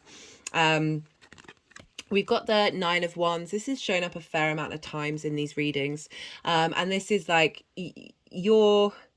I'm just getting this message through, actually, like I haven't used this in the other experience, in the other things, of your soul has been standing there like trying to defending you at every single opportunity, being sort of battle worn and exhausted. My hands have just gone over my heart chakra, but you're still standing, your soul's still standing, like, right, I'm not going anywhere. This 3D realm may be battering me and bombarding me from every direction, but I'm not going anywhere. This is also, aside from that message that may be relevant, I think it's relevant to all of us. My hands keep going over my heart chakra, this is making me laugh. But on a 3D our soul is on a 3D conscious level, this is kind of like feeling like you've had to defend yourself at every opportunity, like your voice you haven't been able to be authentic in the communication that you do, or you have been, and it doesn't seem to be well received, or the creative pursuits that you want to go in, the fun that you want to do, it's just you're just very a bit exhausted by it all. It's not giving you pleasure. And then we've got the Eight of Swords. And this is stuck in a cage of your own making. This card really asks us to get in touch with the fact that none of this is real. None of it. The things your minds are telling you, not real. Not real. I say that as someone who used to listen to the authority of my mind quite a lot. I also talk very regularly on this channel about how the mind is addicted to the hormones that you produce from the feelings that you feel from the words that your mind is telling you. And it's very easy to produce adrenaline and cortisol. It's more difficult to produce the and dopamine as well. But in terms of that negative cycle of thought processes, like there's oppression here. There's feeling trapped in a cage of essentially your own making. It takes a lot of practice. It certainly took me. From basically my mind self-annihilated me on a regular basis for all of my life. Like I've, super self-aware to the point where it paralyzed me and kept me stuck in this space. And what I say with this card is just shuffle a little bit, move your legs a little bit, change that perspective, give some movement here. There's a lot of stagnation here. Give some movement, and these binds will fall down and you'll be able to remove the blindfold and see clearly. With this, in terms of the creative energy and your ability to communicate, feeling that there's a sense of restriction around your ability to express yourself, perhaps from what people have said to you that then gets stuck as earworms in your mind, or what you say to yourself that keeps you like, no, I can't do that. I don't want to do that. I'm not good enough. These, like Mars moving through the fifth, confidence. I love this. We've got the Death card. So this is, as I said, these are things that Uranus and Mars have been clearing out, working together, highlighting these things up. These things may have felt quite loud. We've got the Death card.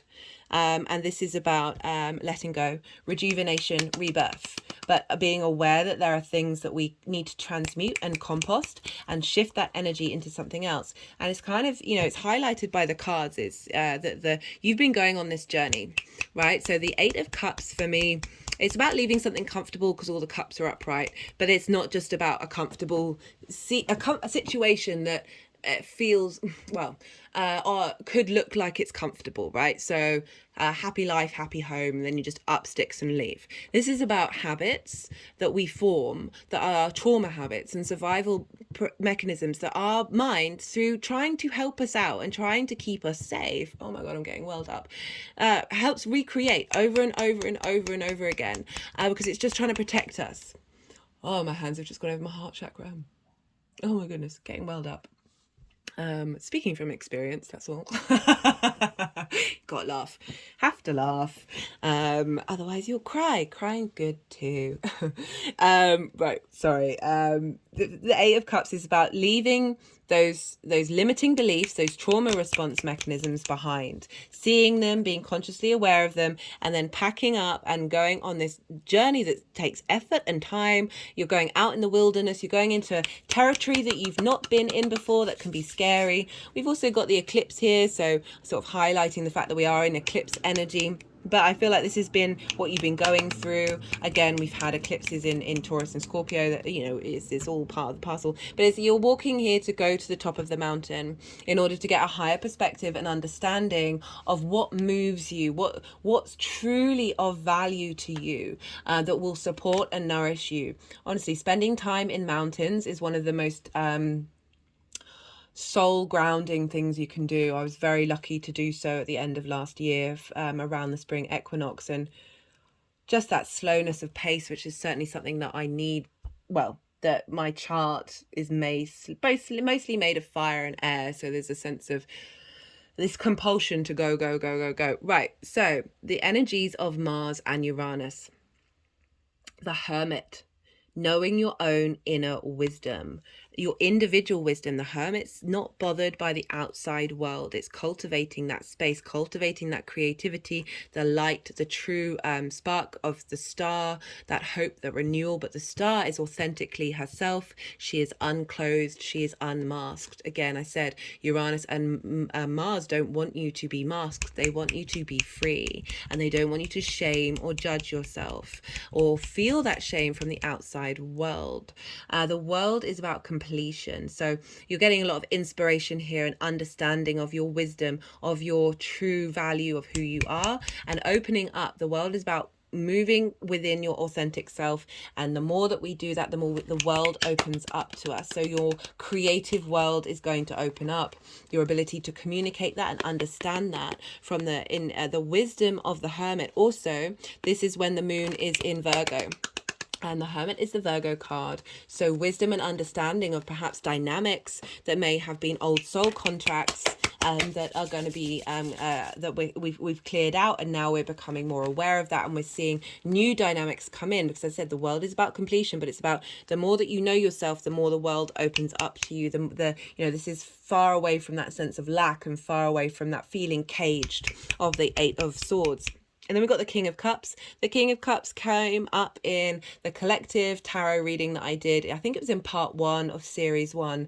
And the King of Cups was like the main theme of Mars being in Cancer. And I love this because this is especially in the 5th house, because the King of Cups is about creative energy from your intuition, being able to take action and create in this world, from even if things seem rocky, but really like not bothered, still stable here, and really being able to bring your voice into the things that you create, and vice versa.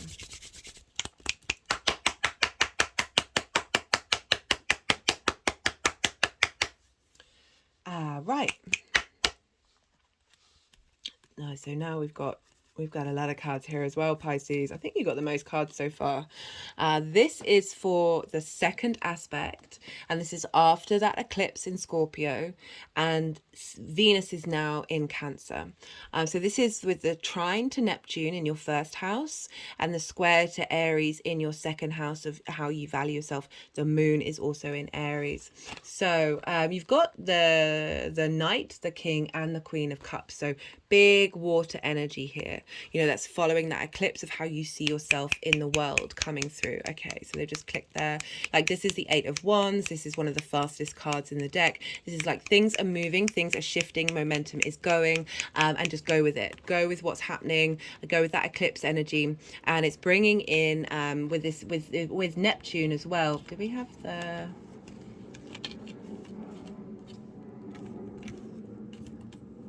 Wait a minute. Did I miss? Oh, yeah.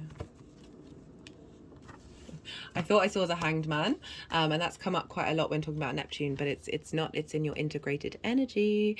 So this is the trine with Neptune. So again, very watery energy. The Queen of Cups nourishing your creative energy, helping support those dreams and that different dimension of Neptune in your 1st house of how you embody it, particularly because it's gone with the Knight of Cups, which is very romantic, very fantasy based, in terms of Neptune is very much that space where we can open up to fantasy and expectation, and have a sort of belief in that. I'm just thinking about my Neptune that I've got in the 6th house, where, you know, with all this channeling and stuff, there's part of me that knows on a fundamental level that it doesn't need to be this complicated, that it can just happen. Just be like, click, done. So I am fully aware that that is a possibility, but it might not necessarily be available right now. My hands just got over my heart chakra. They are aware of how impatient I am, as am I. So this Knight of Cups of like coming in, defending Mars in Cancer, of being like, we're going to nourish your creative energy here. We're going to provide wisdom and support and a sense of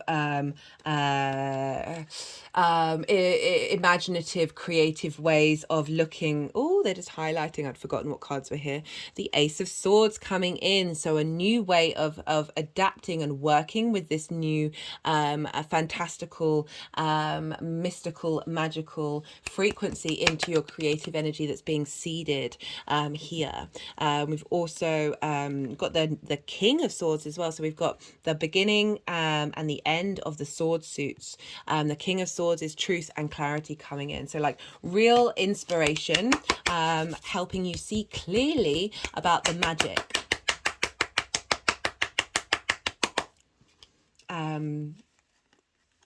Okay, they're wanting to highlight temperance before I move on to the Jupiter square. So temperance is magic, it's alchemy, it's working out and refining all the wonderful parts of who you are, figuring them out, purifying them, getting them all to work together in order to create magic. I always point this out. So you see the water is actually moving up into the cup. It's going against the laws of gravity or the known laws, and really, okay, they're just wanting me to click over that crown there, a crown of light of of feeling that that strength of who you are, and knowing that you have the capacity to do so. And by that, I mean magic. That sort of very Neptunian, idealistic, crown chakra. Oh, my hand's just gone to my crown chakra space, and to my heart chakra, and to the base of my sacral chakra and the front of my sacral chakra. Whenever my hand goes to the back of my body, around the chakras, I always feel like it's linked into past lives and ancestors, and they're sort of bringing, either clearing out that energy or bringing in support to the front, which is what we're dealing with now. Of really bringing in what I was just saying of like, I've got certain ideas, my Neptune has certain ideas, they haven't manifested yet, but there's a part of me that's very, very sure that this is reality. This is the actual reality, not the one that we're currently in.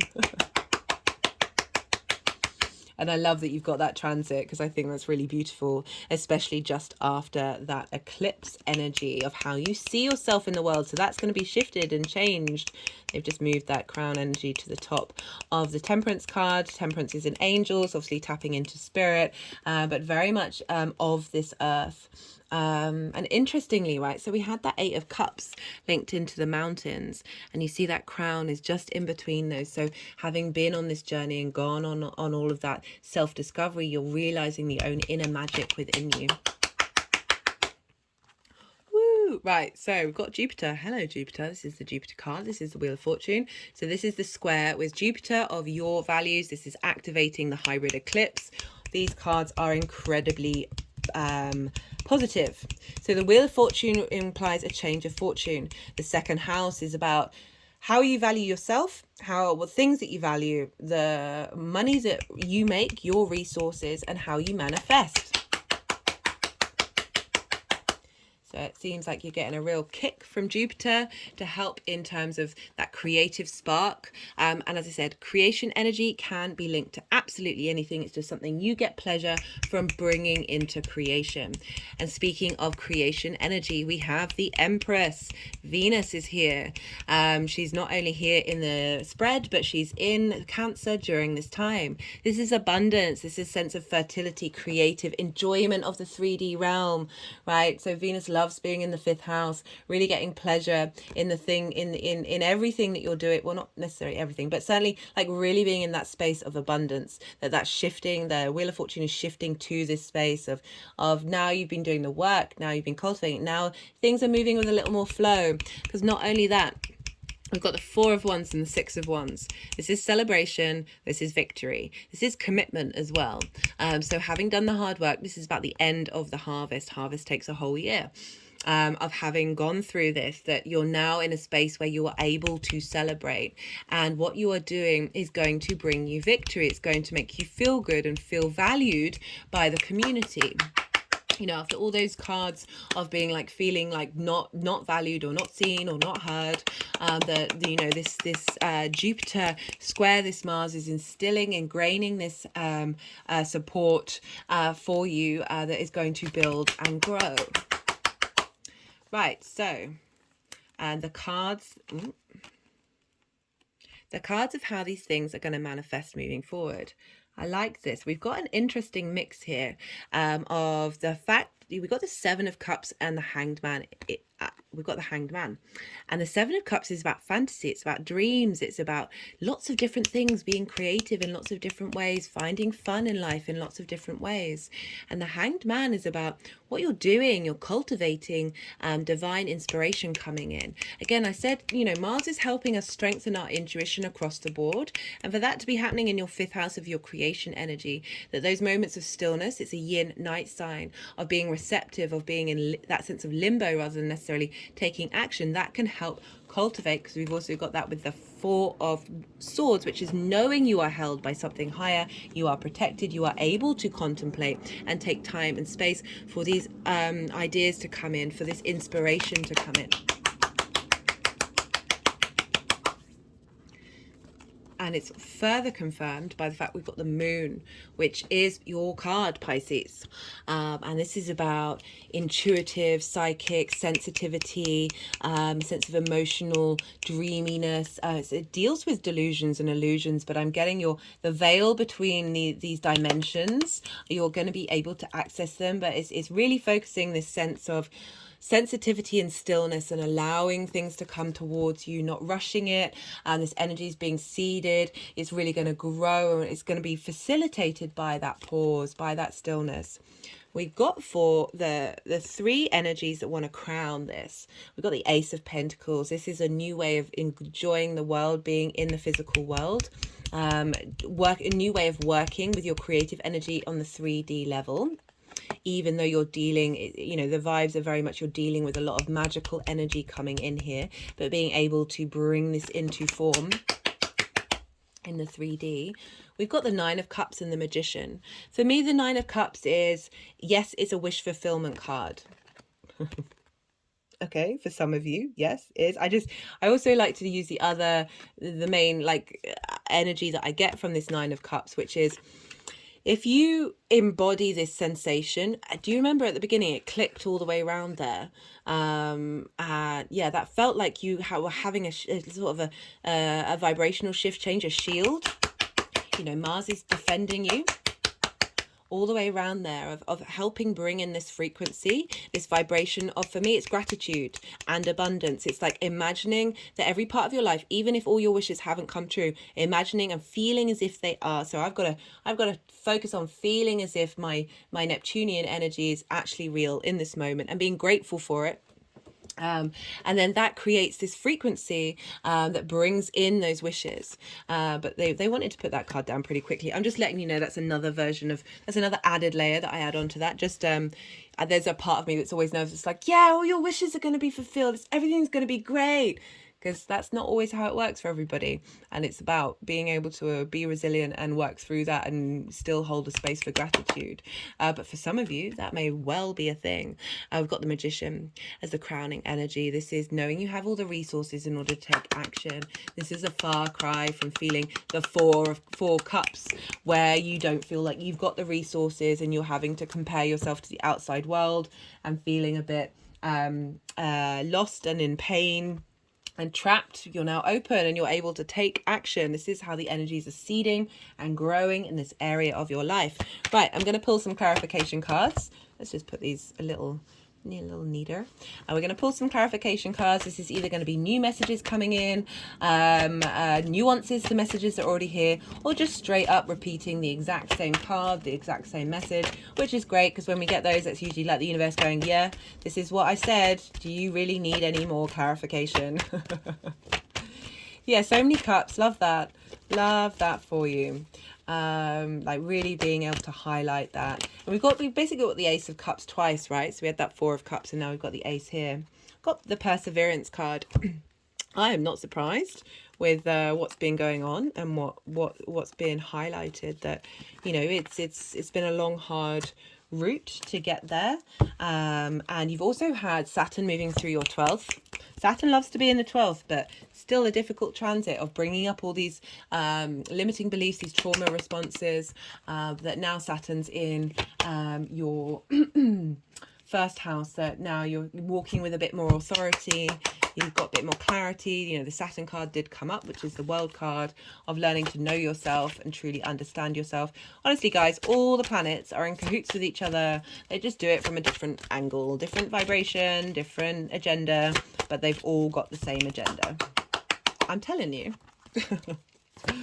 I mean, if you agree to differ, I'd love to hear your views and your ideas on it, but it's certainly what keeps cropping up in my personal practice as well as my professional practice. So that card, half flipped up, it's code, puzzles, synchronicities, coincidences. As a Pisces rising, you guys should, I should imagine, might not be for all of you, but certainly my experience with Pisces energy is especially your rising, because this is how you're embodying it. You're embodying that collective emotional consciousness, unconsciousness, that beautiful space. That the puzzles and synchronicities and coincidences that are going to come up around that time are bringing you and highlighting the King of Cups energy. So I had quite a few synchronicities yesterday, and it was kind of like I'd thought about a thing, I've been thinking about it, and then a complete, not a stranger, but someone I'd only met once before, bumped into them, and they talked about something that was a very similar theme, like it was almost identical. Like just lots of other the universe will show you those synchronicities. I'm sure I'm talking I'm preaching to the choir, but it will mirror back elements of what's going on in your life to let you know, don't worry, we've got you, we're here, we're all here together. My hands have just gone over my heart chakra, they're going to try and make me cry again. We're all here in this together, even if sometimes it may not feel like it. And I like how this has come up, of like, they're showing you that you've gone through some stuff and that you're supported, but out the other side is the King of Cups. Like, King of Cups is so grounded in their emotional desires and responses, and they're able to create really imaginative, beautiful things. Got the Why Is This Happening card. I've just gone over the why. Whoa. Okay, my whole body's just sunk down. It's gone over my heart chakra. They wanted me to lean back and go back to... Whoa, that's never happened before. Why? Because we are protected. They see us. We are seen, and we are it. And we... Okay, guys. There you go. There's a little... Yeah, all the dimensions are connected. You've got... I'm sorry, that just seems really I've lost all my words now, Pisces.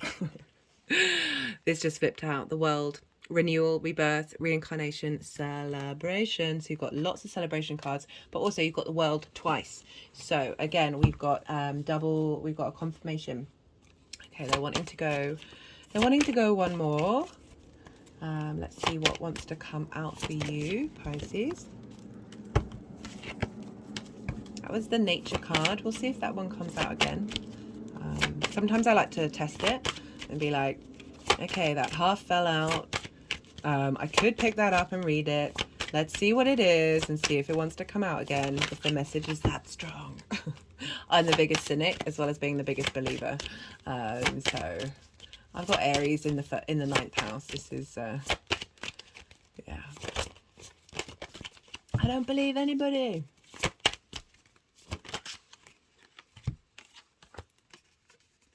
Who may I help?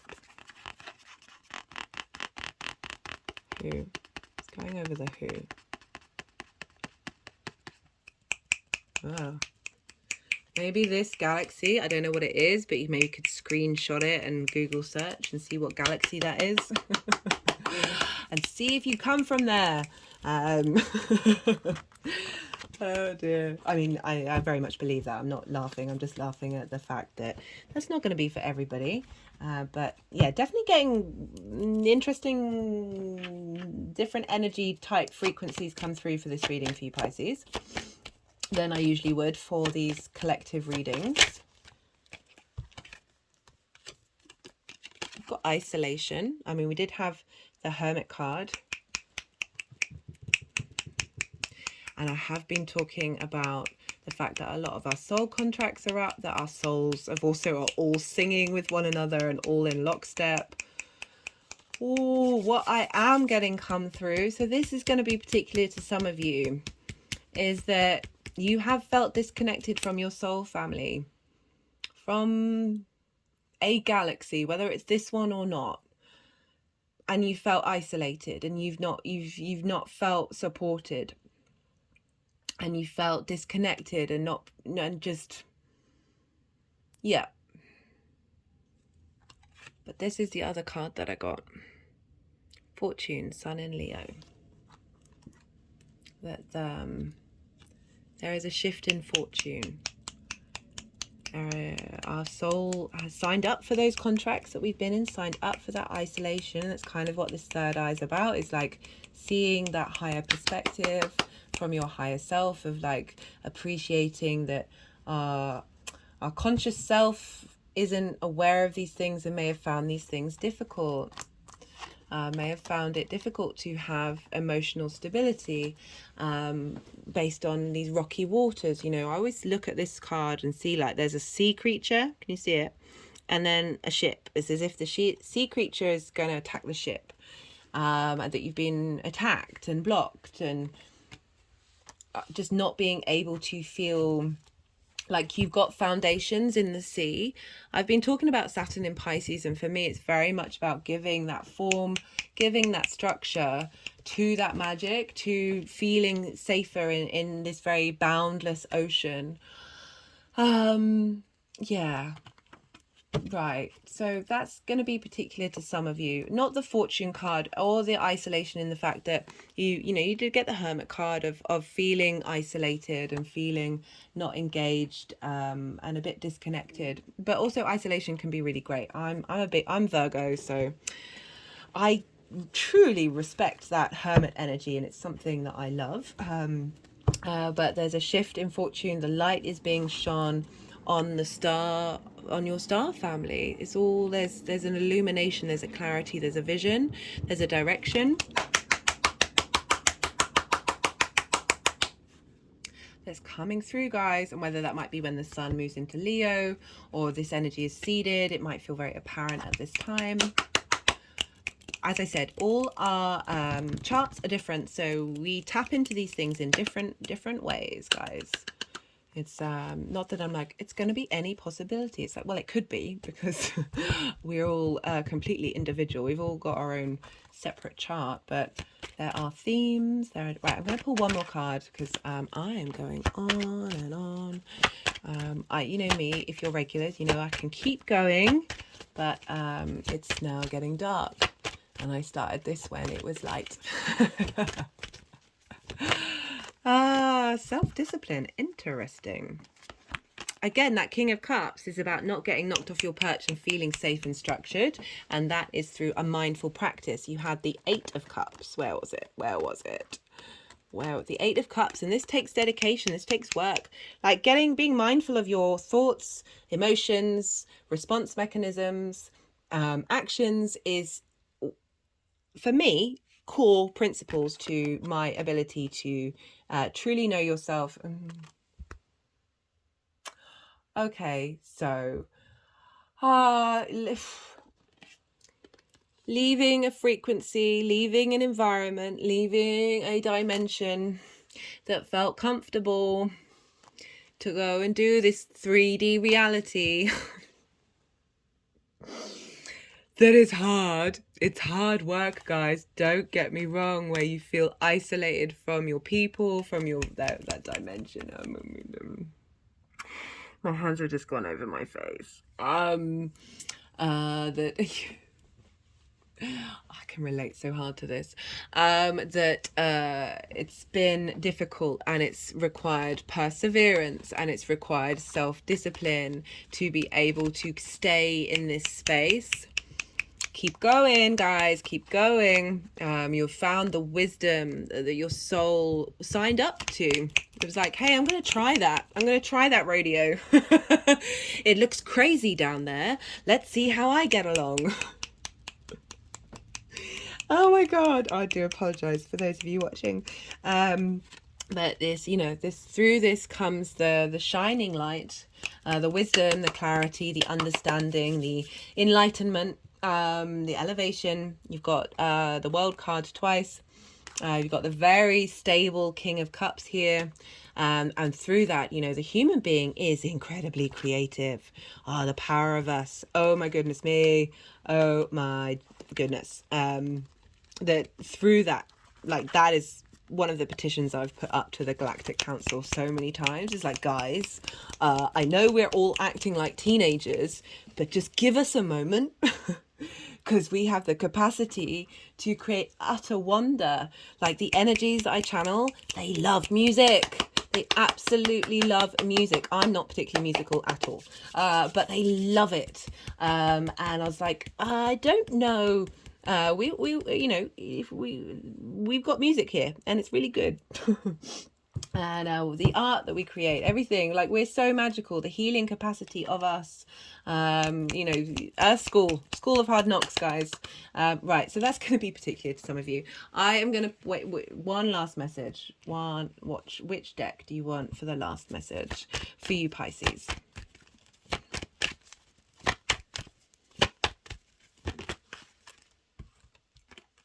Got a love partnership. So with these cards, sorry, I didn't see that. With these cards, because we're doing, when I focus on the inner work, I focus on the love partnership with yourself, your soul family coming together. You are loved, you are protected, you are supported. However, we're dealing with the fifth house of romance and short-term dating. So for some of you, this cultivation of your inner creative energy is going to shift your frequency in order to bring in the kind of love partnerships that serve you and serve your soul and your soul's journey. Right, Pisces, I'm going to leave it at that. I've been going on for a while. I enjoyed doing that reading. More of some of my ideas have come out because I do try and keep it.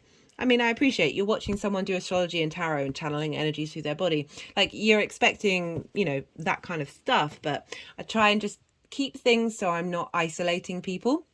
Because I want the messages to be accessible from every point, whether you're comfortable with this or just dipping your toe in. But yeah, I was definitely channeling a message from more of the space that I live in on a personal level, and yeah, that was really nice to do. Thank you for allowing that message to come out and sharing your time and your energy with me, Pisces.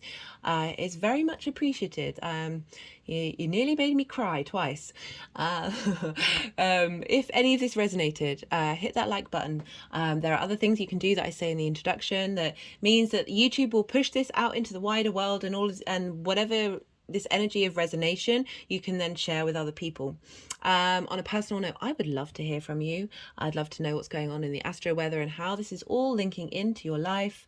I just like to have a chat. Be good to yourself, Pisces. Be good to those around you. And most importantly, be well until we meet again. Aquarius rising. How are you doing, Aquarius? For those of you just tapping into the Aquarius energy in general, it's not your rising sign.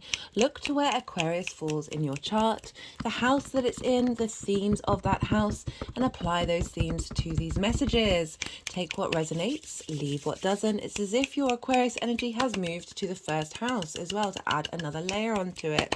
But if Aquarius rising, this Mars in Cancer transit has been happening in your 6th house of work, health, and routines.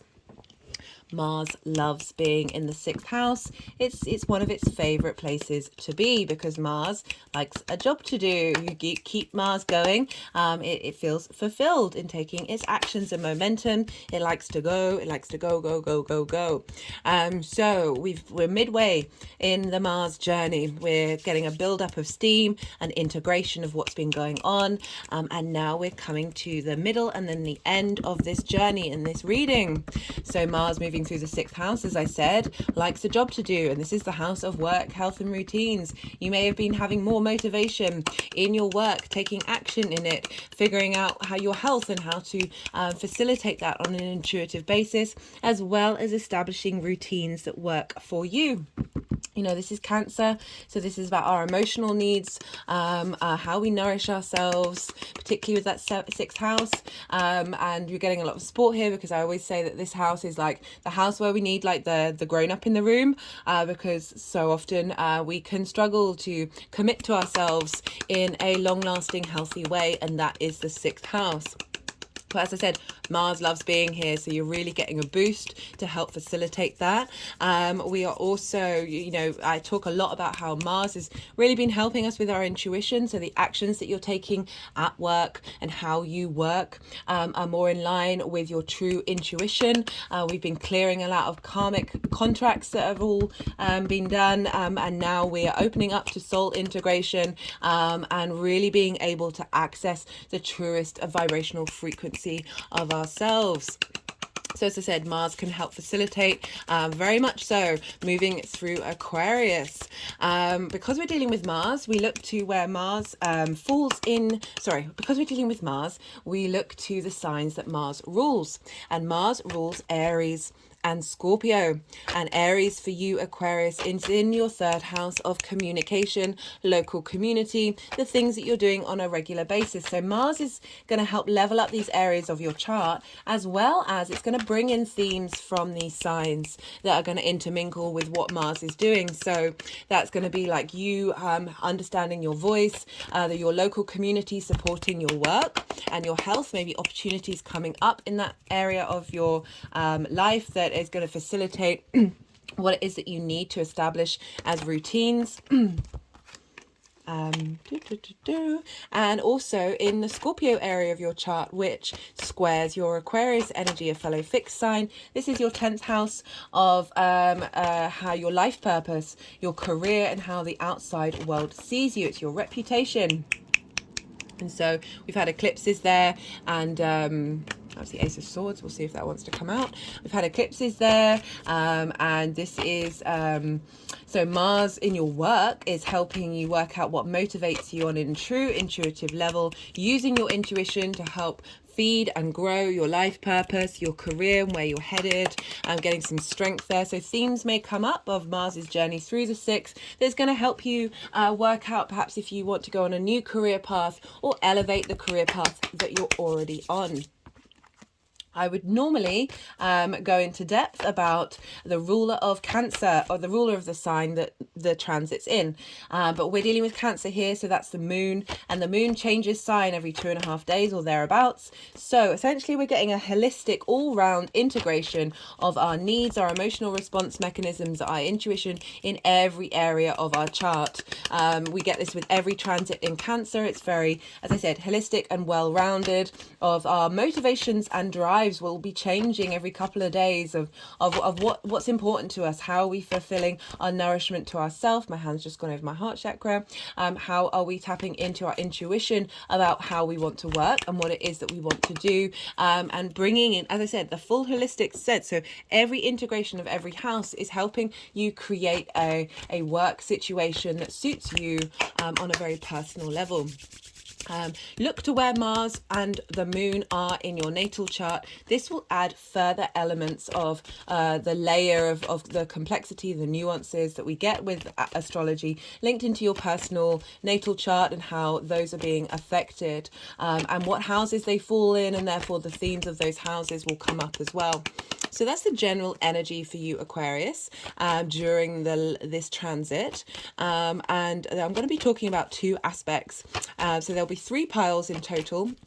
The first 2 piles are aspects, and the final pile is how this energy is integrating and leveling up this area of your charts moving forward. So the first pile. Now, it might be that you are watching this after the event. This is happening on the 29th of April, which I'm hoping to get this video up on the 26th. I've had a fair amount of delays, a lot of technical difficulties over the last week or so with the Mercury retrograde, and just generally being pulled in lots of different directions in my life. So I haven't been able to give as much time as I would like to putting this content out. So I do apologize for that. But however, you're not missing out on these energies. You're not missing out on the messages that are coming through. This is a time when things get seeded. So when I talk about an aspect, it's exactly when this happens. But we feel it in the lead up and we feel it afterwards. And as I said, these are times when clues come up about that energy and how it's integrating, because it can be on a subtle energetic level.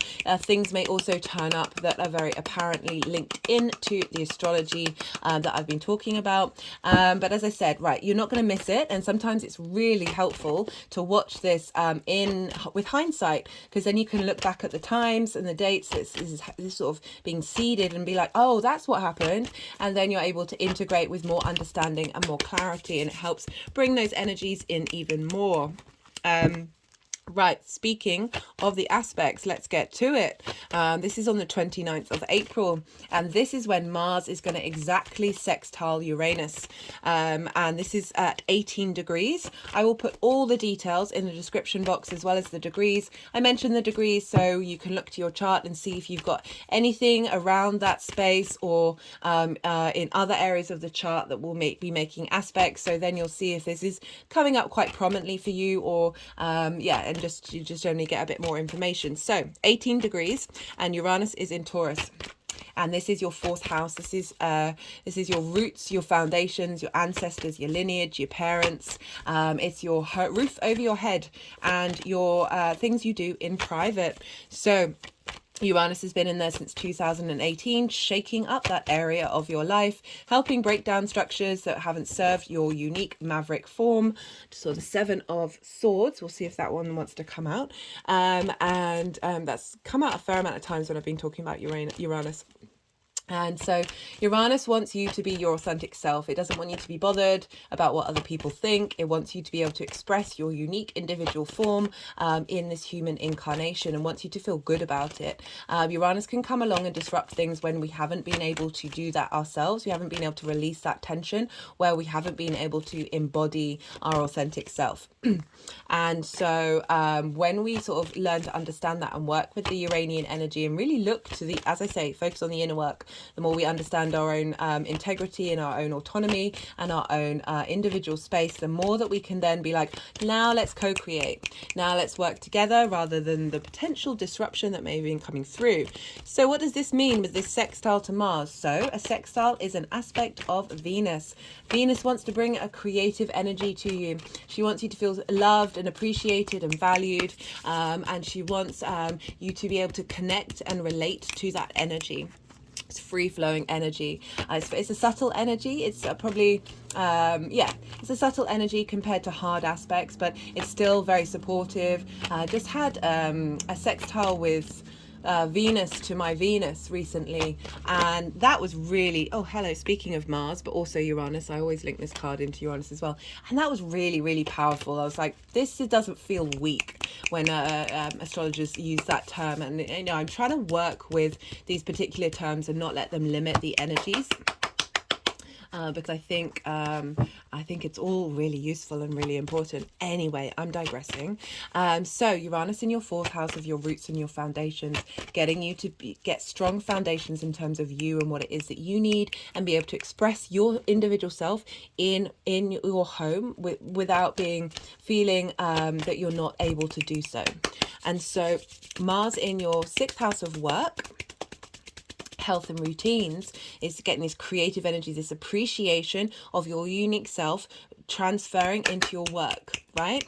This ability to express yourself with strong foundations, this unique maverick sort of potentially rebellious ideas, but that's only because we live in a societal structure that doesn't appreciate that we can all be individuals in a society. That's only why it's rebellious.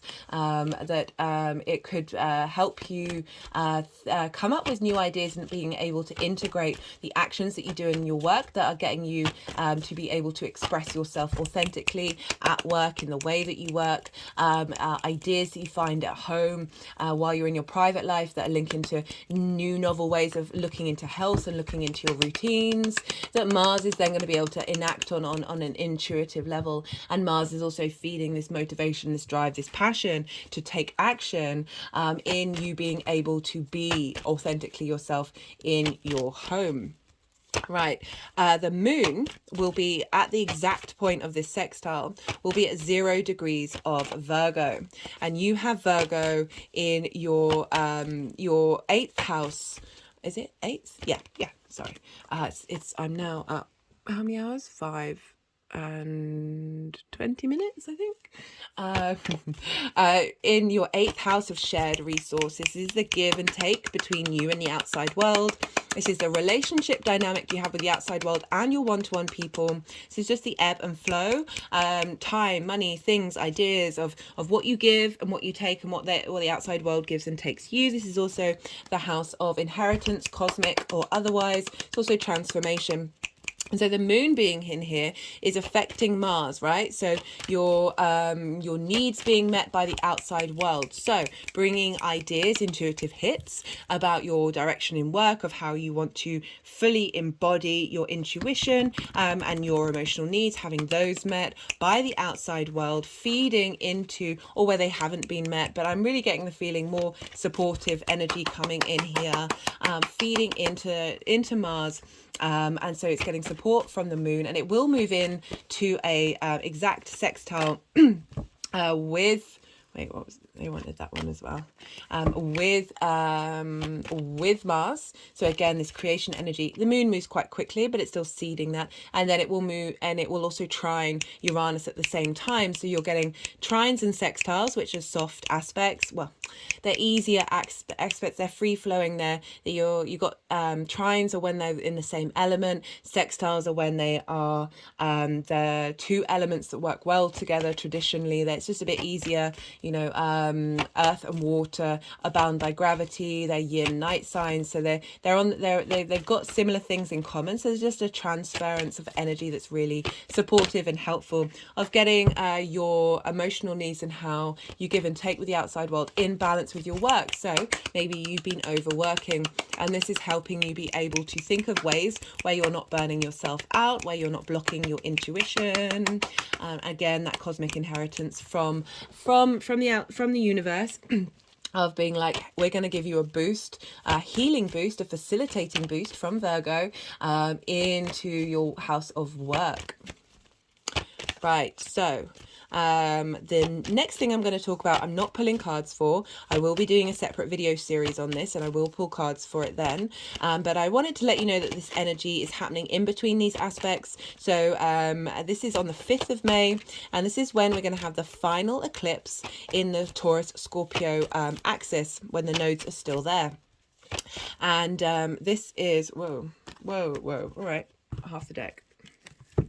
That's the King of Cups. Okay, they want that. And this is, the final eclipse that we're having with that cycle, and it's in Scorpio, and it's a full moon, and it's a lunar eclipse. So we're getting a culmination and a ending, but also opening up a new frequency to a new beginning of this full moon, of the cycle that you've gone through of like refining and purifying your career and really trying to work out what actually suits you, what you're comfortable with, but refining that and making sure that's in line with you. And this is important because Scorpio is ruled by Mars, and Mars is in the sign of Cancer, ruled by the moon. So it's what's called mutual reception, and this is when celestial bodies are in their they're both in each other's realms. So again, that kind of instant connection between the two. They're able to share their resources. They're able to understand and facilitate each other's journey. So the moon is facilitating Mars, and Mars is facilitating the moon, but like really ramped up energy here. So the moon is being infused by this, what it is you need, the culmination of the work that you've been doing, this sense of completion of a certain cycle and moving on to a next one, and that is feeding into Mars in your sign of work. So it could be for some of you that you're going to get a new job coming in, a new way of working, a new way that's facilitating your needs based off of all of this eclipse cycle. So big energy, and Mars is being seeded with this is like, okay, what it is that we want, how do we want to bring this all into force. And Mars is how we take action. It's our drive, it's our passion, it's our motivation. So Mars has now got this fully embodied understanding of where you want to go, whether it's elevating your career or shifting career, and before going on to the rest of its journey. On the 15th of May, we're going to have a trine between Mars in Cancer and Neptune in Pisces, and this is at 27 degrees, and this is in the house of your values, how you make money. So there's a lot of water energy coming up here, and this is how you value yourself, the things that you value and care about and want to keep hold of, as well as how your resources, how you make money, how you manifest. And you've got this with Pisces. You've got Neptune's been there since 2011, helping you dream big, think differently. Saturn's now there giving you structure to that, and guys, you've just gone through a Saturn through your first house, through your ascendant, so you're walking more with your own authority. You've got more strength in what it is that you are and the vibrational frequency that you are now putting out into your value system. And Saturn's giving structure to Neptune. Neptune is linked into the film industry, as in you're able to bring in different realities into your into your own reality. And I'm just being jogged because I talked about this in the Saturn Saturn in Pisces video, that a lot of the films that have come out since then have been those Avenger movies, have been where like different dimensions, different realities have all come together to work as a team. And yeah, I just had a really interesting reading with Pisces where I kind of let out a lot of my more I mean, I'm sure a lot of you are very familiar with these things and you may be like, why are you holding back from that? But I try and not limit by going a little too left field with a lot of what my personal opinions are, because I don't want to isolate these messages from those of you who might not necessarily well, you know, see that relevant in your own lifetime. However, Pisces Neptune, sorry, is very much about for me connecting into the infinite creator source of the universe. The quantum field, all the dimensions, all the frequencies, everything all at once, all the time frames, all the timelines, just all of it. And it's this idealistic possibility, this mystic space of encompassing absolutely any possibility that's ever happened or ever could happen in any dimension, in any version of this universe. It's this portal that we can go through and we can connect to. And it can mean that we're very idealistic, or we're very living with the fairies. And not necessarily tapping into this 3D reality. But Pisces, Neptune's part of this 3D reality too. It is very aware that this table is real, but also very aware that it's all an illusion.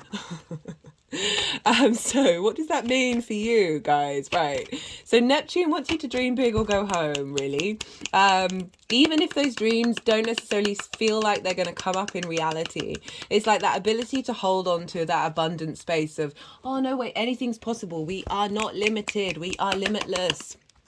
And so trining Mars in your house of work based off your values, how you value yourself, opening you up to a trine, right? Aspect of Jupiter, wisdom, opportunities, abundance, a sense of elevation, cohesion, expansion, like really wanting to share the understanding of your true value right at your soul into what it is you deserve from work, what it is that you should be doing, what it is that you want to get that feedback, and your health, and helping you, as I say, come up with very unique ways of looking at health and working out routines that might seem a bit unordinary, or about that actually suit you. So you're getting a lot of support, a lot of wisdom flowing in through here. Not only that, we have Jupiter at 29 degrees of Aries. So when Jupiter will move the next day into Taurus, so we're not going to have an exact square. So Mars is at 27, Jupiter's at 29. It's still 2 degrees. It's still a very tight aspect. And it's a square from Aries to Cancer. So this is activating that hybrid eclipse that we had last week, or whenever you're watching it, the 20th of April. Now, for those of you who haven't watched the hybrid eclipse collective reading that I did, I really recommend it. We have a hybrid eclipse once every 10 years. The messages that came through were... felt very, it's not that you're missing out on that energy, trust me, but it's just, it was very, I really enjoyed that reading. I really enjoyed the fact that I was given the good grace to be able to let those energies come through and those messages come through me.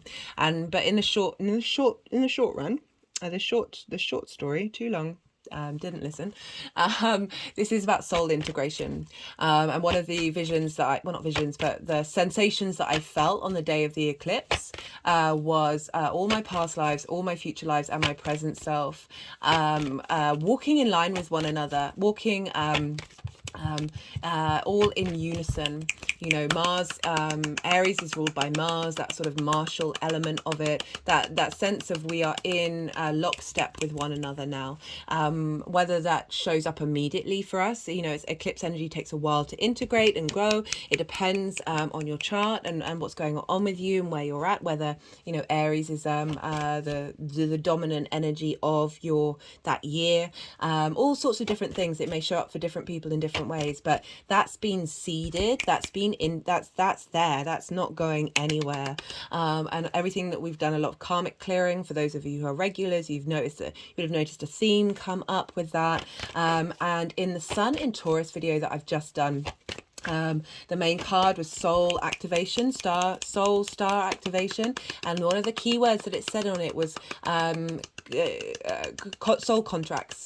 And it's about soul contracts that we've been going through, we signed up for, in my personal opinion, for this nonsense in this particular incarnation. And that means all these things that may have been blocking us and holding us back, we knew that was happening. We're here to work with it, and the more that we sort of understand that and open up to that, the more we can really just transform. Anyway, that it was really highlighting that we, it's confirming that kind of message that came through with that hybrid eclipse of, we've been going through it. Like you can see out in the world, like our collective trauma, our collective soul contracts are really loud and really angry and really repressed. And that's where they're coming out in such ugly, disappointing. I'm just so disappointed in it all. I mean, yes, there is loads of wonderful things happening as well, but just at the moment the noise is very, very loud.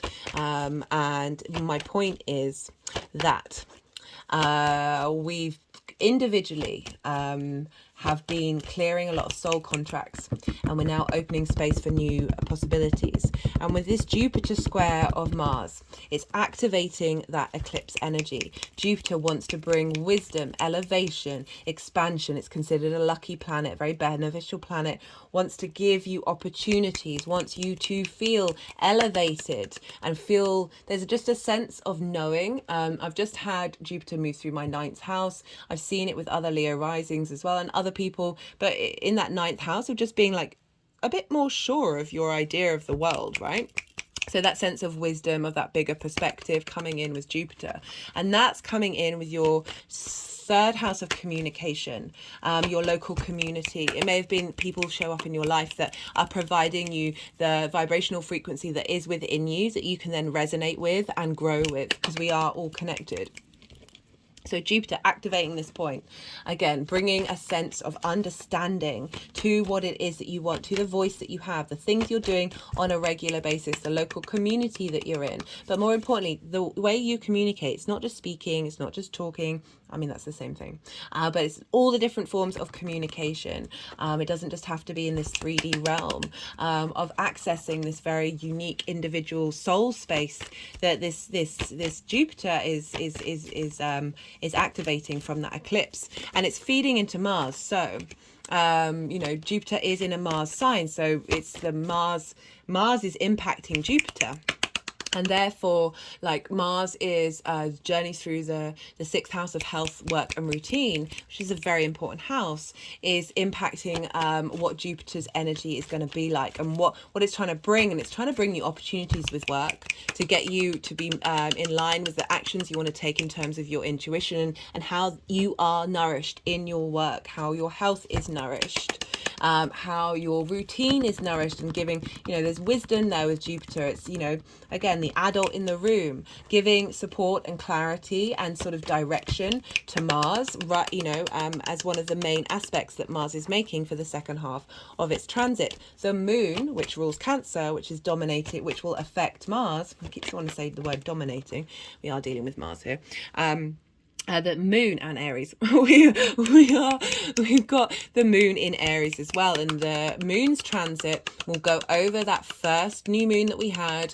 I think it was at 0 degrees of Aries, and then it'll hit that Libra full moon that we had. That was a really beautiful message as well. And then it's gonna go over where Jupiter is and activate that eclipse point. So the moon is really harnessing, hey, no, we're getting you in line with your voice. We're getting you in your line with the way that you communicate from that very unique individual spark that you have of Aries, and helping that facilitate the direction that you're going in with your work, your health and your routines. Lovely energy. Oh, I forgot to mention, 2 days after that eclipse in Scorpio, Venus will now have moved into Cancer. So we've got Venus and Mars here. I'm really sorry, I forgot to mention that. Through the aspect that we just had. Venus in the 6th house, helping you get a sense of appreciation of the work that you're doing. Maybe co-workers appreciating you. A sense of love and connection and creative ways of working at work. And that's all impacting the sort of general Cancer part of your chart. So that's so 11 hours after that aspect with Neptune and Jupiter, Mercury's now going to go direct. So what I've just talked about, Mercury's direct. Mercury's retrograde. So this means that you, in your home, you may be revisiting, going over, figuring things out, clearing out physical stuck energy in your body linked into trauma responses, which may have been hindering the direction, the momentum of where how you work and how you tend to yourself. I always say with the 6th house, like, we've got trauma that means we neglect ourselves, right?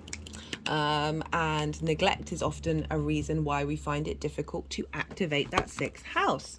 And so Mercury and the Sun are in Taurus, and they're really shining a light on the trauma that we have in the 4th house, which is a lot for most of us. No matter how good your parents were, they're going to mess you up in one way or another. It's all relative. That now Mercury's going direct, so now there's a bit more momentum, a little more understanding of everything that Mercury's been learning and integrating moving forward. The next day, Jupiter is going to move into Taurus, so this is a real shift in dynamic, just letting you know that it's there. I will be doing a Jupiter in Taurus transit video. That's going to be moving into your 4th house, so giving expansion to everything that's been going on there, including the eclipses. Right, so that's the final aspect. I just want to talk about one more thing, but I'm not pulling cards for it. Again, this is another lunation. This is the new moon in Taurus, and that's happening on the 19th of May, the day before Mars moves into Leo. So this is at 28 degrees of Taurus, where the moon and the sun will conjunct, and Mars will be at 29 degrees of Cancer. So this is a sextile. This is a very close, supportive, creative energy. And Mars is being infused, because we're dealing with the moon, which is sort of governing Mars, of the fresh new start in your home and your foundations, of like, where is Mars going? Where is your work, your health, and your career going? And we've got this sextile energy, which is creative energy of you like getting a more appreciation and value in your work, or needing that and wanting it based on this new beginning in your 4th house, that you're going to have a lot of strong determination moving forward with Mars, because Mars is seeding this energy at 29 degrees, because it's the final main aspect that it's making before then leaving into Leo. Right, so 3 piles, 2 aspects. The 3rd pile is then how these energies are going to integrate and move forward, move this part of your chart forward, and yeah, just lovely energy. I'm going to keep shuffling for a little bit until the energies put the deck down, and this is when I go quiet. Who would have thought it? And this is when I quiet my mind and I allow the energies to channel fully, and they will move the cards around, and they will do some energy work, and it's all part of the integration process, because it's about letting that information digest that I've just gone through. It's a lot of stuff. I appreciate that. And giving you a space of stillness and quiet for you to see what intuitive hits come up for you. We are all co-creating with one another, so it's not just a one-way street. Perhaps by seeing the cards, you see what messages might come for you on a personal level. And yeah, so I'm gonna be quiet.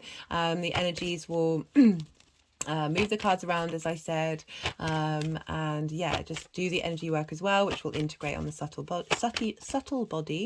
And then I will come back to talking and integrate the tarot in with the aspects that I have just mentioned.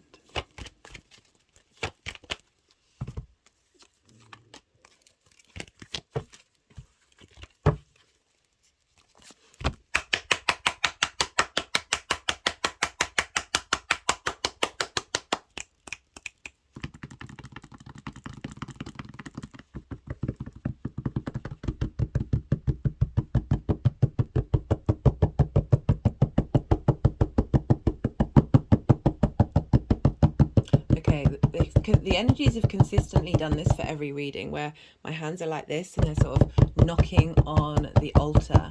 And Mars is one of the avatars of war, and the drums of war, but this sort of invigorating, mobilizing, I am defending you, I am here, and I'm letting people know that I am.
My head's gone back every time it's hit one of the corner points.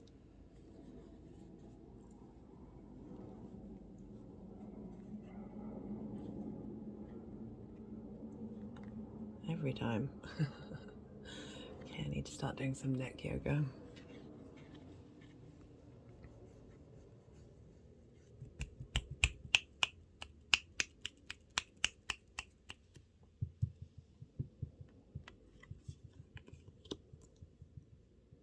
Bringing some calm over the fire.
So this is for the first aspect with Uranus, the sextile, and there's different stages to this. There have been for each of the readings of kind of what Mars and Uranus have been clearing out and working on.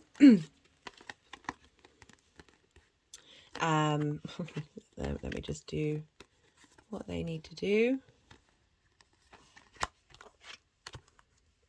You know, Uranus in your 4th house of your home, and Mars in your 6th house of work. You know, we've got the Tower card here. I said in the reading that for me this is traditionally Mars's card, but I very much feel like it's the energy of Uranus, of things being broken down, structures that things that have ended, that aren't to serve you, aren't to suit you long term. But getting back to the four of wands, that they were doing a lot of energetic work. I'd be really interested to hear if any of you got any intuitive hits about that and how that felt. It felt for me that it was going around all the corners of this chaotic energy and sort of putting a protective line around it, and bringing the mind into this clear space rather than this chaos energy. So this is about things not quite getting forward, moving forward, feeling disruptive, feeling like it's a battle that's just not going anywhere. And there's a playfulness to it, but it's exhausting. Like there isn't a direction of perhaps feeling like at work you're constantly in that like low-key combative state, or at your home, maybe past trauma have been linked into that. And it was just moving this energy up to the clear skies, and also wanted to go over this fire energy of like the coolness of I mean, I know it's the sky, but I was getting that water element, cooling down that fire. and bringing that coolness. You know, this figure is, even though the world is burning, this figure is still able to just sit and be calm in that, and moving away from this conflict energy. With the Page of Swords, this is about being able to look at the past.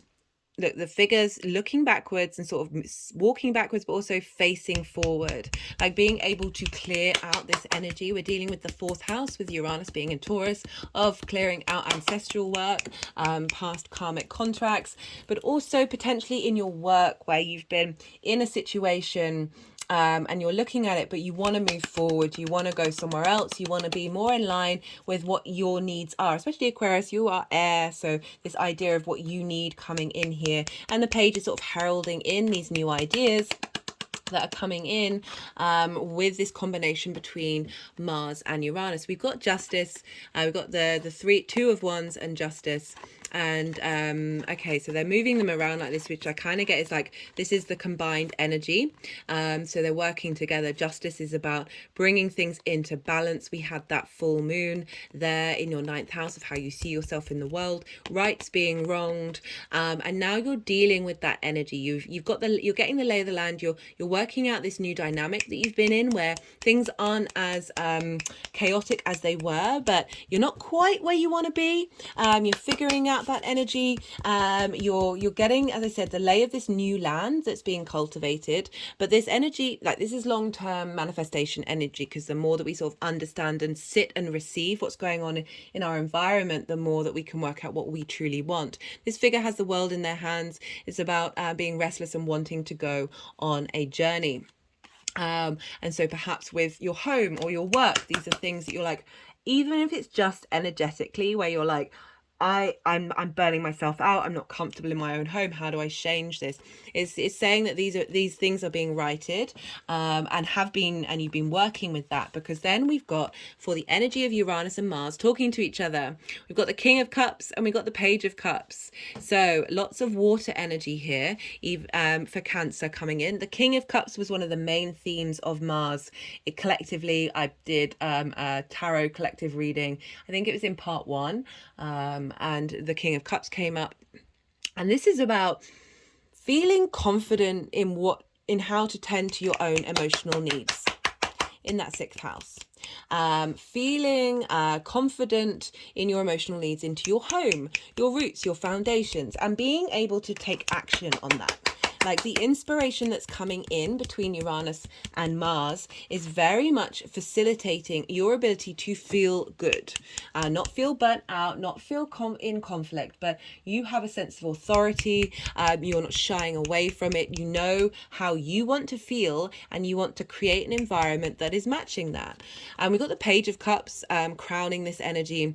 The Page is very youthful energy, very just a lot of vitality, and this is about thinking of things in creative and imaginative ways, and a new opportunity coming in. So with the fact we're dealing with home and the work house, this can be a change in jobs or a change in home. And this is because this frequency that's coming in is helping you be grounded in your authority, but also feeling really useful and fresh about it. Like, and I mean that in terms of, like, when I talk, I always feel like if we would just held the child mentality and the wise elder and combined them, that we would stop being teenagers, right? The world is very much collectively a teenager, that we'd be able to walk through this life with ease and fun, and enjoyment of this 3D reality, while being very real and grounded with ourselves. Of, no, I've been on this cycle many times, our souls have,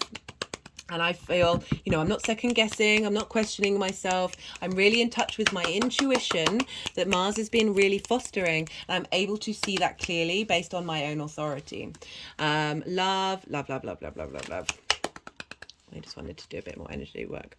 Right, so this is with Jupiter and Neptune. So this has come up a lot for the the Neptune aspect. Very Neptunian energy, about being paused and receiving divine wisdom. So this is between your second house of your values and your house of work and routine and health. Like I said, there's a lot of information, a lot of wisdom coming in from Neptune, feeding into Mars. Mars is helping give some motivation with that, and so like really this is about there's this sense of being receptive, and the energy that's coming towards you is going in. Odin, the Norse god, was upside down on the world tree for 9 days and 9 nights, and at the end of it he received the wisdom of the runes, which is another form of divination. So you're drawing in your creative universal energy here to help facilitate a direction that's really and a support mechanism in your work and how you nourish yourself, how you take care of your routines, how do you take care of your work, what's important to you, because work's great. I love the 6th house. It's difficult though, can be difficult, and this is combined with Neptune of you opening up your eyes to a new perspective on how you value yourself. And I feel like that's already there, that it's already being a thing, and now it's just like getting another further boost. My hands are sort of clicking around the chakras, around my throat, and to the Emperor card. So the Emperor is Aries. So this is where Jupiter is in your house of communication. The Emperor coming in, the King of Kings, knows its stuff. Wise, understanding the things that it wants to communicate, is supportive of you and your community, right? So there's also the opportunities coming up in your local community that are facilitating your own inward Emperor energy. But there's action here. We're dealing with a square, so things may come up that where things are, action is happening, and yeah, I love this. For the sort of crowning energy, we've got Judgment and the 3 of Pentacles. So this is every part of you raising its frequency and working together and sort of ascending. It's not quite it is resurrection because they're coming from the dead, but it's like a vibrational frequency that you've always had within you is being brought out into the forefront. And this is so your value system and how you communicate with what it is that you need from your work, health and routines, while working with Mars in the sign of the moon. And the moon is in Aries, of like, I want my individual experience to be able to facilitate and be nourished in my work. I want to be able to be free to be me. And I love that we've got this crowning. This is the 3 of Pentacles. So this is about knowing your own mastery and work and collaboration. Most importantly, very good to come up for the 6th house, because it means that what's being seeded here, what opportunities are coming in here, may not be exactly at this time. It may come later, but this energy is being seeded. Some of you it may, but the energy that's being seeded is like, you know your own mastery. Your frequency is raised up, and you are drawing in people towards you who have other things to offer that are helping facilitate what you're doing, and you're working together to create something beautiful and long lasting. And I love that, because it also, with the 3, and we've got work, health and routines, it's like getting all those parts of you in lockstep with one another, where you can able to see the wisdom of each of them and bring them into the forefront of your life, being able to communicate that well, and know your own value.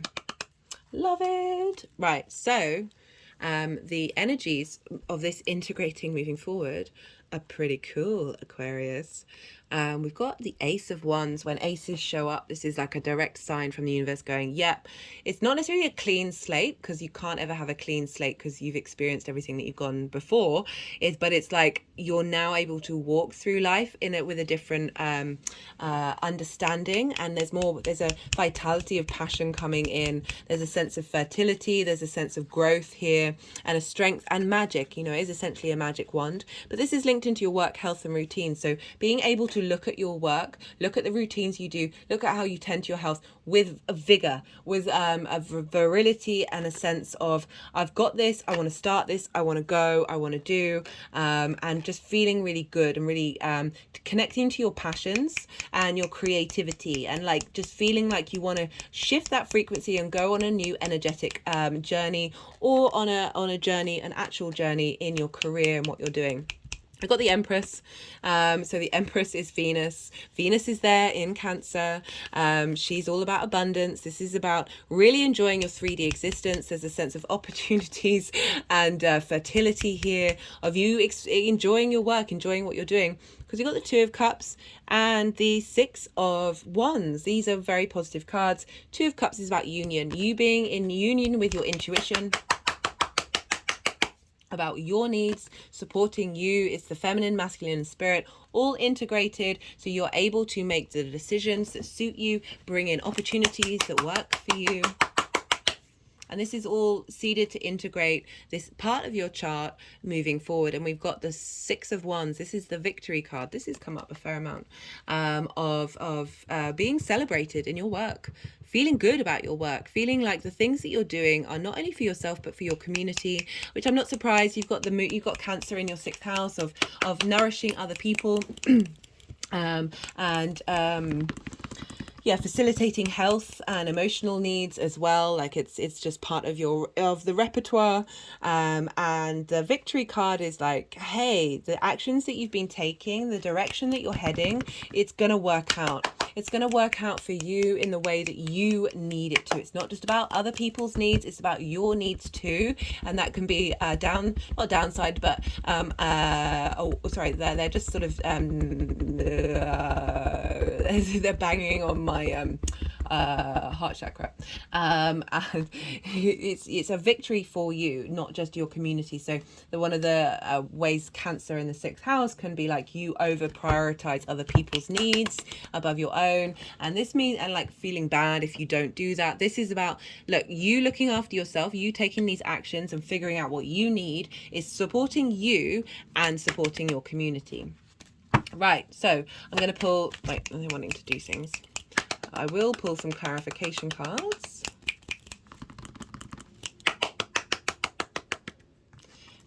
Right, so this is either going to be new messages coming through, nuances to the messages that we've already had, or just straight up repeating, hands down, the same messages. Like, that's when I like that when, because it's just like the universe going, no, I said what I said.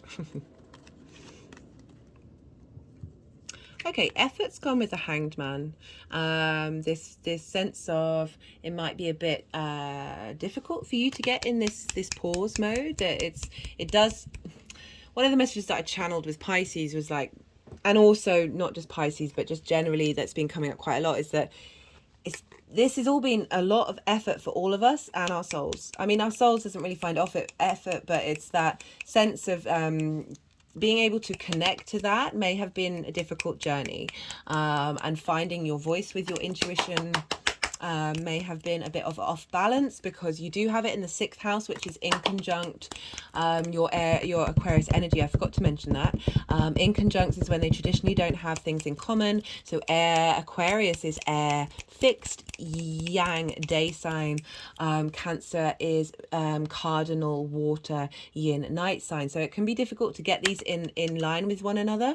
But the messages that sort of that's coming from this all-seeing eye is that you're getting to a place where that's really being integrated. Like it's no longer as much of a hard work as it has been. Oh, that just wanted to flip out. We've got personal growth. Yeah, I was definitely getting that you've kind of been doing this all already. You've been working on this. You've been getting the lay of the new land. You're getting to understand yourself with that Saturn moving through your 1st house, of really knowing your own authority. And the more that we do that, the more that we commit to ourselves, the more that we open up to those parts of our chart that may actually be a bit difficult for us to access, but we've now got the facility to do so. I mean, I love in conjunct. It can feel difficult, but it's about understanding that everything is connected, and even from different perspectives and ways that information might not actually move through easily. So this portal card wanted to come out for you. I love this card. I think it's my favorite card in the deck. That you've gone through a portal. I mean, we all have with that hybrid eclipse, but I'm liking that that's come up. That it's been. You're not open to this space. You're open to a dynamic that might have been for a lot of your life difficult to access, and you know, our souls signed up for this, up for all the blocks and this is my opinion. please don't get triggered if you don't resonate with this. It's generally my opinion, and from my experience with myself and other people, that I signed up for this. My chart is mostly squares and oppositions. It's been difficult. It's basically conflict. As much as I just want to chill, you know. And that's just, I'm now at peace with that. And it's the more I've been at peace with that, with the fact that my soul signed up for this particular incarnation. I was premature. I was 8 weeks premature, and it sort of like highlighted like, oh no, my soul really wanted to pop out at this time and sign up for that particular birth chart. Whoa. And I'm not saying that people who aren't, but it just sort of like reinforced that idea of, you know, timing. And also the more that I've got into astrology, it's like, oh, okay, this is weird how this is all interconnected. Yeah, there's so many things where it's just like, okay, this is weird. I know I'm repeating myself. I am at 6 hours, so starting to go a bit loopy, but this is where the magic comes out, guys. So we've got optimism, we've got the moon in Sagittarius, so going through a portal where it's no longer feeling like, what did you get again? I do apologize. This sort of conflict of not able to get what you need going, that there's now a renewed sense of I know where I'm headed and I feel good about it, even if it's not necessarily going to manifest immediately in the way that I want it to be. I am confident in myself. I know my own mastery, that I am open to the abundance of the universe. Right, let's pull, where do we want the final message? You want that one? Final message for Aquarius. But good stuff coming in. Love this.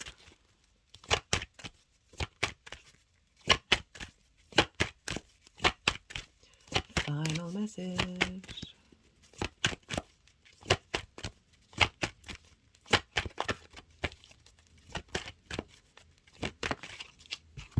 Got communication. Communication with your higher self, guys. You've had that soul upgrade in Aries, connecting to the truth of you and what it is that you need. And because Mars is in Cancer during all of that, it's about what do you need and your ability to express it in your work. Not feeling like it's this, not caring that it's going to be this, because it could still be this, but that's on them. It's not on you. And you've moved through a portal, guys. Hello. And yeah, love it. All right, guys. Okay, they've just put the chrysocolla, which has been there for the Taurus energies. I will put it in the description box. This is goddess energy, abundance energy, being able to move through the world with more grace and ease and emotional strength and willpower. Right, Aquarius, I'm going to leave it at that. I really enjoyed this reading, and thank you for spending your time with me and sharing your energy. It really does mean a lot. And if any of this resonated, you can hit that like button, or you can do other things that will mean that YouTube will push that sense of resonation, that frequency out into the world, and other people may come across this, even though, because it's a small channel, so it's not getting a lot of traction, which is cool with me. But I feel that if it does resonate and you do want other people to access it, then there are things that you can do on a personal level. I would love to hear from you. I would love to know what's going on. How is this resonating? How's this turning up in your life? Love this stuff. Find it fascinating. I was out with friends on Monday. I was actually spending time with two Taurians, Taurian suns, and yeah, they are quite resistant to astrology. Anyway, I was chatting to people I've not seen in ages, and everyone wanting to know what their chart was about and all of that, and I just find it fascinating. I absolutely find it fascinating. It keeps my mind going and not fall asleep. Anyway, I'm talking about myself. I do apologize. As I said, I'm getting up to how many hours? Six hours. Right, what was I saying? Yes, I would love to hear from you, but let's leave it at that. Be good to yourself, Aquarius. Be good to those around you, and most importantly, be well until we meet again.